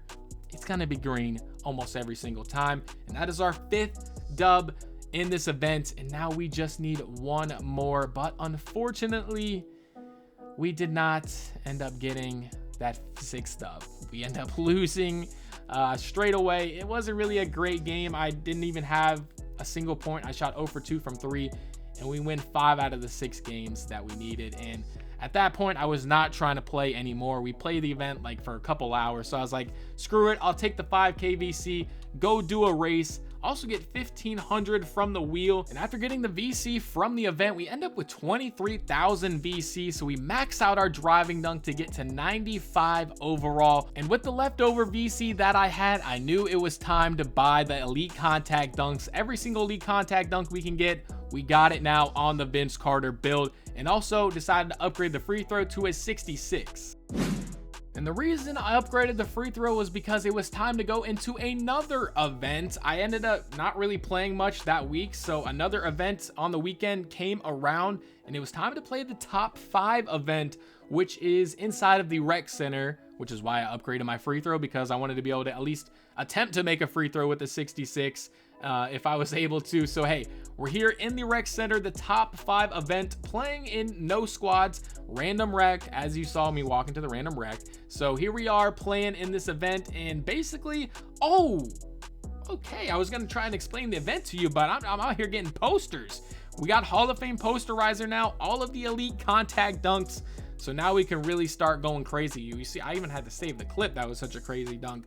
But yeah, so basically, if you don't know, the top 5 rec event, Basically, you just played rec with you could play with the squad. I decided to play with randoms because they didn't have 5 online, and you just had to win 5 games essentially and get a high enough score again to get the VC from the event. So we're just out here trying to grind these games away. Look at that, getting the steal off the inbound, finding our teammate wide open for the dunk. He decides to throw it off of the opponent's back and turn the ball over. So that's random rec for you. But yeah, essentially I was out here just trying to get as many highlight plays as I could while also just getting 5 dubs. And I think I got it within like maybe 8 games, maybe went 5-3, 5-2. I can't exactly remember, but we do end up winning 5 rec games. A little bit of a spoiler there. These are just the highlights that I got from the games that I played, getting the steal right there, finishing that dunk off. We're up 44-37 in this specific game. Only have 13 points, shooting 33% from 3. So not a crazy game, but getting a nice easy layup right there, putting us up by 9. And this game actually became a little bit close, but VC with the clutch steal, up by 4, pump faking, trying to secure the ball. I see him wide open on the wing, and he misses. With 30 seconds left, we're only up by 4, and now they're going down looking for a bucket, and he knocks down the midi. But luckily, we're up by 3 at this point, trying to get a stop. Our teammate just leaves him wide open in the corner. I don't know what we're doing. We somehow blow this game, and now it is tied, 10 seconds left. And this is where a little bit of controversy came in for the first time when I was playing with a random. Look what this guy does. Inbound the ball, 10 seconds left, and he just stands there. What are we doing? He just stands there. He's not trying to create nothing. So I call a timeout. Well, I'm like, what are we doing? You'll see me hopping. Look, he's talking in game chat, and I'll tell you exactly what happened in a second. But you see right here, inbound it to this guy because the other guy wasn't doing anything, and now we're going to overtime. So essentially, that point guard was telling me in game chat, we end up winning the game in overtime, so it really didn't matter too much anyway. I didn't really get the ball, but we ended up winning in overtime. I finished with 15 points, whatever.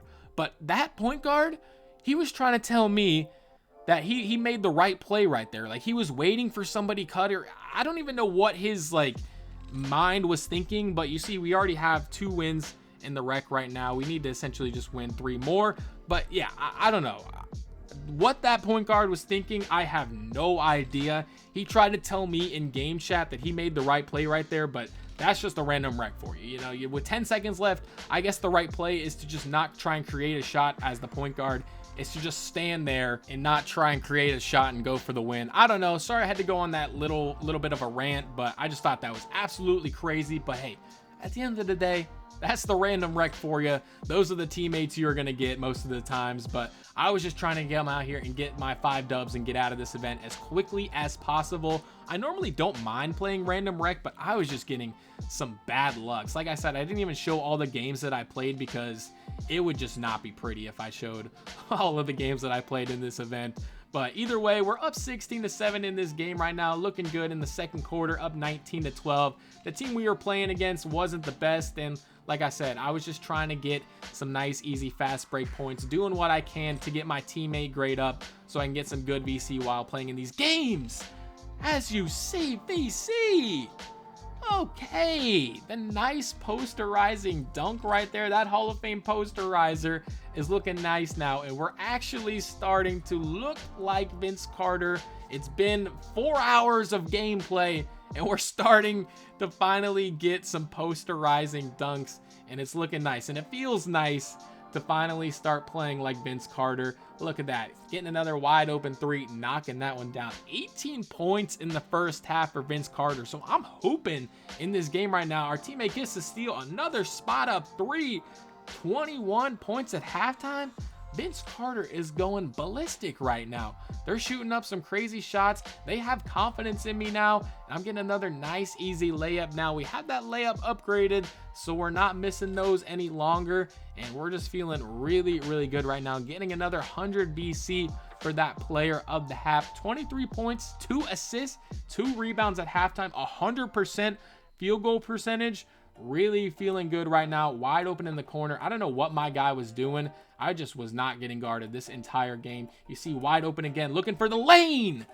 Getting another almost, that wasn't a crazy posterizer, but it was a good dunk nonetheless. We have 25 points, 2 rebounds, 2 assists in the third quarter. Just started trying to get another steal. The guys on the other team are flustered. They have no idea what to do. I'm leaving my guy wide open, and he knocks down that 3. So kind of deserved right there. I'm just disrespecting him a little bit too much, but he's reaching again, and you know where I'm headed to the rim, getting another nice easy dunk. And I'm just scoring pretty much every possession at this point. Like, VC's looking crazy in the rec, playing some nice defense now that we got that two-way tenacity. This guy's going up. I don't know what he's doing. They have like 2 real players left on their team. The rest are just AIs. They're throwing horrible passes all over the place. We're out on the break yet again, not passing, just looking to score pretty much every single time. Here late in the third quarter, we have 29 points, looking to get 30. Another wide open lane. BC's just not even being guarded at this point. We're up by 30 in the fourth quarter, looking to try and add on to our crazy game right here. They're just leaving me wide open. So I'm like, hey, let me go ahead and pass a little bit as well. We have 33 points. 2 rebounds, 8 assists, getting our 9th right there. Looking for a double-double, and absolutely, it's got to be our best rec game so far in this entire video, and we're going to get a ton of points for the event in this just one game. For some reason, I have my 3-point takeover on. I don't know why. I probably would have got some even crazier clips. Looking for our 10th assist right there, and we get it. So we get the double-double, win by 30. 36 points, 3 rebounds, 10 assists, 2 steals, an absolutely insane game from Vince Carter right there. And we also get 1,300, almost 1,400 VC, which, I mean, it is one 3v3 Pro-Am game essentially, and we just played a rec game. But hey, in the rec, 1,400 VC is really, really solid. We get 6,100 score towards the event, and now we only need 1 or 2 more games to go ahead and get out of this event and just go back to grinding, because after this random rec session, I was beat up. Like, it was a rough session outside of the good couple games that we had that I showed you. But hey, wide open in the corner right here. You know, VC's knocking that one down. Here in the second quarter, we're actually up by 5, only 5 points so far. I really wasn't getting the ball too much in this specific game, which was unfortunate after that 36-point performance that we just had.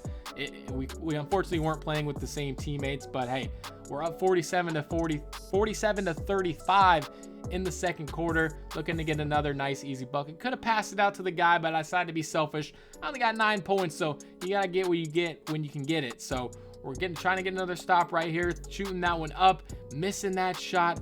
Out on the break, looking for another nice easy cherry pick and bucket, and we get it right there, up by 20 at this point. Luckily, the team we were playing against wasn't very good, so we're just trying to get some stops right here and get some nice easy buckets. Shooting that one up again, and you already know where BC is, out on the break.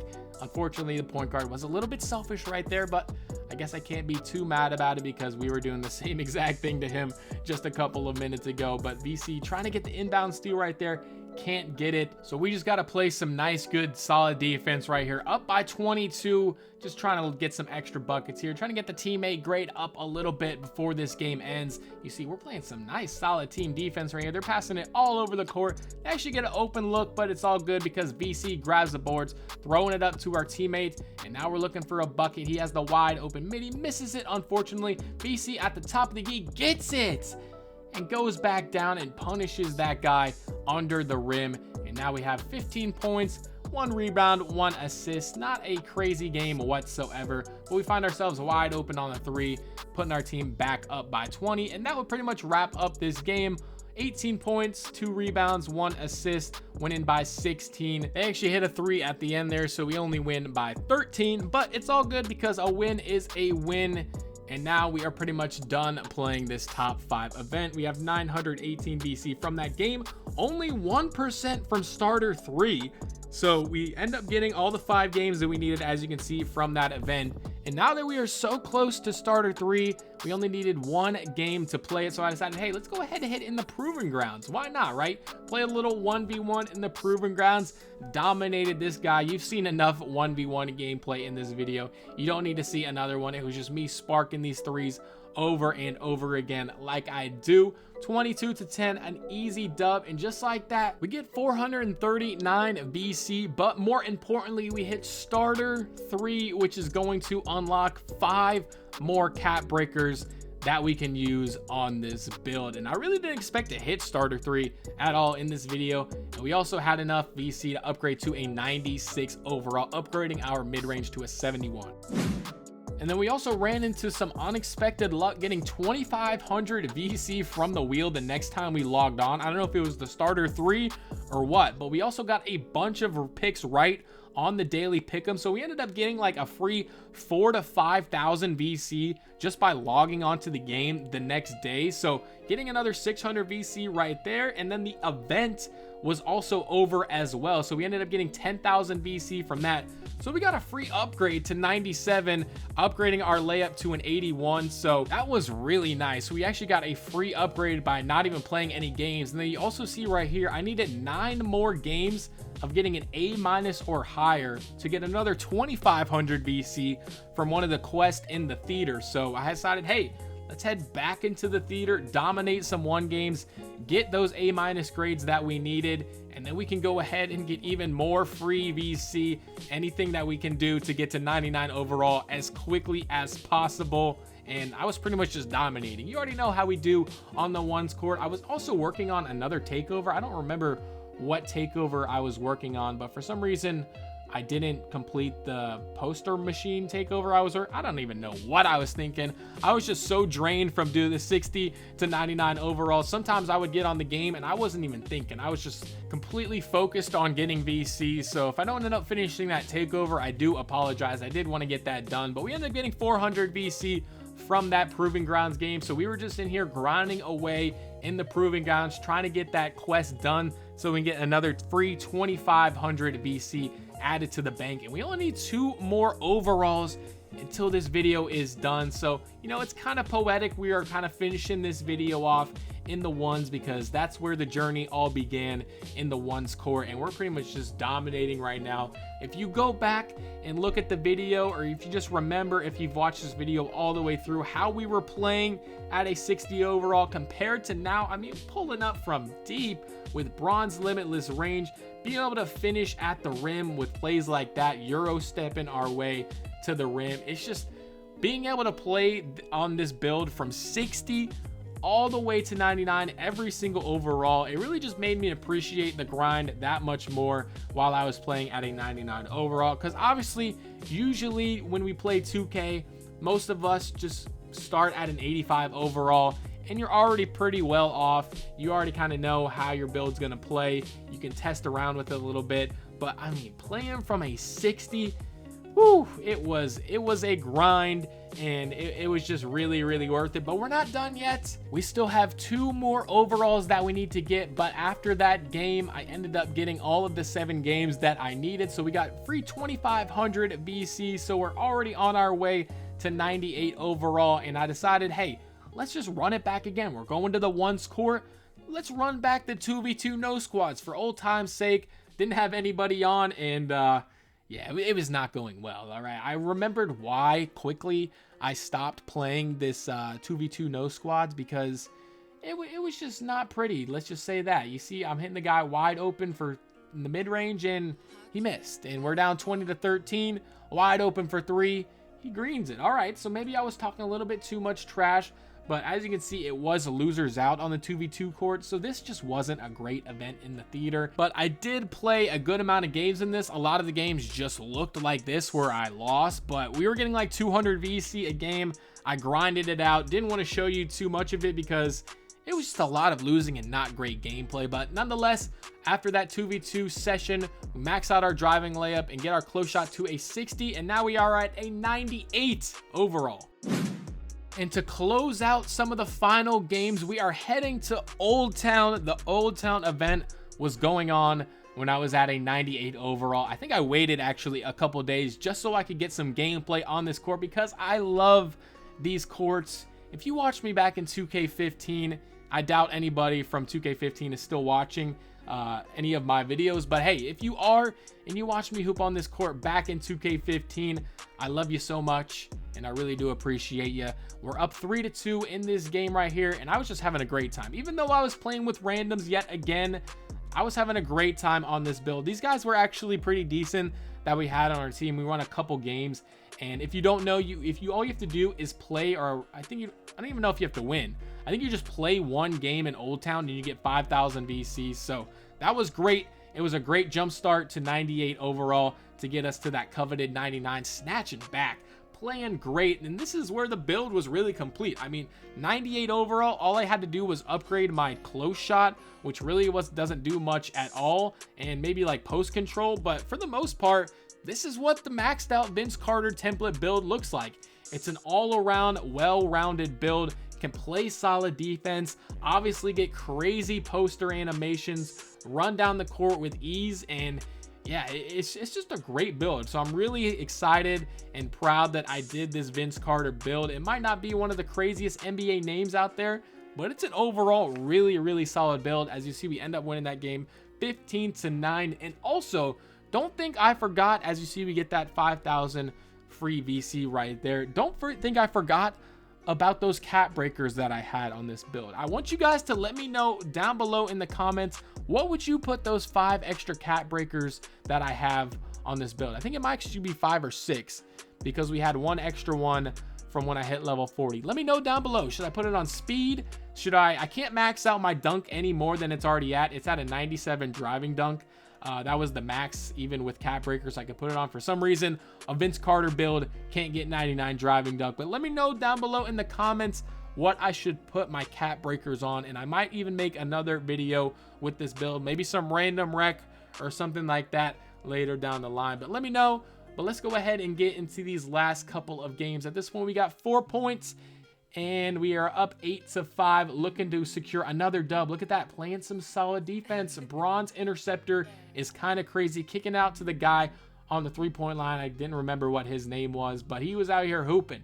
We were basically running guard with 2 centers, and it was actually working out pretty well. Luckily, both the guys could shoot, and you see getting that posterizer dunk right there, utilizing the dunk meter. Vince Carter out here just doing it all, making highlight plays, crossing over, going to the rim, and the same exact posterizing animation right there. And they actually brought it back a little bit, 14-13, only 6 points for VC right now, but we're looking to end the game with a dunk. Miss it actually, but luckily our teammate grabs the rebound, kicks it out to him, and he knocks it down to secure yet another win as we walk away with 16-13 win, securing another 300 VC. And like I said, we were just running it up with these guys. I literally just joined the Old Town event, hopped on a court, and luckily we got some pretty solid teammates to run with here, and we're just out here hooping. 0 points so far in this game, 1-0, stopping and popping for 3, wide open. You already know from that right side, Vince Carter is cash. Up again, these guys were throwing me the ball on the break pretty much every single time. Crazy decks right there into that right corner, cashing that one out. That's what I really liked about these guys.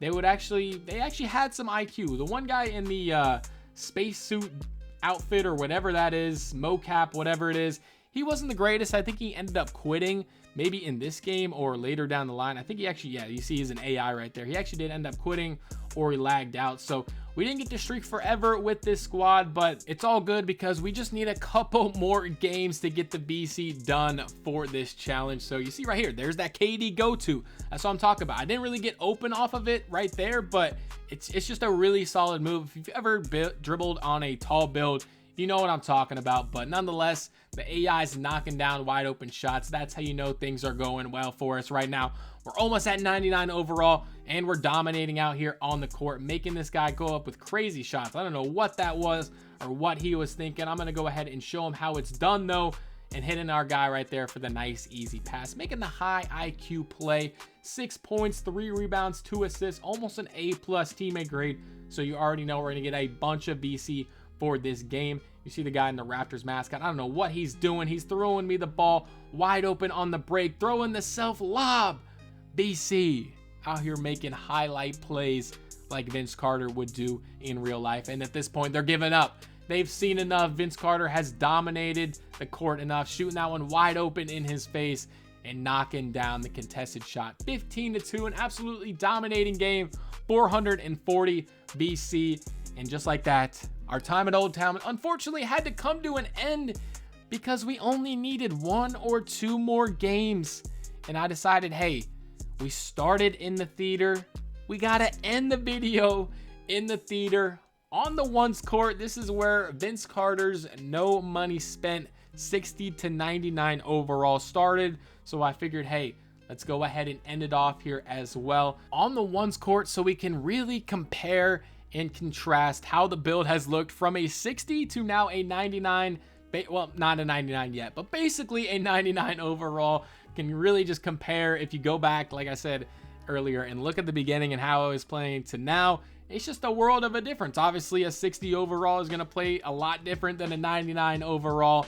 But hey, I like I said, this grind was absolutely crazy. I had never done a 60 to 99 overall challenge at all in any 2K whatsoever. So doing this was definitely a challenge to say the least, but I'm really glad I did this Vince Carter build. It was a lot of fun. You see, we got the takeover going. We got the driving layup, the 3-point shot as well, and the driving dunk going up. So that was one of the better takeovers that I started to work on. I don't even think I finished it, but it's all good. You see, we're up 19 to 14 in this game, finishing that one off, shooting 4 for 7 from 3. Not the greatest, but hey, another dub is another dub. We're inching our way closer to 99 overall. Only 1 or 2 more games for Vince Carter here, playing a brown plaque in the one, so it shouldn't be a tough game. And I think this was also Make It Take It was back, so that was really nice to come out here in the 1v1 and just get the Make It Take It. I think one should always be Make It Take It, but we're not here to talk about that. We're here to talk about Vince Carter hitting 99 overall, snatching back. I was trying to get some highlight plays, get some posterizer. As you see, we kind of catch a little body right there, snatching back, shooting that 3 up. And this is just the build working in motion. This build at basically a 99 overall. Like I said, we're at a 98, but you know, it's basically 99, right? We're getting another posterizer. Finally have our Hall of Fame posterizer. And I think I could actually get legend if I wanted to use one of my max plus ones on it. So like I said, let me know if you want to see like a full breakdown, a full gameplay of this build at 99, because obviously once we hit 99 in this video, it's done, it's complete, and we're not going to be playing any games at 99. But if you want to see, you know, maybe some random rec or something, let me know down below in the comments. And again, if you've watched all the way up until this point in the video, I really do appreciate you. But let's go ahead, stop yapping, and finish this game off with a snatchback 3. Vince Carter knocks that one down. 3 for 4, 7 from 10 from the 3, and that is another 352 VC, and we are inching our way closer. I think we have one more game. It might be 2, it might be 1, but either way, we're playing him against Patch Quo, I think. I don't know if I say that name right. Either way, I don't care. I don't care how I spell your name. All I'm worried about is hitting 99 overall. As you see, we're up 7 to 6 in this game right here, trying to get a couple more buckets. And this is just some raw gameplay of 98 overall Vince Carter, going absolutely crazy. I'm trying to get as many contact dunks as I can. As you see, we're hitting the nice 360 dunk. I really did like using Vince Carter's dunk package. I really didn't use anything outside of that. It was just really solid. He had a lot of tomahawks, some 360s in there, and obviously it's Vince Carter, so he's gonna have some nice dunk animation. But you see, we're cooking right now with that crossover, leaving us wide open, knocking down that 3. 17 points now. I can smell the 99. It's so close. We just need a little bit more VC. Vince Carter getting another, I missed the posterizing dunk. Somehow mistimed the meter dunk, and now this guy's trying to come back a little bit, trying to ruin our 99 overall game, snatching back, playing some solid defense, so locking him up. Look at the defense on Vince Carter, showing out on the defensive end right now. This is mainly just, okay, and then he ruins a great defensive possession by getting a little fluky steal, but it's all good because we're still locked in on defense. Look at that. In his face, get the weak coverage. He messes up the release completely, and now it's Vince Carter's time, leaving me wide open. I'm gonna go ahead and take it. You're leaving me wide open. I want to end off this video on a dunk though.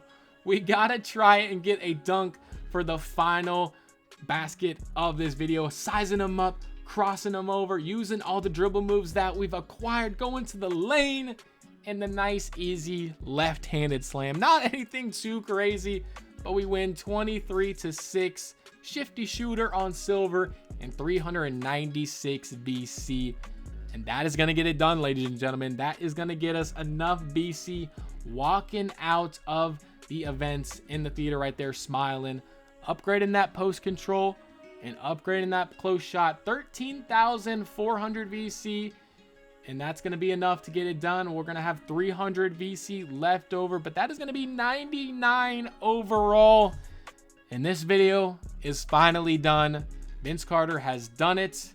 We are at a 99 overall. You see, I ended up using one of my cap breakers on driving dunk. Unfortunately, I couldn't get it to 99 like I said. But let me know again down below in the comment section what you think I should use these 5 cap breakers on. If you had this Vince Carter template build, what would you use it on? And also, if you were curious, here are my final stats on this build. 386 city games played, 71 win percentage, 55% from the three-point line, not too shabby. Rec games, 26 games played, 60 win percentage, 61% from 3 in the rec with a 72 field goal percentage. Pro-Am, more of the same, 70 win percentage, 54% from 3. So a pretty solid overall stat career for Vince Carter. And if for some reason you don't believe me that I didn't spend any money, here is my transaction history to show I did not buy any VC on this account. And you can also see no MyCareer was played. But that's going to wrap up this video. I hope you guys all did enjoy. Make sure you smash that like button if you did. Subscribe to my channel if you are new. And I will see you guys all in the next one.